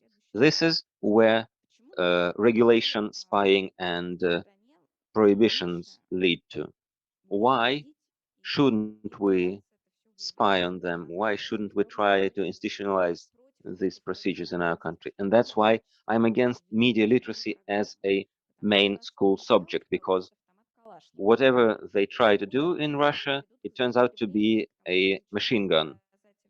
Everything leads to abuse of law, everything leads to prosecution, and so on. For example, they try to monitor children, use various hidden Secret Service applications to do the following. For example, in Krasnoyarsk, they arrested a 14-year-old girl because she was part of groups dedicated to Columbine shooting and was interested in school shootings. She was reading about it. She was interested in the subject as a whole, and she was forced to go to a mental hospital, which is forbidden by the law. Or in another town, 3 teens were arrested because they blew up a copy of an FSB building in the Minecraft game. They were interrogated and so on. The so-called New Greatness case is different, but it's also about teens who were suspected of terrorism due to their chats discussions. This was a scary story. So as soon as prohibitions from above start spying and monitoring, even if it starts as a benign impulse, it always ends like that. And so if we introduce media literacy not as an additional practice for school pupils like we do, but as a mandatory subject, it would lead to another witch hunt. And teens will be playing the role of witches. And my last slide, what can we do in actuality using media literacy tools? We can slowly, step by step, develop functional literacy and critical thinking. This is a slow work, as is everything that does not involve prohibitions. Slowly, step by step, spreading norms of ethical communication. That's why we should be talking ethically to these children and adhere to these norms in everyday life, not just within these special events. How to do it more efficiently? We should introduce work by psychologists and social anthropologists to this practice. We should rely on their efforts. We should work not just with teens and students, but also with their parents and their teachers. That's what I realized from experience, because they're all scared and unsure and their fears are translated onto children and lead to escalation of conflicts and radicalization. Children start resisting this pressure. We should reflect the needs of young people which lead them to radicalization. It's a question of identity, it's a question of search of their own group, it's psychological issues, and this brings us back to my first line here, using the help of psychologists and social anthropologists. Next, we should teach these young children the skills that they really need. We tell them make better stories for social media to increase the number of subscribers, and they understand that by going to our meetings they will learn to make better videos for YouTube, for Instagram, and so on, that they can convey their meanings, their ideas in a form that will more convince and more efficient. We are teaching them something that they need in their everyday life. Sometimes it's very interesting, sometimes less so. It depends on many factors. But still, they understand why they need it, and this is something that they actually need. And we are communicating with them in an ethical way during all this process. And we should avoid the extremes in the approach. We shouldn't be talking to them from top down. We shouldn't be looking down on them. But on the other hand, we shouldn't be playing at equals. We shouldn't be trying to imitate their slang. We shouldn't be trying to be too familiar with them. Just use our natural language and approach. This is true for both personal communication and for teaching, for projects that we're developing for this audience. And then, maybe, step by step, we'll be able to reach our destination. Thank you. Thank you, Ksenia. Now we have some time for questions and comments. Thanks so much for your presentation. It was really interesting, and I have a couple of questions. First, about the cultures and how you use cultures. I personally find it extremely inspiring of how you combine the various cultural workshops with basically preventive work, including with the right-wing extremists. This morning we were talking about trying to analyze the root causes and the psychological processes behind right-wing radicalization in our part of the world, and the word subcultures and cultures and loneliness and boredom, they came up so many times. And basically we asked our speakers the question of what to do, and they didn't have specific answers. And then I said that please come back to the session with you, because you probably have these answers. So my first question is how you work with the cultures. How do you organize these workshops? How does it look methodologically? That's my first question. And the second question is about this narrative method. So I understood the process, I think, but my main question is it prevention work? Is it the culture of debate work? And what is the role of the teacher or the adult who's there? Is he or she, as far as I understand, you don't give any topics, so do you maybe comment on how they debate, or like what is his or her role there, and what do you expect as a result in the end? Thanks so much. These are, if you can hear me, I hope. These are very interesting questions, very valuable questions. Where should I start? First, the culture. The culture basically comes down to youth cultures, so we have a plural there. And I think one thing that we do not do in this work with cultural contexts is deal with the cultural identity. And of course, if you have a bunch of young people, then you might have, for instance, you might have 5 hip-hoppers, you might have 2 two Gothics, and you might have, you know, a couple of other representatives of youth cultures, but actually in rural area that's not so diverse. And honestly, and that wouldn't surprise you, you would then have a majority of young people who are not practicing culture in a sense of youth cultures, but they adhere more or less involuntarily to sort of a mainstream right-wing populist / extremist culture that, you know, is common with, you know, shared with the village, with the community, you know, whatever. Now, how do we practice there? As I try to say in my presentation, it is really about actually the doing of it, and the doing of it means you have to pick up a spray can, or you have to pick up a microphone and start to sing something. That means, first of all, you pick up a sheet of paper and you write a rhyme that fits the hip hop rhythm, you know, and there needs to be some content. So basically, we are not talking about specifically cultural issues, but as you have understood, very much about the actual experience of the young people, and trying to put that into modes of expression is the most general definition of culture you can think of. Now, sort of express something by using a cultural medium. Now, it's I'm not sure whether that answers your question. I just leave it at there for the. Please don't hesitate to come back to me on that.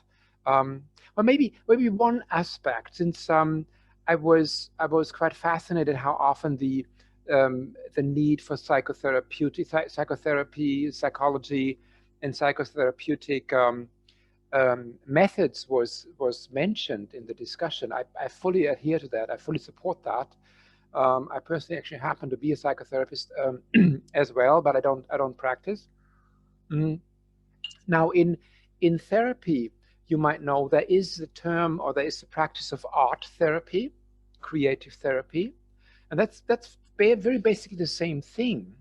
You use cultural practices in order to make accessible issues that are not that easily accessible. So often you use that in order to get to personal experience that is almost forgotten, unconscious. And you do that by employing something in between, which is sort of, you know, take a spray can, take a rhythm, take some text, just have some idea, and then follow up in dialogue on that, and then make all that more in depth. And young people can do that. You just have to calm them down.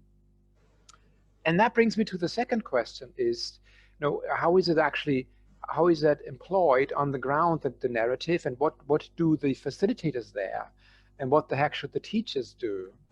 Well, for instance, as you noted, the teachers that teach the class shouldn't really have a role in that, which is sort of disappointing. I often have this question from teachers, and I always feel hard about telling them, well, listen, you know, stand back, you can't really do much about it. Yeah? But think about it. If you think about this as a system, a teacher of one school can very easily be the narrative facilitator in another school. Because while he or she still is a teacher, she is not responsible for the student as a teacher in that other school. So that you might actually get around that this way. Yeah?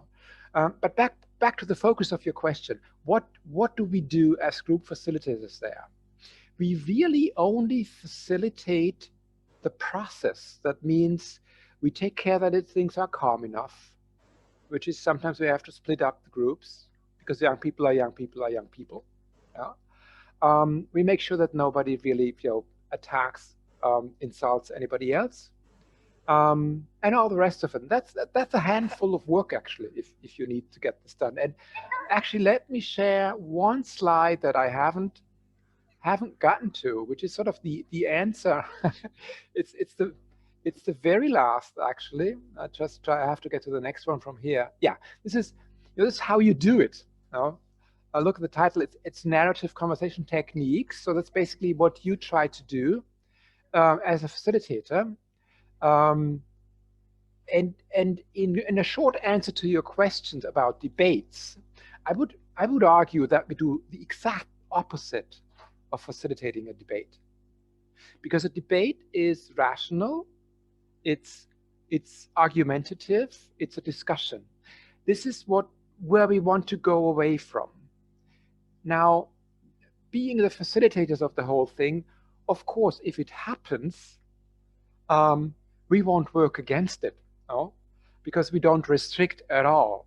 But the room we use to actually make young people, you can also do this, you can try this out with adults, with your friends. Do that, it's fun, actually do that. There's two tricks of getting a conversation from the argument level to the sharing experience level, to the narrative level. The first one I already opened up. It's very simple. In the questions you ask how questions and what questions, and do not ask any why questions. Because if you ask why, you get an explanation, you get an argument, and you are halfway in the discussion. In fact, you cannot avoid any discussion after you had a why question, because then somebody else tells you why this is not the case, and then gives another explanation why that is not the case. So try to switch around to ask how questions. And how would a how question sound like? Here's an example. Yeah. You said you don't like foreigners. Well, no comments, nothing on it. Can you tell me what you experienced with a foreigner, or more precisely, remember a situation, and it's a second trick. Remember a concrete situation, an instance that happened to you, where there was a foreigner and where you thought, well, I don't like foreigners. You see what I'm getting at? Whenever you make people think about a specific situation that they experienced, then you're away from the opinions and from the strong opinions and from the fights and from the debates, but you're getting into their actual experience. And once they will probably pause a second, because in the heat of debate, it's actually not that simple to think of something that you actually experienced. But this is what you do as a facilitator. You as best you can, without any reproach, without any negativity, you just make sure you can switch from one student to the other, and who is the first who can share a personal experience on the topic foreigners will get the floor and just recount the story. And then you can ask, well, how was it? What else happened? What came after that? Is somebody else here who has a similar story? Is somebody else here who experienced something that's totally different? So you do a narrative hopping, if you wish. You hop from one situation to the other, and what the situations all have in common is the basic common denominator. They've been original experiences of the young people that you're dealing with. If you want to do this, if you get this done, this is a handful of work, believe me. You don't need any second task other than that. And it would be good to have a little bit of training on how that. Just train these two things. You can go out there and train these two things. Just speak to people and ask them how and what questions. Do never ever ask any why question again. Just try to do this for 5 minutes and ask them about situations. And you already realize that it gets rather intimate if you do that. So you have to sort of calibrate a little bit. Who can I do this with? To what extent? And the same thing is actually happening in the group of young people. And that is very valuable social skills learning. You have to be able to calibrate your trust and your openness, even in a safe space. But of course, you need a safe space in order to get to train that, to begin training, sharing personal experiences. Thank you very much. Вот, давайте я задам вопрос Ксении, разнообразие. У меня вопрос вот какой. Вот та часть, которая про критическое мышление, понятно, что это все очень желательно, но реально человек молодой или не молодой, без разницы, сталкивается с вызовом, так сказать, для своего критического мышления, когда его надо применить к чему-то тебе симпатичному. Something that they like, something that they feel sympathetic towards, because it's easy to criticize something you don't like. Overcoming this obstacle, it's easy to teach overcoming this obstacle to those who share some of your views. Give them something that is understandable for both the trainer and the trainee. So in this case, how can we teach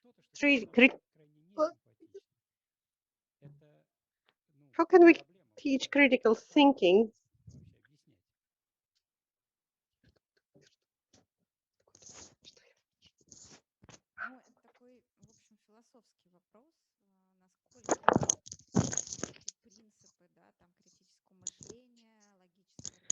Sorry, technical problem.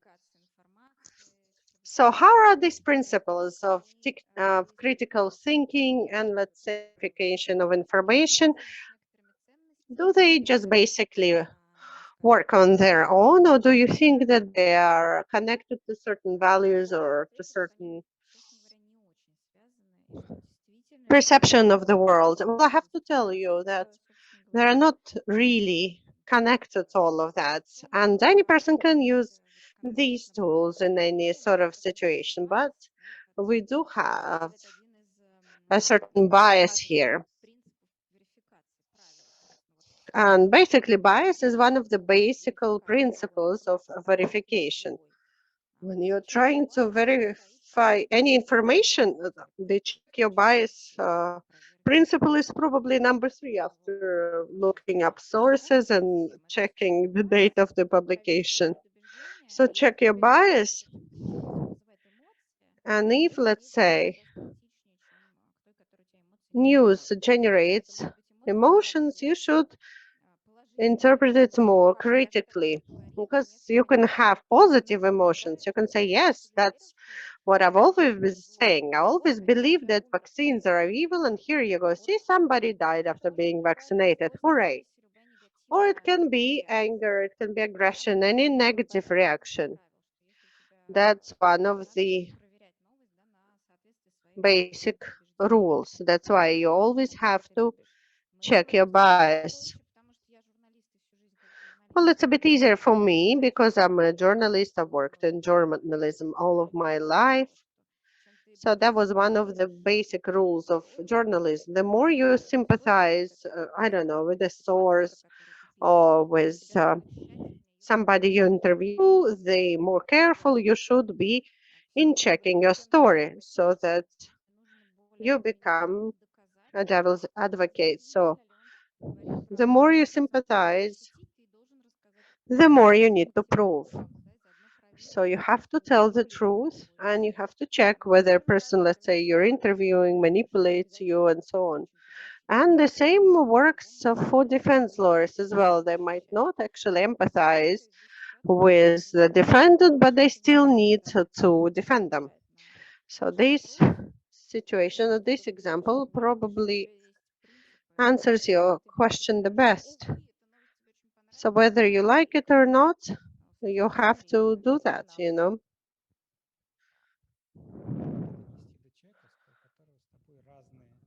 So basically, you need to try and, I don't know, convince a person who has a different bias, a bias that's different to yours. Well, then we can select fake news, I don't know, on different topics. Well, there are different methods that can be utilized. Thank you very much. I just realized that I've been holding on to a question from the start of this event. So you complained about Gerda. Have you seen the Quibrum meme that's talking about destructive behavior on social media? That is a meme that's been making rounds. And here in Moscow, a new science appeared, destructology. Well, it might sound funny, but it's actually quite scary. And these people produce a lot of academic guidelines that are later brought into schools and universities. Because we see that from time to time, these brochures resurface. let's say if somebody dresses differently, they might be prone to destructive behavior and so on and so forth. But let's go to my question. In the course of your work, how often do you feel that you're not basically a lone warrior? How often do you feel that the government is helping you? You know, during the first part of this event, we were discussing what happens to ex-Nazis. And I remember that quite a lot of ex-Nazis ended up in Nazi groups or through athletic groups or even through church.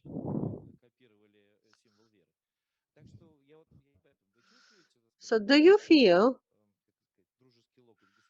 I don't know, the support of the government? Well, we don't have much time left, so let's take all of the questions first and then we'll answer them one by one. Over to Victor, please. Well, I have a question, but also I would like to give you some feedback. Well, we don't have much time. Well, I'll try and be brief. I just want to tell Ksenia that your talk was extremely interesting, and if I was reading it on Facebook, I would give you the biggest like ever. But at the same time, your talk generated a lot of questions. Harold was right when he talked about trust. So when we're looking for the truth, you know, the big truth online, who is looking for what?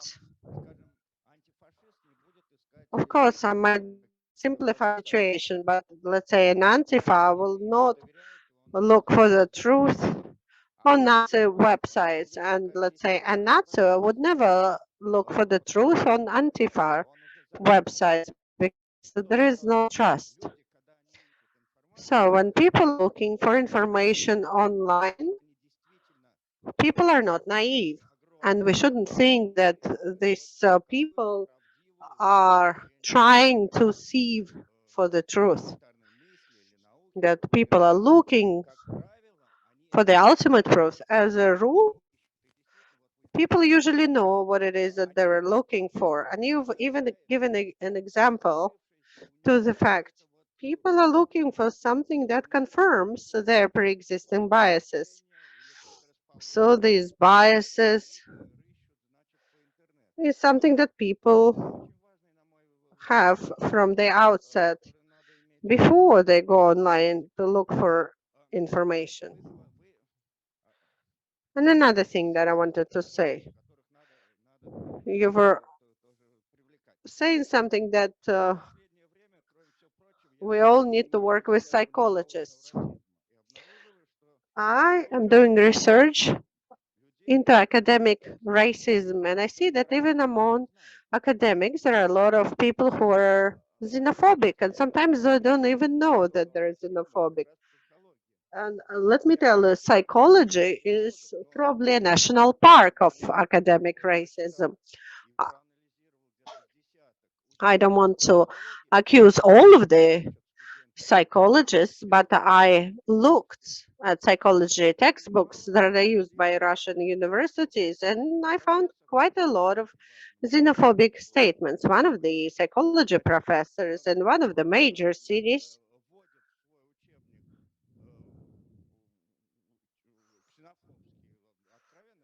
uses blatantly xenophobic texts in a teaching of his students. Therefore, that takes me to my question. Sometimes I ask professional journalists, but nobody managed to answer this question so far. So when we talk about journalism, right, when people go to study journalism, they are taught humanitarian ideals, values, and ethics. Then how does it happen that a journalist who got an education of this kind starts breaking the rules? What happens? What needs to happen for a journalist to turn against all the principles that they've been taught? Do we have any more questions from our audience? There is a question about scientists. By the way, the author of Destructology, by the way, has a PhD. So everything is okay with his credentials. But there is a question for Harold. I hope Harold is still with us.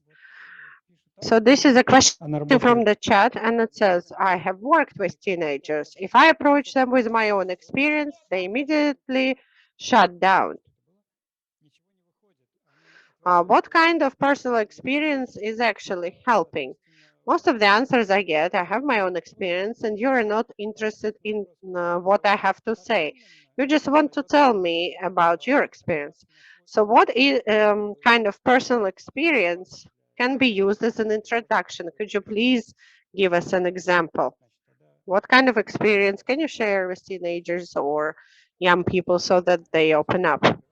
Yes, I'm here. Well, thank you. I just put the camera out because I was just trying to answer this. I just found this this question in the chat. Found it very interesting. This is very typical, actually. You know, the question here basically is: does the teacher tell any stories? I would actually. I'm not surprised that that doesn't work. And even as a facilitator, I would answer to questions, but I wouldn't regularly share experiences of my own. And I think that would not work as an intro, as a beginning. You know, as the colleague has observed him or herself, that that doesn't work. Now, what works is actually the group and the setting. Now, first of all, if you have a group of 10 people and you make it clear that basically they are not talking to a teacher or to teachers, but they're talking to each other, then this is the setting that works. And as an opening question, I would suggest, well, how are you? What's going on? What's going on in school? What's going on in life? You know, just to make these, it's on the level of this generality that I think things tend to be most successful as an opener. Now, other than that, there is cultural differences. I know I've never worked in Russia. There might be actually a couple of questions that can be more specific as an opener, but I personally follow the rule: as open as possible, as unspecific as possible. And I'm happiest if I just put the young people together. I can ask them all what's going on and then move with what's coming. Because young people want to speak. Somebody will say something and then you have a chance to say, well, tell me about it. And after that, you have a chance to say to the other, well, is there something that you recognize as familiar or unfamiliar? And then from there we go.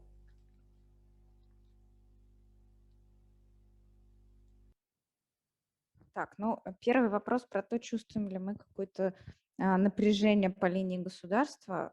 Ну, честно говоря, вот просто в контексте этого нашего проекта никакого... In the course of our project, we didn't have any sort of conflicts with the government. So basically, there was nothing. There was no interest, but there were no obstructions. When it happens to what the teachers tell us, well, yeah, teachers tell us different things. For instance, in one of the cities, teachers were forced to attend public lectures given by a lawyer who was affiliated with local government, and the lawyer was threatening teachers. The lawyer was using a lot of emotion. He was telling the teachers about these death groups online, that everything is horrific, teenagers are dying, therefore you teachers have a personal responsibility to rescue these teenagers. And one of the teachers told me that we left this meeting feeling such a tremendous burden because, of course, these teachers were forced to attend a public lecture by a very eloquent, very expert speaker, and that speaker tells them that the situation is horrendous, and so who is the destructive drive here? And then, of course, the teachers are told that it's only up to you to rescue these children. You spend a lot of time with children, therefore rescue them. And what tools should they use? Just monitor, spy on them. Well, okay, you monitor the children, you find something out, and then what are you supposed to do with this? So I'm trying to be an advocate. I'm trying to convince teachers that it is criminal to push all of that responsibilities onto the teachers. They don't have the instruments or the competences to do that. There are some initiatives. Let's remember this GERDA. Well, it was basically a local initiative and then became part of the system.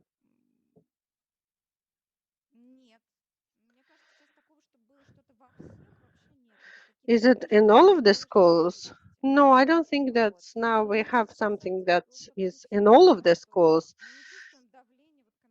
It's quite sporadic. So we do not feel pressured, but people are scared. And basically, they're just trying to act before something happens. This is the zeitgeist, And the second question was about psychologists. Well, psychologists also, they can be different. I got lucky, and the Institute of Social Sciences in the Russian Academy of Public Administration is great, and we have good psychologists. We provide free consults for students and teachers. These psychologists are great. My children's school also has a very good psychologist, so we work with her. So there are good psychologists. It's not, the situation is not so bad when it comes to, psychology and how it's practiced. Oh, journalists.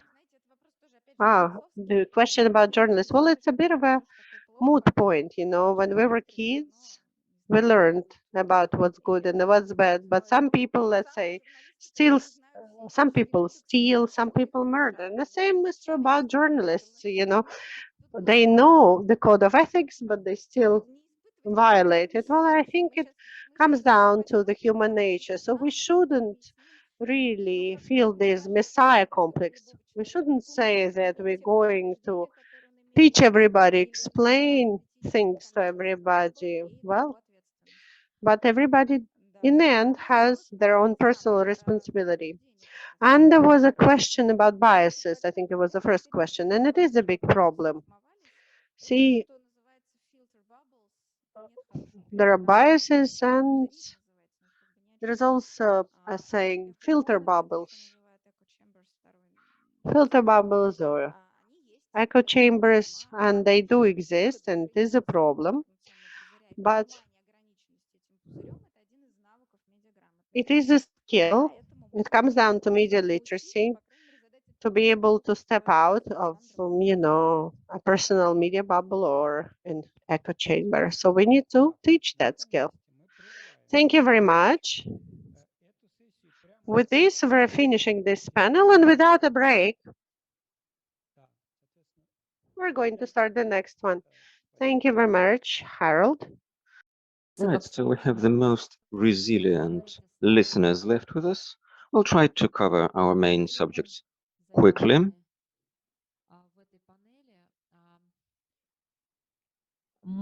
And we would like to talk about prisons. We talked about them very, very briefly this morning, and I remembered the remark that Pavel made, that people leave prison and they're ready to act again. Alexander argued against this, but I think what Pavel wanted to say is very similar to what I would like to say. When a person comes out of prison, they're not changed. Their views have not changed. And these 10 or 5 years in prison, They were punished, but they were not improved. The views of this person have not been corrected. We have two speakers, myself and Yulia Denisenko. And Yulia is joining us from Bishkek. Hello. We have quite a large time difference. It's quite late in the evening in Bishkek. So I think we'll start with your presentation, and then I will talk about the Russian situation.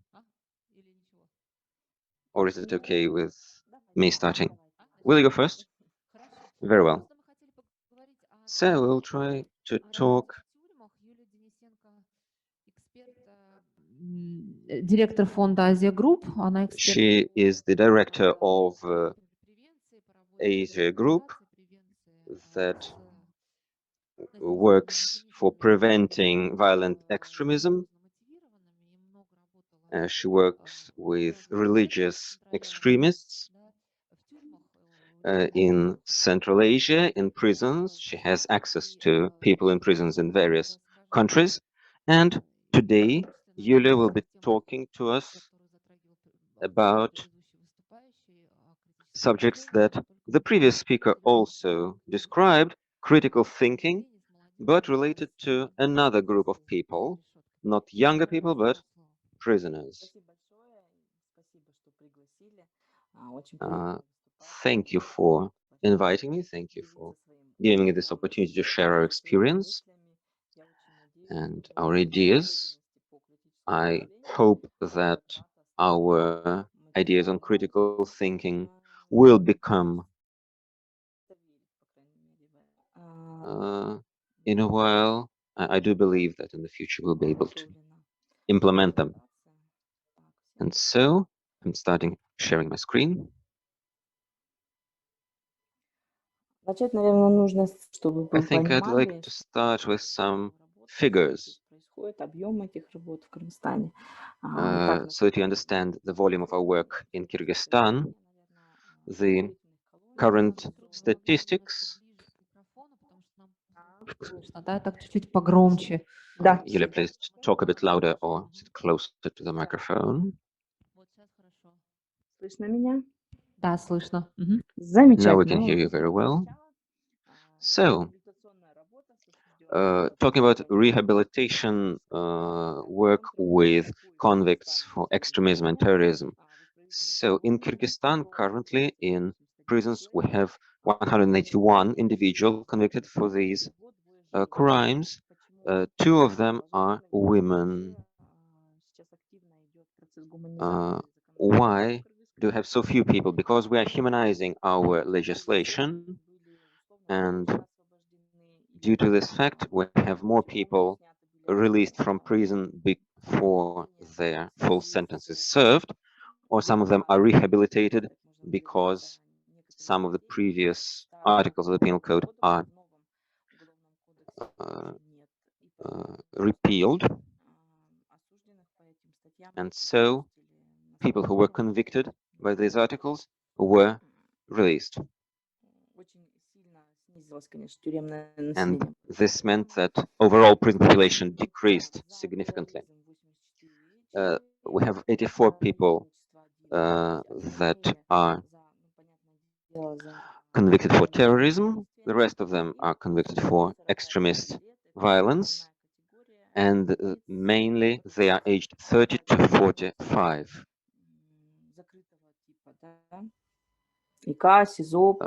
This refers to all kinds of penal institutions.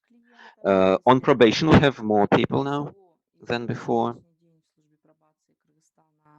Today we have 5,000 persons on probation, and 133 of them are convicted on lighter crimes after 5 years prison sentence, crimes related to extremism. Some of them were released earlier than their full sentence, or they were not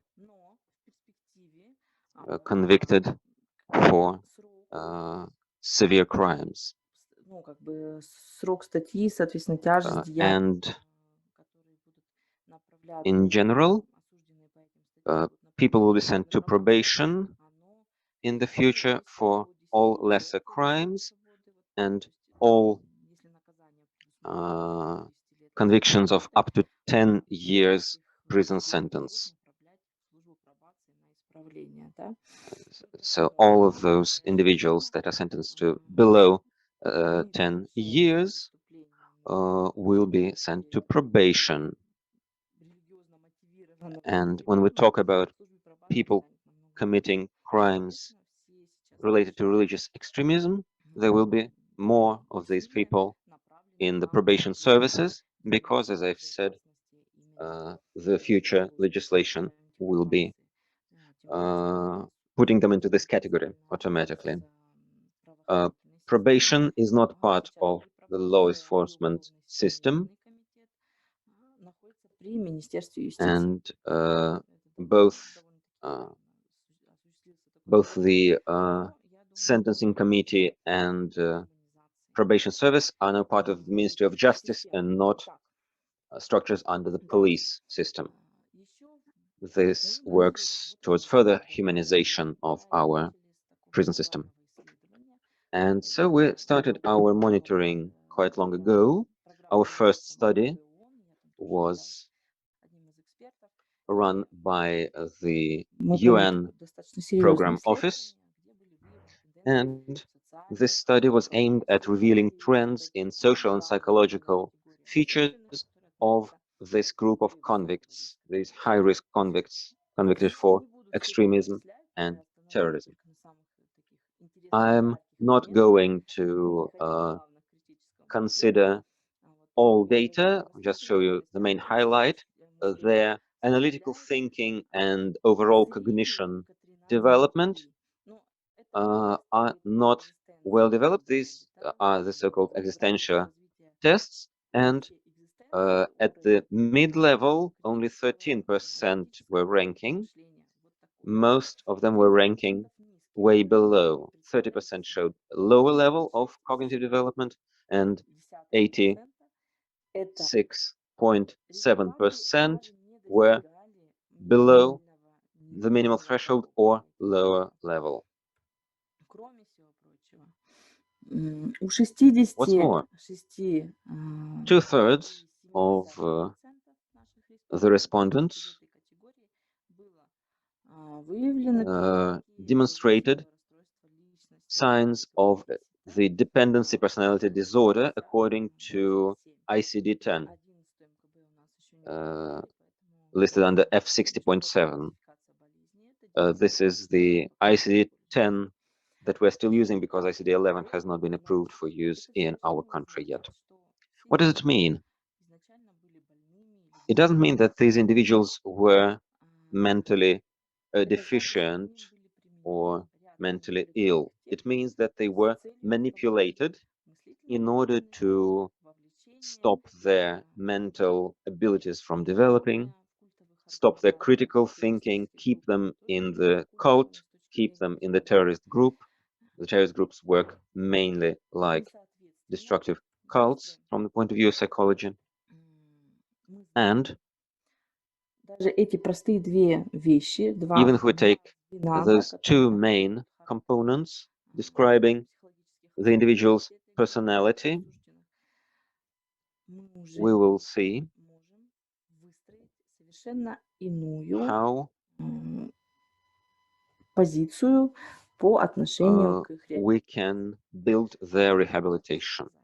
What do I mean by that? I mean that since the independence of our country in the recent 25 or 20 years, when this problem first developed in our country, a social stereotype developed that the panacea, the silver bullet against this, is to create a pool of imams, of religious educators and leaders that would work towards our goal. But in practice, talking to these convicts, I hear, an imam comes, but he is still a kafir. I don't believe him. He works for the state. He's not a true religious leader. Or they say, I will not listen to him. What can he tell me?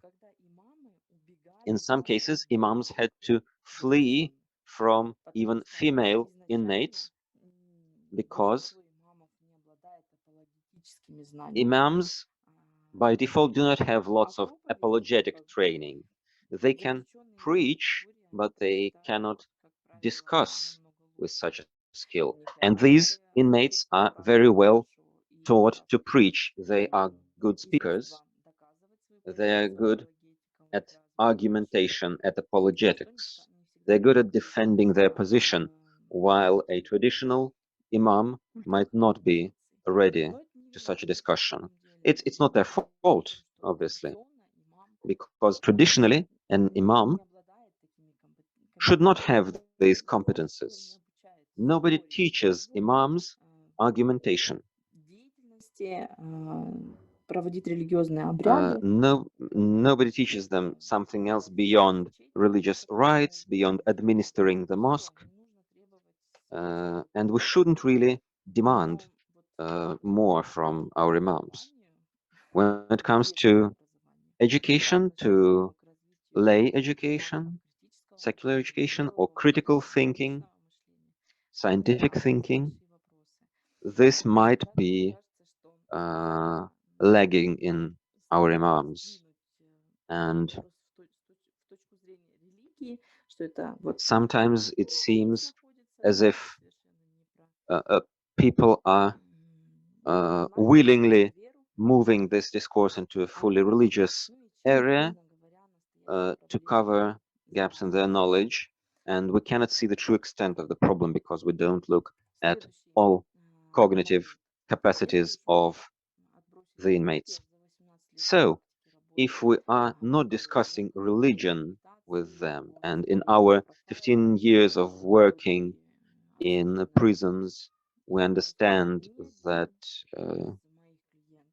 none of our clients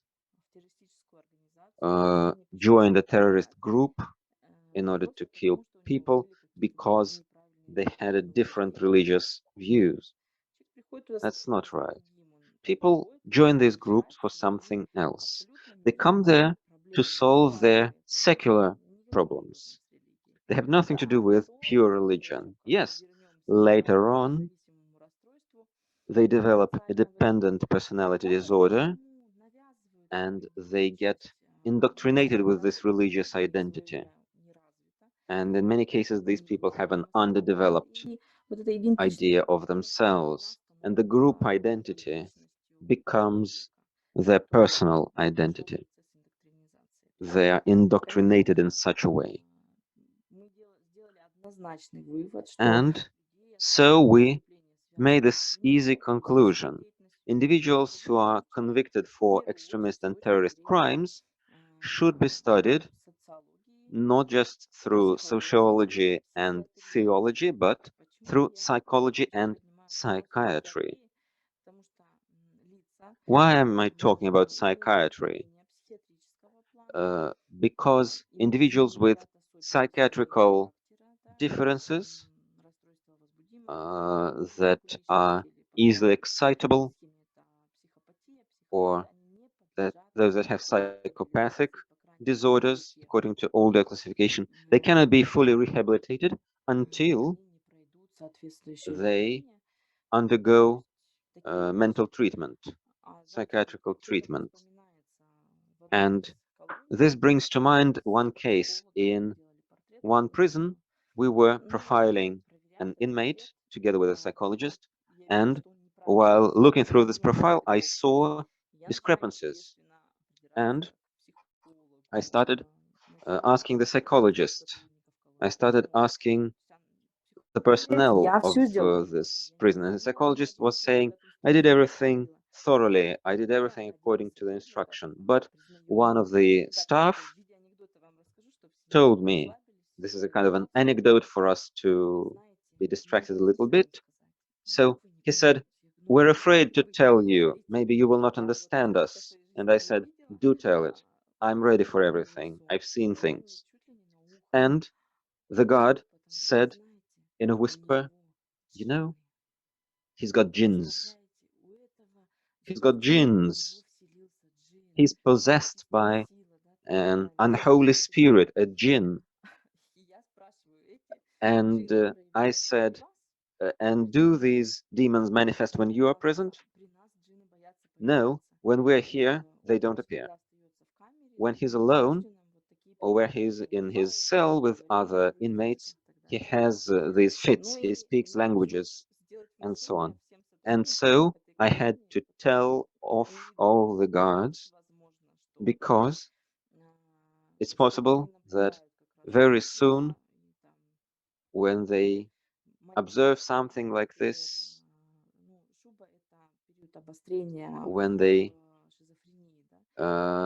see a fit or a manifestation of a psychological disorder, or first onset of a mental disorder, this doesn't mean that the individual is doing it deliberately. This is something that's happening to them. And it's very soon that these jinns may order him to attack the guards. And in these moments, an exacerbation makes these people very strong physically. It's very hard to restrain them.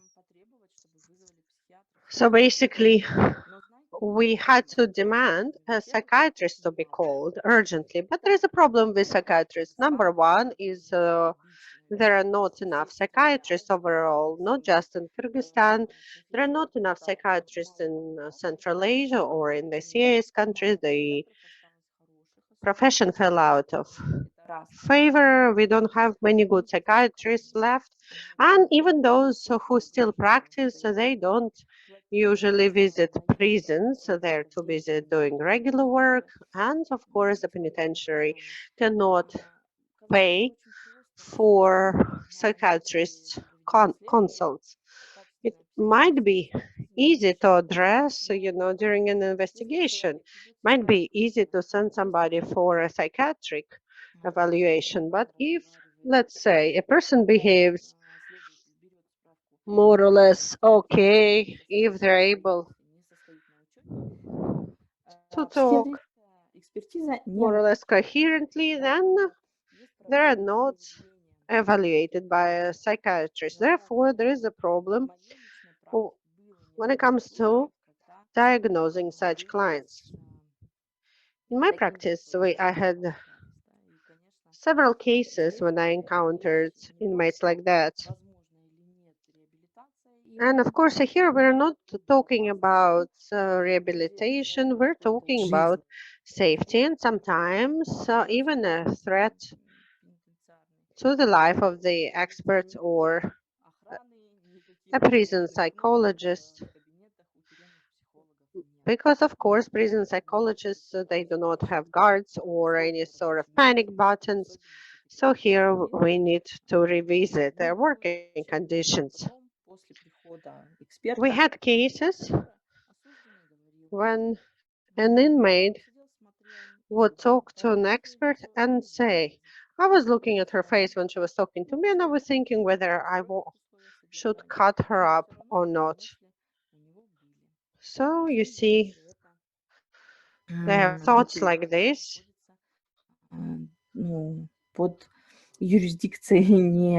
Especially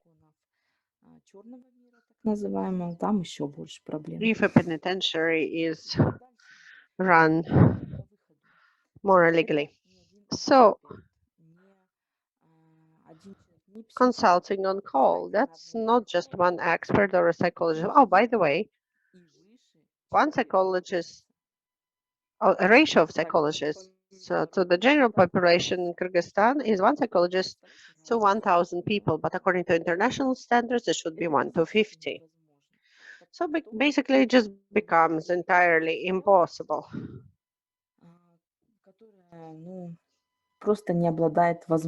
So we're trying to criticize the system that is intrinsically incapable of providing rehabilitation.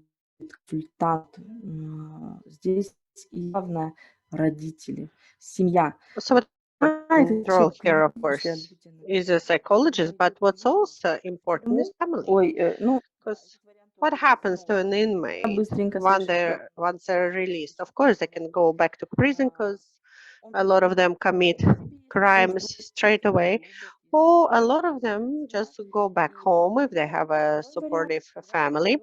And there is another option when former inmates join an surrogate family, an ersatz family, a family of religious extremists.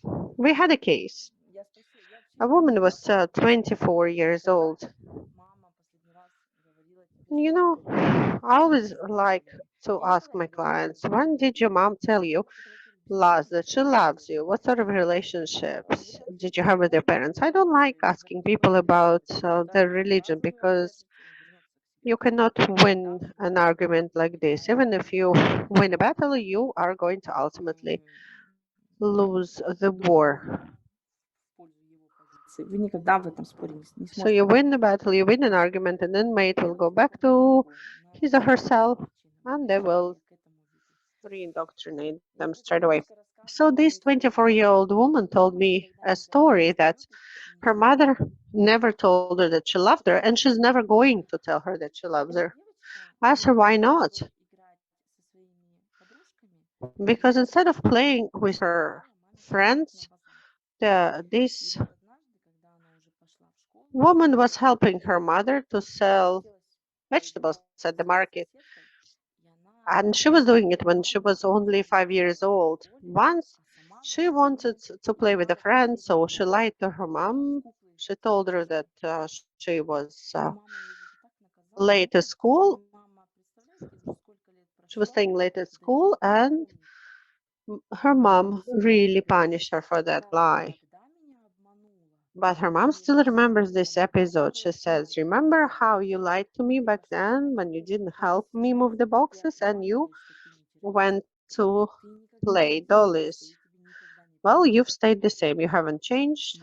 Now you're a criminal, so I'm not going to believe you again. And so her mother completely disowned her.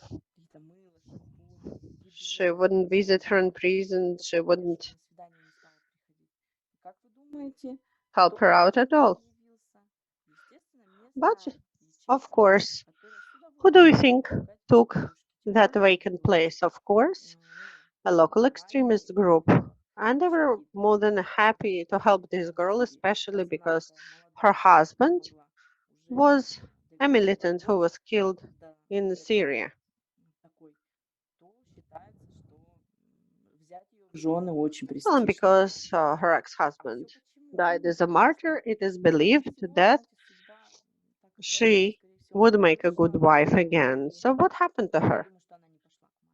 Probably when she left prison, she probably didn't go to back to her mother. Why did it happen? Well, because her mother never told her that she loved her. Maybe her mom didn't know words like this. Maybe she was raised up the same way. That's why we put a special emphasis on restoring family relations. That is what we teach our social workers and psychologists. What will be the result? Basically, we see a good result is a change of values, of interpersonal relationships. I don't really believe videos when a person sits in front of the camera and says that they do not share any extremist views at all. That doesn't work. But what works is interpersonal connections, family relations. What works is when we find an underlying cause. If we manage to get to the root of the problem, then it makes it pointless for a person to go back to an extremist organization. Because, of course, radicals are not going to help people solve their problems. What they do is basically they just paint a bright future in front of them. колеса, которое раскручивается, раскручивается. So basically, it's like a spinning wheel that nobody can stop.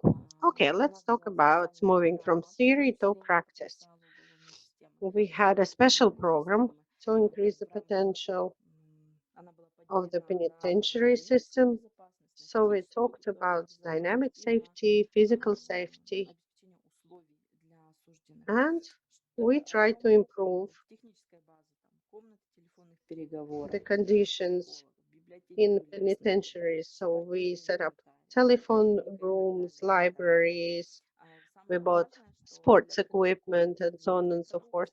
We also opened Статьям они занимались изготовлением сувениров. Workshops where the inmates were making crafts out of leather or felt. That was a very good experience. We managed to achieve good results.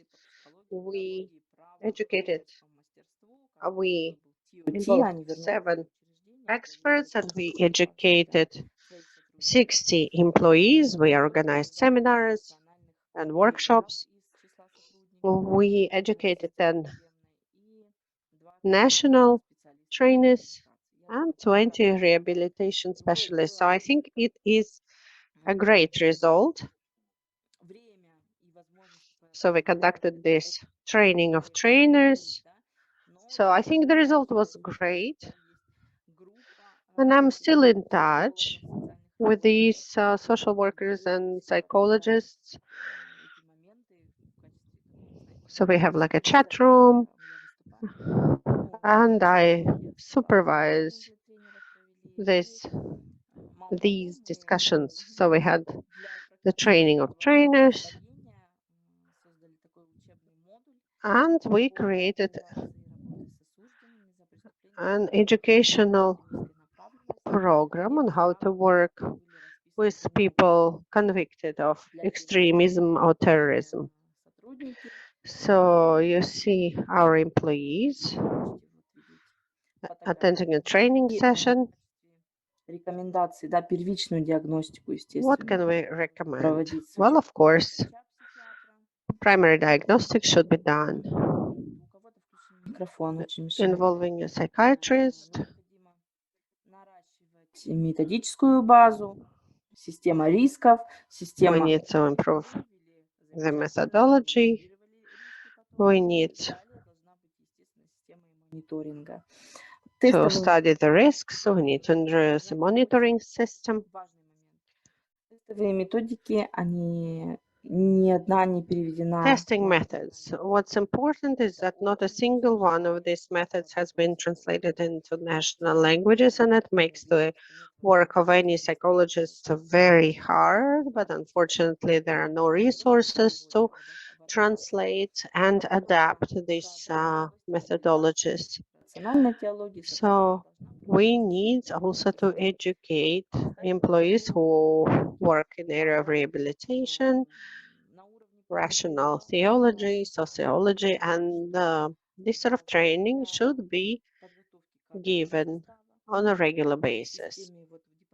Пробации, в системе пробации Кыргызстана будут служить целых 11. So the Department of Probation came forward with an initiative to involve 11 best universities of the country into the program that will educate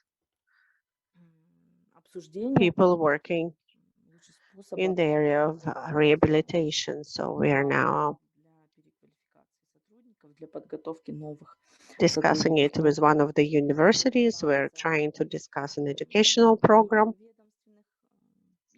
When it comes to ministerial changes, I have to tell you that there is an education center in the Federal Penitentiary Service, and this education center was split into 3 departments.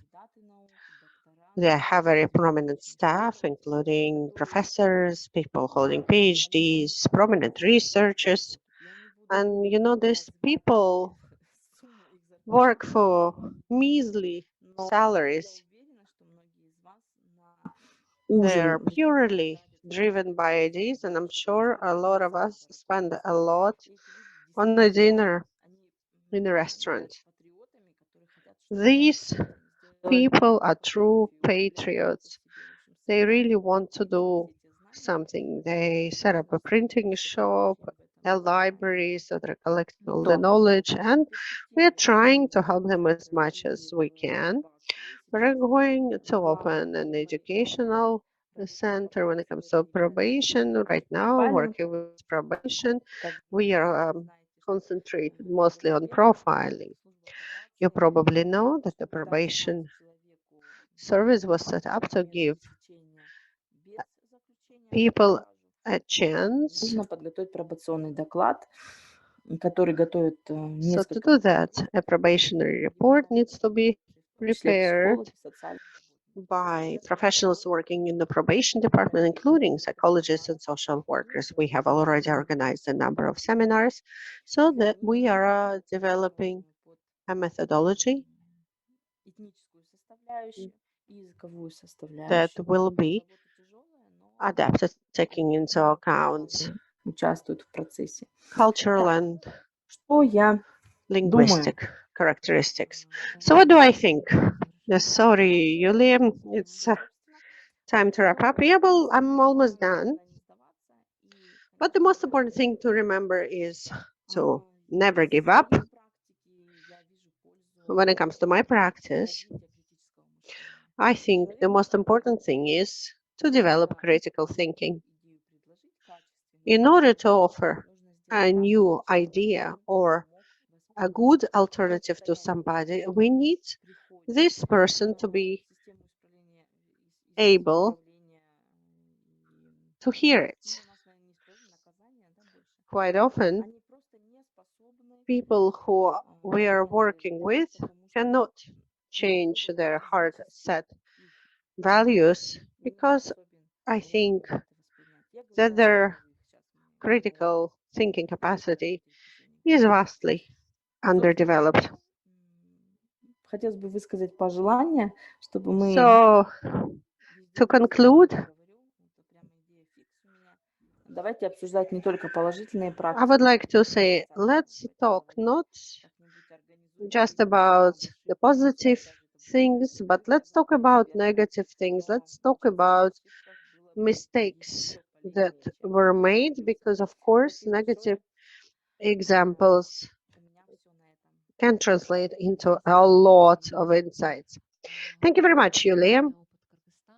It was very interesting to hear about Kyrgyzstan experience.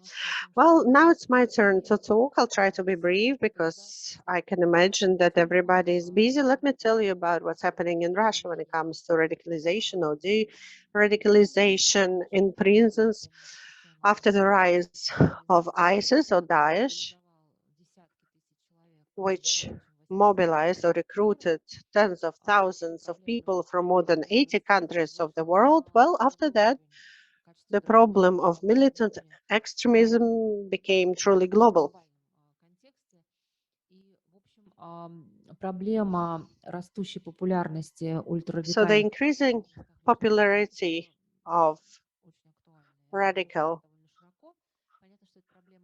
ideologies is discussed very broadly. Of course, ISIS didn't invent it, and a prison is usually a place where these radical views spread like wildfire.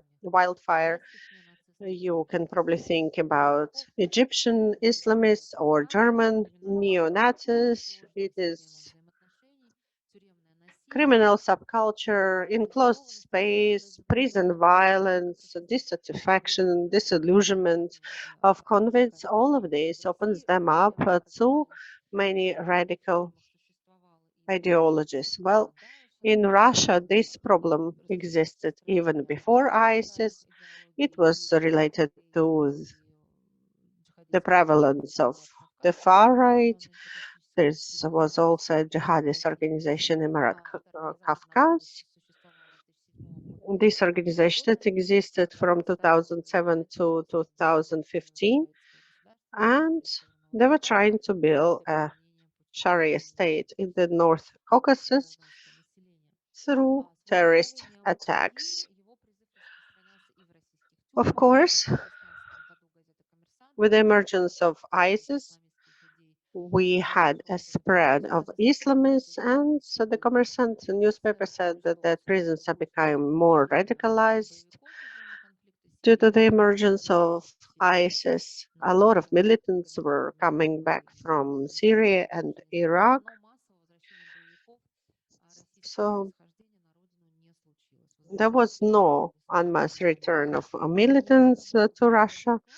As you heard, it's usually children that are being repatriated. Quite recently, we published a report of North Caucasian Muslims in Russia, rehabilitation and reintegration. So we talked to Muslims from the North Caucasus who were in prisons. We talked to them after they were released from prisons. So there were in-depth interviews with 30 ex-convicts from Chechnya, Ingushetia, and Kabardino-Balkaria. There were online interviews because we were doing them during the pandemic, of course. Didn't give us super high quality material, but still we tried to get an insight into the life of convicts from the North Caucasus, what kind of factors influence their social and psychological adaptations, how they develop relationships with the prison administration, with other convicts, what kind of help is given to them in prison. One of the aspects that we considered was radicalization taking place in prisons and de-radicalization efforts. We looked at both existing studies and the view of the inmates themselves. We realized that they are not fully objective either, but their answers allowed us to shed more light on many aspects of this issue. The experts from government prison agency say that most terrorists and religious extremists that are convicted have North Caucasian background. According to our count, 87% of them had North Caucasian roots.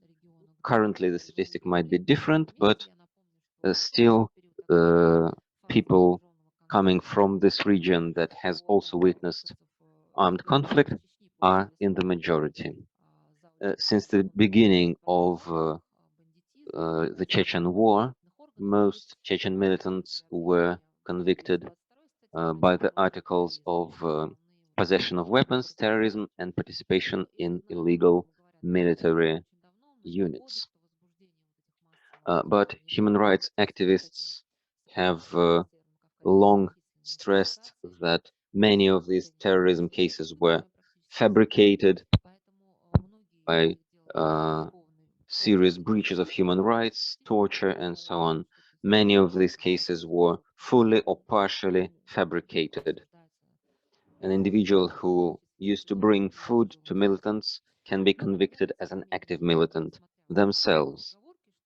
But still, even with all these reservations, we realize that there are many people coming to prisons who are already radicalized, and we were interested to look at what happens to them and what happens to their co-inmates, to their neighbors.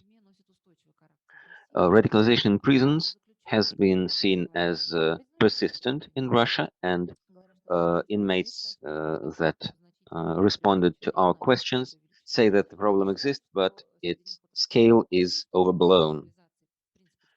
Their own opinion shows that the factors of radicalization in prison are much the same as in community.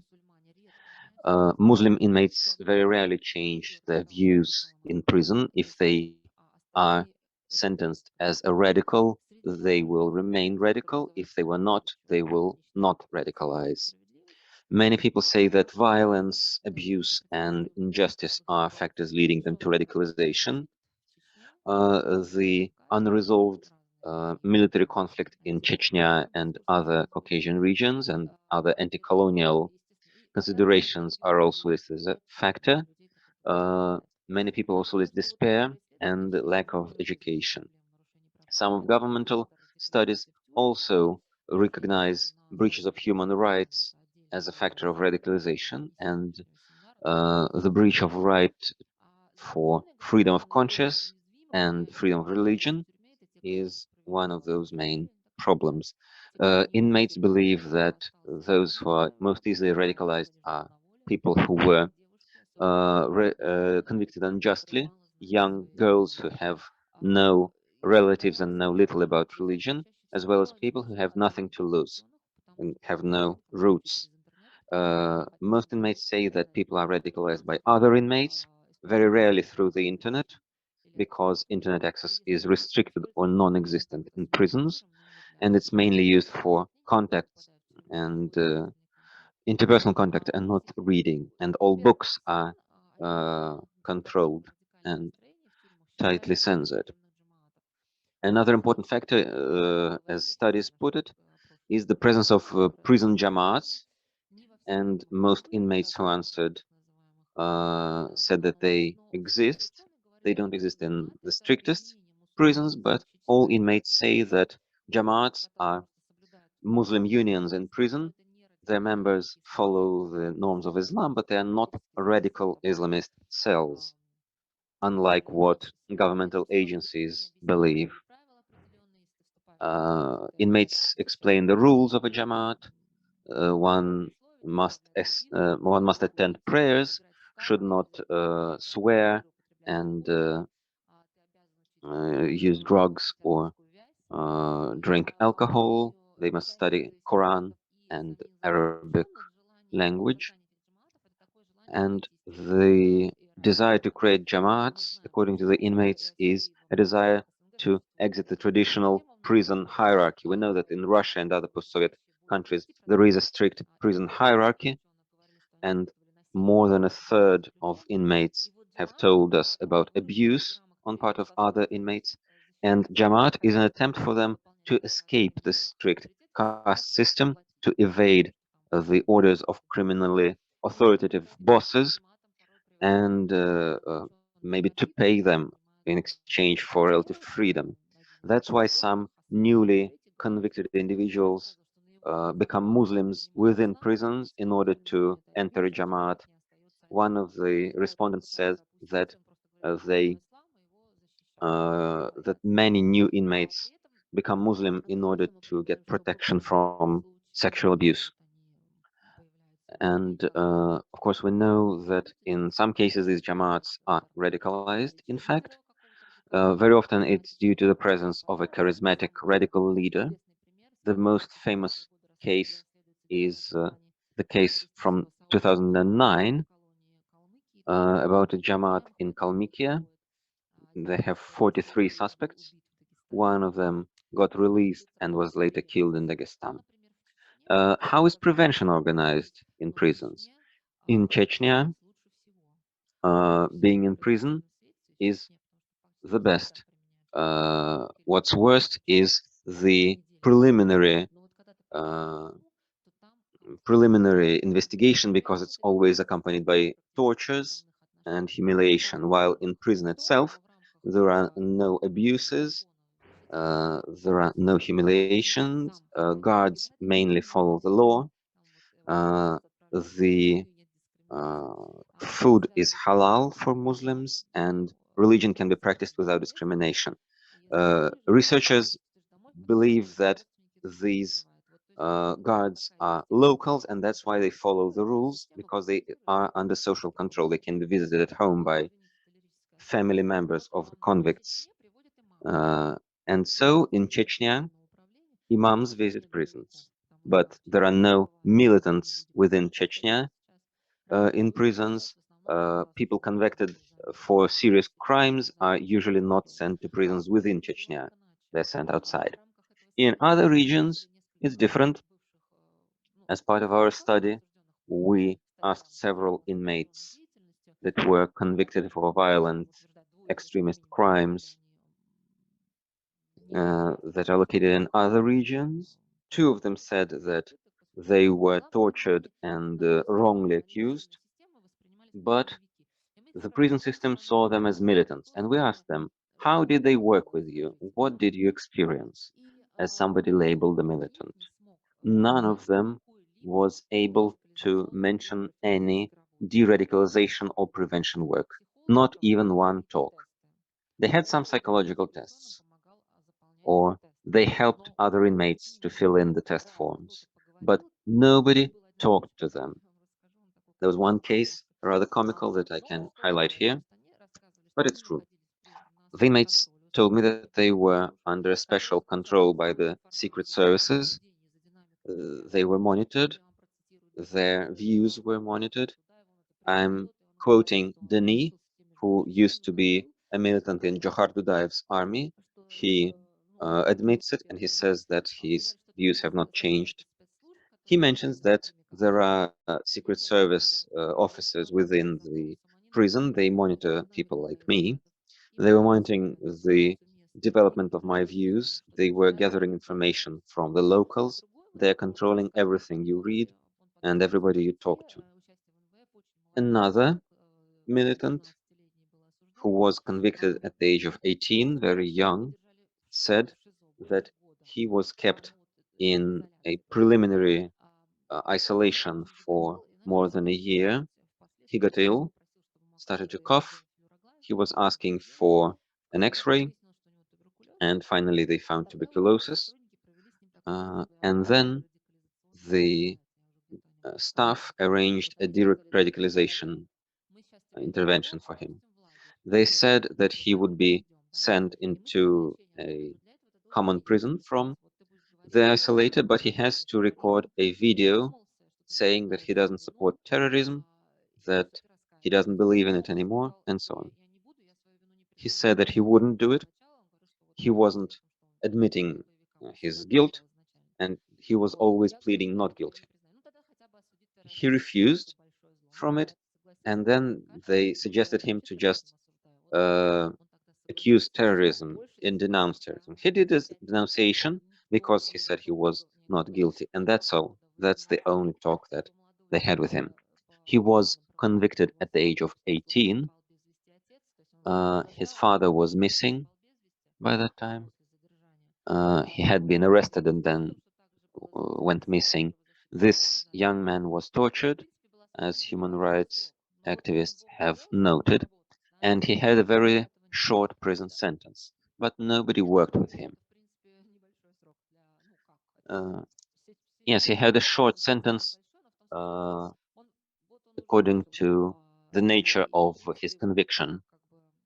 He is now released.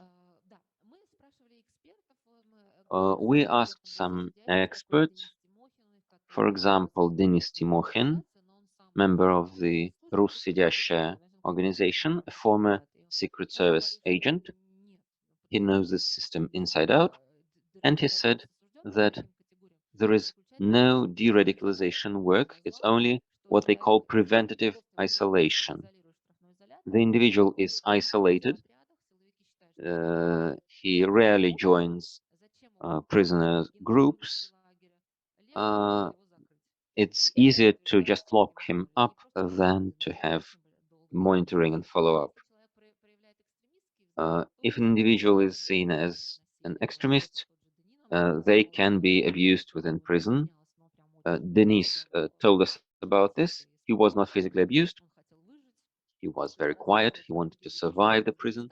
But he told us about other inmates from Dagestan who were watching TV and were emotional when they saw police officers being assaulted. They were cheering, and so they were transferred to Yamal-Nenetsky district, and they were tortured in that prison. Radically religious individuals are also imprisoned.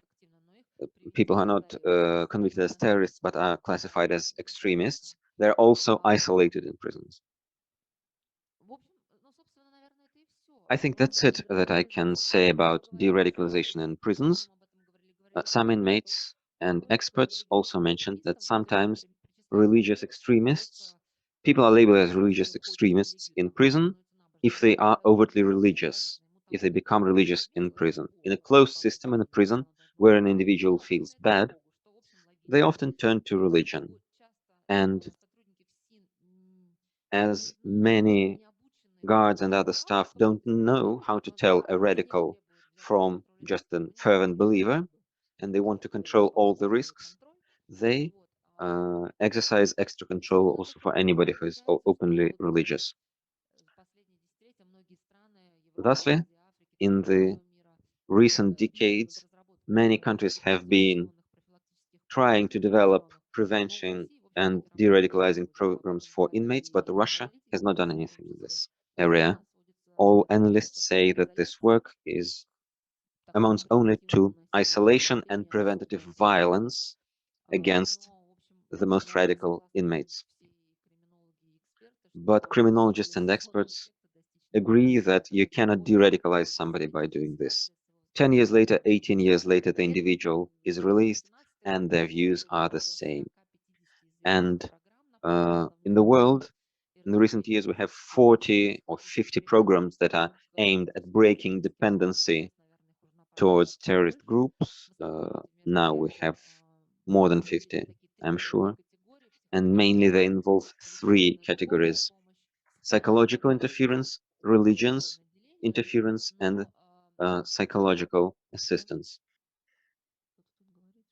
We're having interference. That's it from me. I think it's important to discuss this, and the fact that some kind of psychological help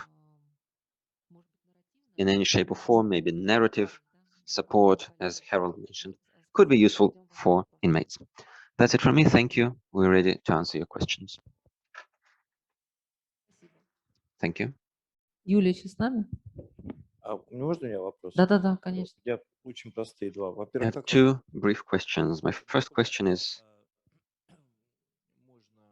how and to what extent do you work with former inmates? How do you reach out to them? I'm interested in this as an anthropologist.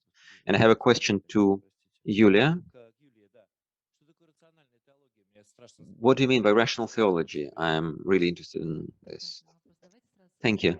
I think we should collect other questions and then answer them together. Да, у меня такой вопрос. Я I have the following question. I regularly visit OSCE conferences on counteracting terrorism, and a couple of years ago, Russia proclaimed that it was developing active de-radicalization programs. It was advertising them and talking them up a lot. This provoked some concerns in me,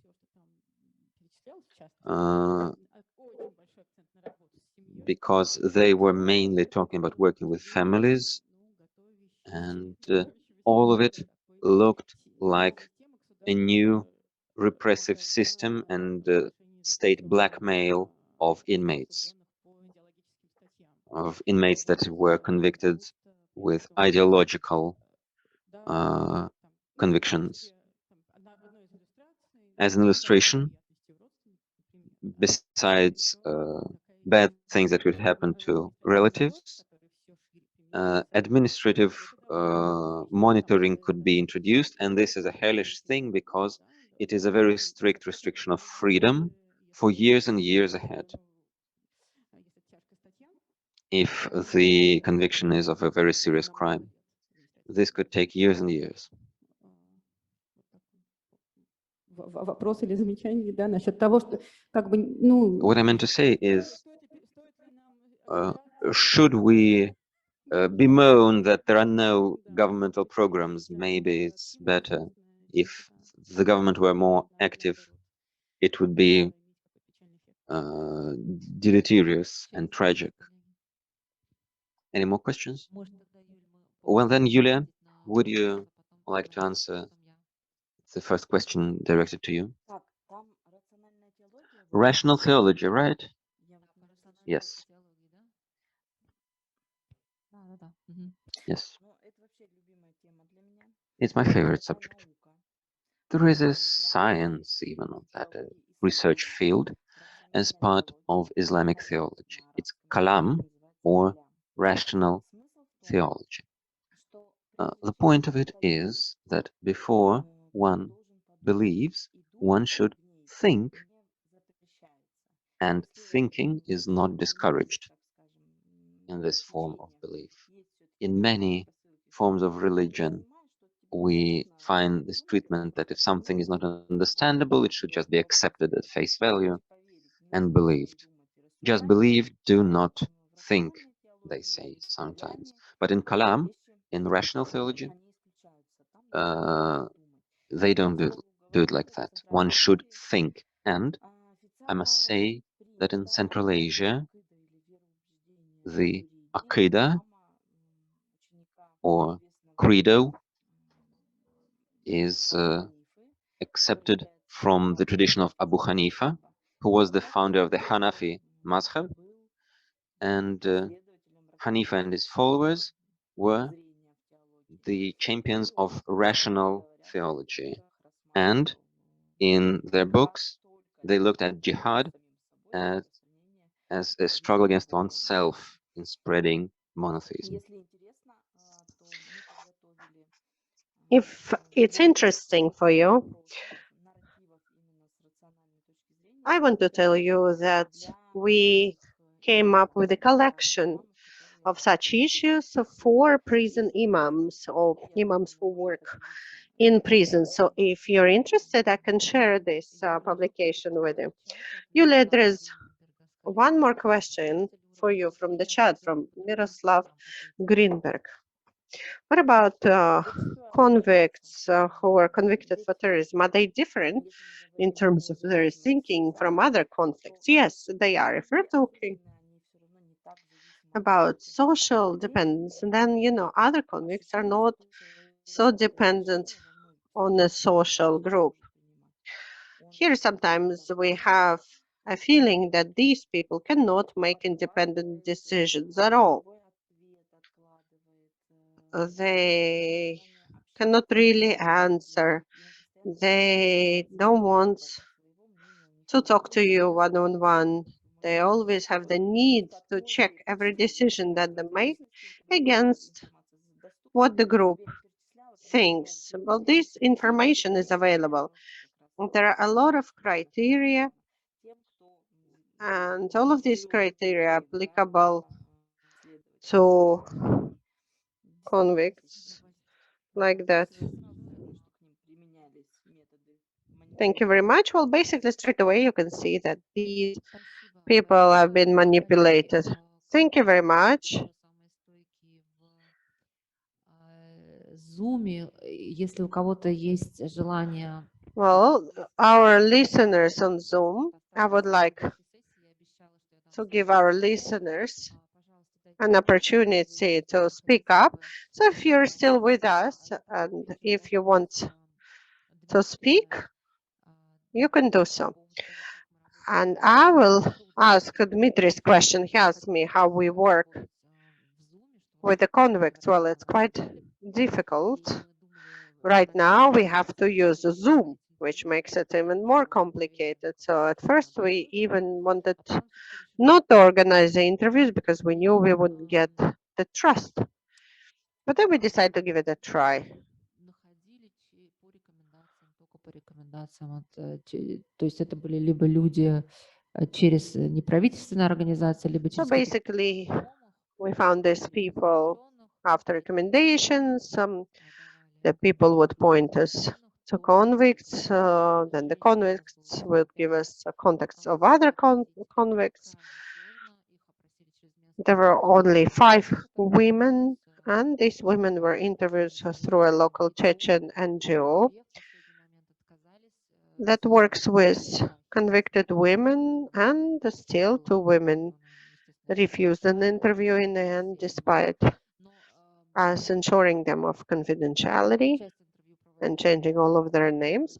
So I organized some of the interviews. Some interviews were done by consultants. But of course, when I talk to any person and I listen to this person, right, and they would stop.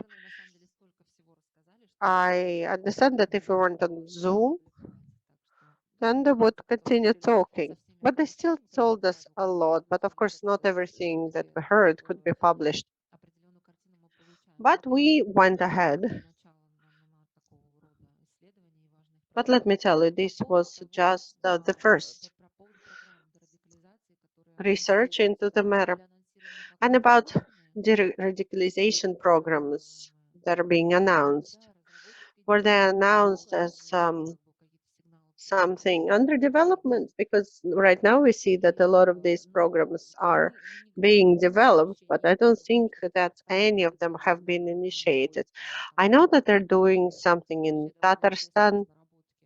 They have a lot of interesting experiences. In Chechnya, they're doing quite a lot.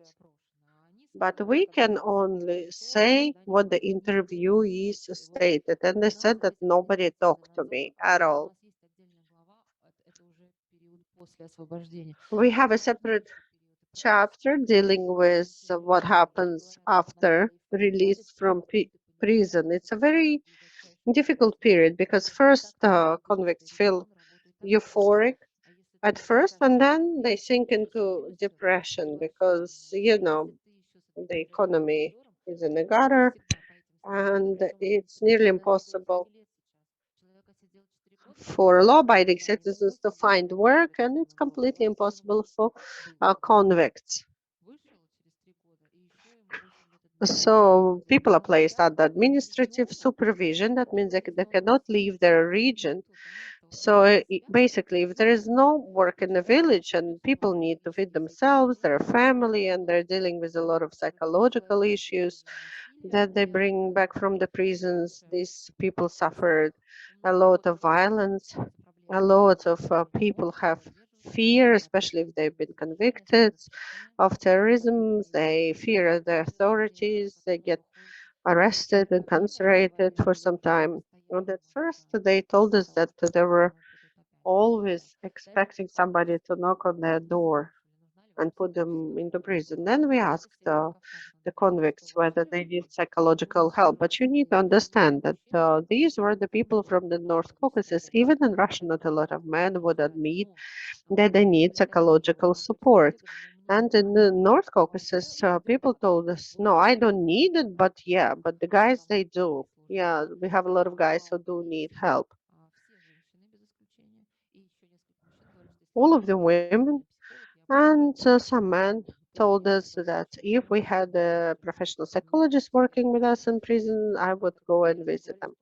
Because people suffered from panic attacks. So they said, well, there's nobody professional working here, but even if somebody starts working with us, they need to provide confidentiality because, you know, it's a small republic, so they're worried about the leaks of confidential information. Sometimes it would be even better if they consulted psychologists on Zoom.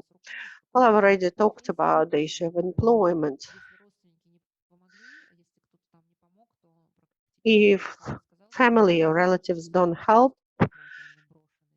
you know, the convicts told us that when they leave prison, they feel completely isolated. In Chechnya, it's a bit easier because they have families. There is a very helpful diaspora. But it's not like that in other places. Are there any more questions?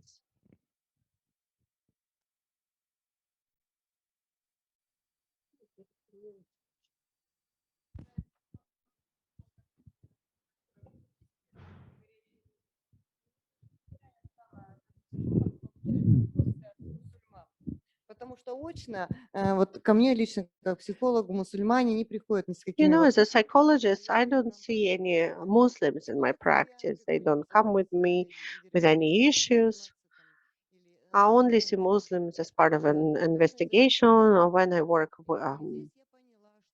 with the radicalization. So I realized that a lot of Muslims need psychological support. They were very happy when we set up psychological hotlines, and maybe these hotlines would be a way out.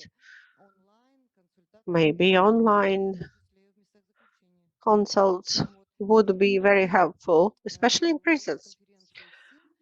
And I attended the conference organized by the Federal Penitentiary Service, and they took us to prisons where they had convicts who committed terrorist acts, and the psychologist told us that she was the only psychologist there, and prisoners are rewarded with a visit to a psychologist for good behavior.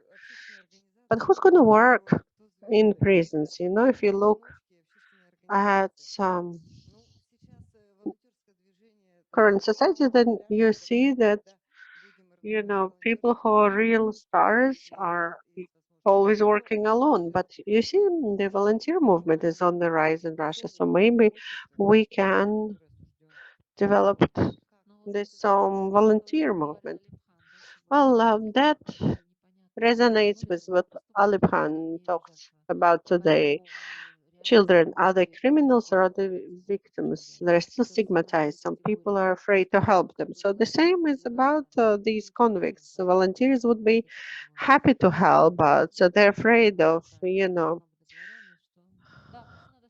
they're afraid of possible persecution. And if we are working with a good psychologist, I interviewed a widow who came back from Syria. She left when she turned 18. She left Moscow for Syria, and then she came back with 2 kids. One kid stayed in Syria, and she said that she was in a prison in Moscow, and there was a psychologist who was great and really, really helped her, and I became friends with her. So if we have professional psychologists, that would be in demand in prisons. I always ask convicts, if there was a program like this, if somebody talked to you, would you be interested in it? So convicts tell me, well, if it is a good psychologist, if they're able to establish trust, if people don't talk down to prisoners, to inmates, and if just a good psychologist who is, you know, able to talk to inmates like a human being, like let's say you're 18 years old, your father was never present in your life, then people will actually talk to them. Well, thank you very much. Do we have any more questions for Yulia? Yes, Alexander. Thank you very much, Yulia. Thank you for your talk. Can I ask a question? Would you mind?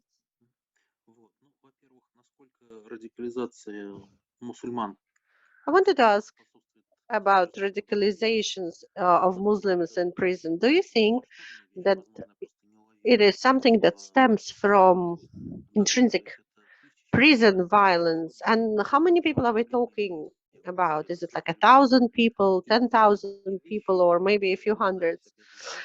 And that's the first question. And the second question is, you mentioned children.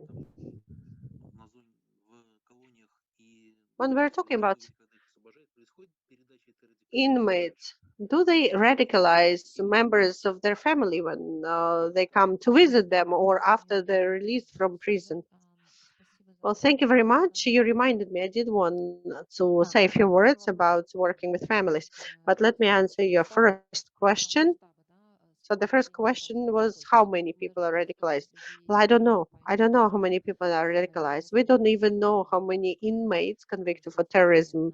We have probably several thousand, but there is no statistical information. And we didn't have a quantitative study. Ours was a qualitative one, but I don't think that sociological research will show anything. It's hard to understand even when you're talking to an inmate, you know, face to face. So I cannot answer this question, but I have a feeling that right now radicalization in Russian prisons is not a major challenge. But what is a problem is that people come into prison with certain views and they leave prisons with the same views. And that's what we heard from inmates. Working with families. I think somebody commented on that, whether these radical views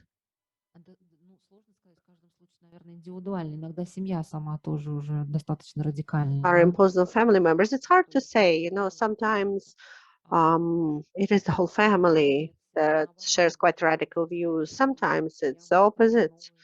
And if the family don't share these radical views, we can use them to help to rehabilitate an inmate.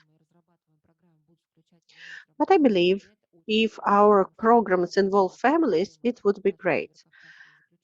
The biggest problem for inmates in the North Caucasus is that sometimes they're sent thousands of kilometers away from home, and the inmates don't see their families. They might not even see their children who are born after they were sent to prison. So families can only visit them once a year.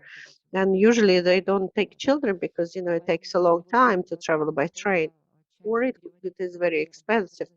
So if we make sure that the inmates are incarcerated closer to their family houses, that would be better, because then they'll be able to see the members of their families.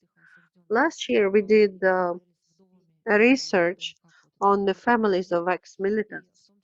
We talked to the widows. We asked them what sort of influence it had on their families. And they told us how children come for a prison visit. They told us that it's very hard for children to go and visit their father, but it is very important for these children to visit their father, and they're very influenced by their fathers. But it's maybe not about radicalization. We have to talk about radicalization and have to make a distinction between radicalization and a military conflict, especially a slow-burning one.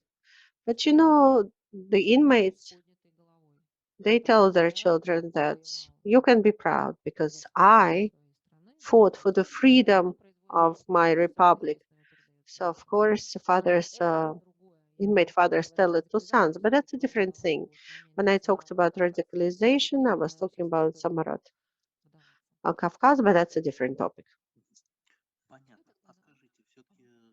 Could you please tell me,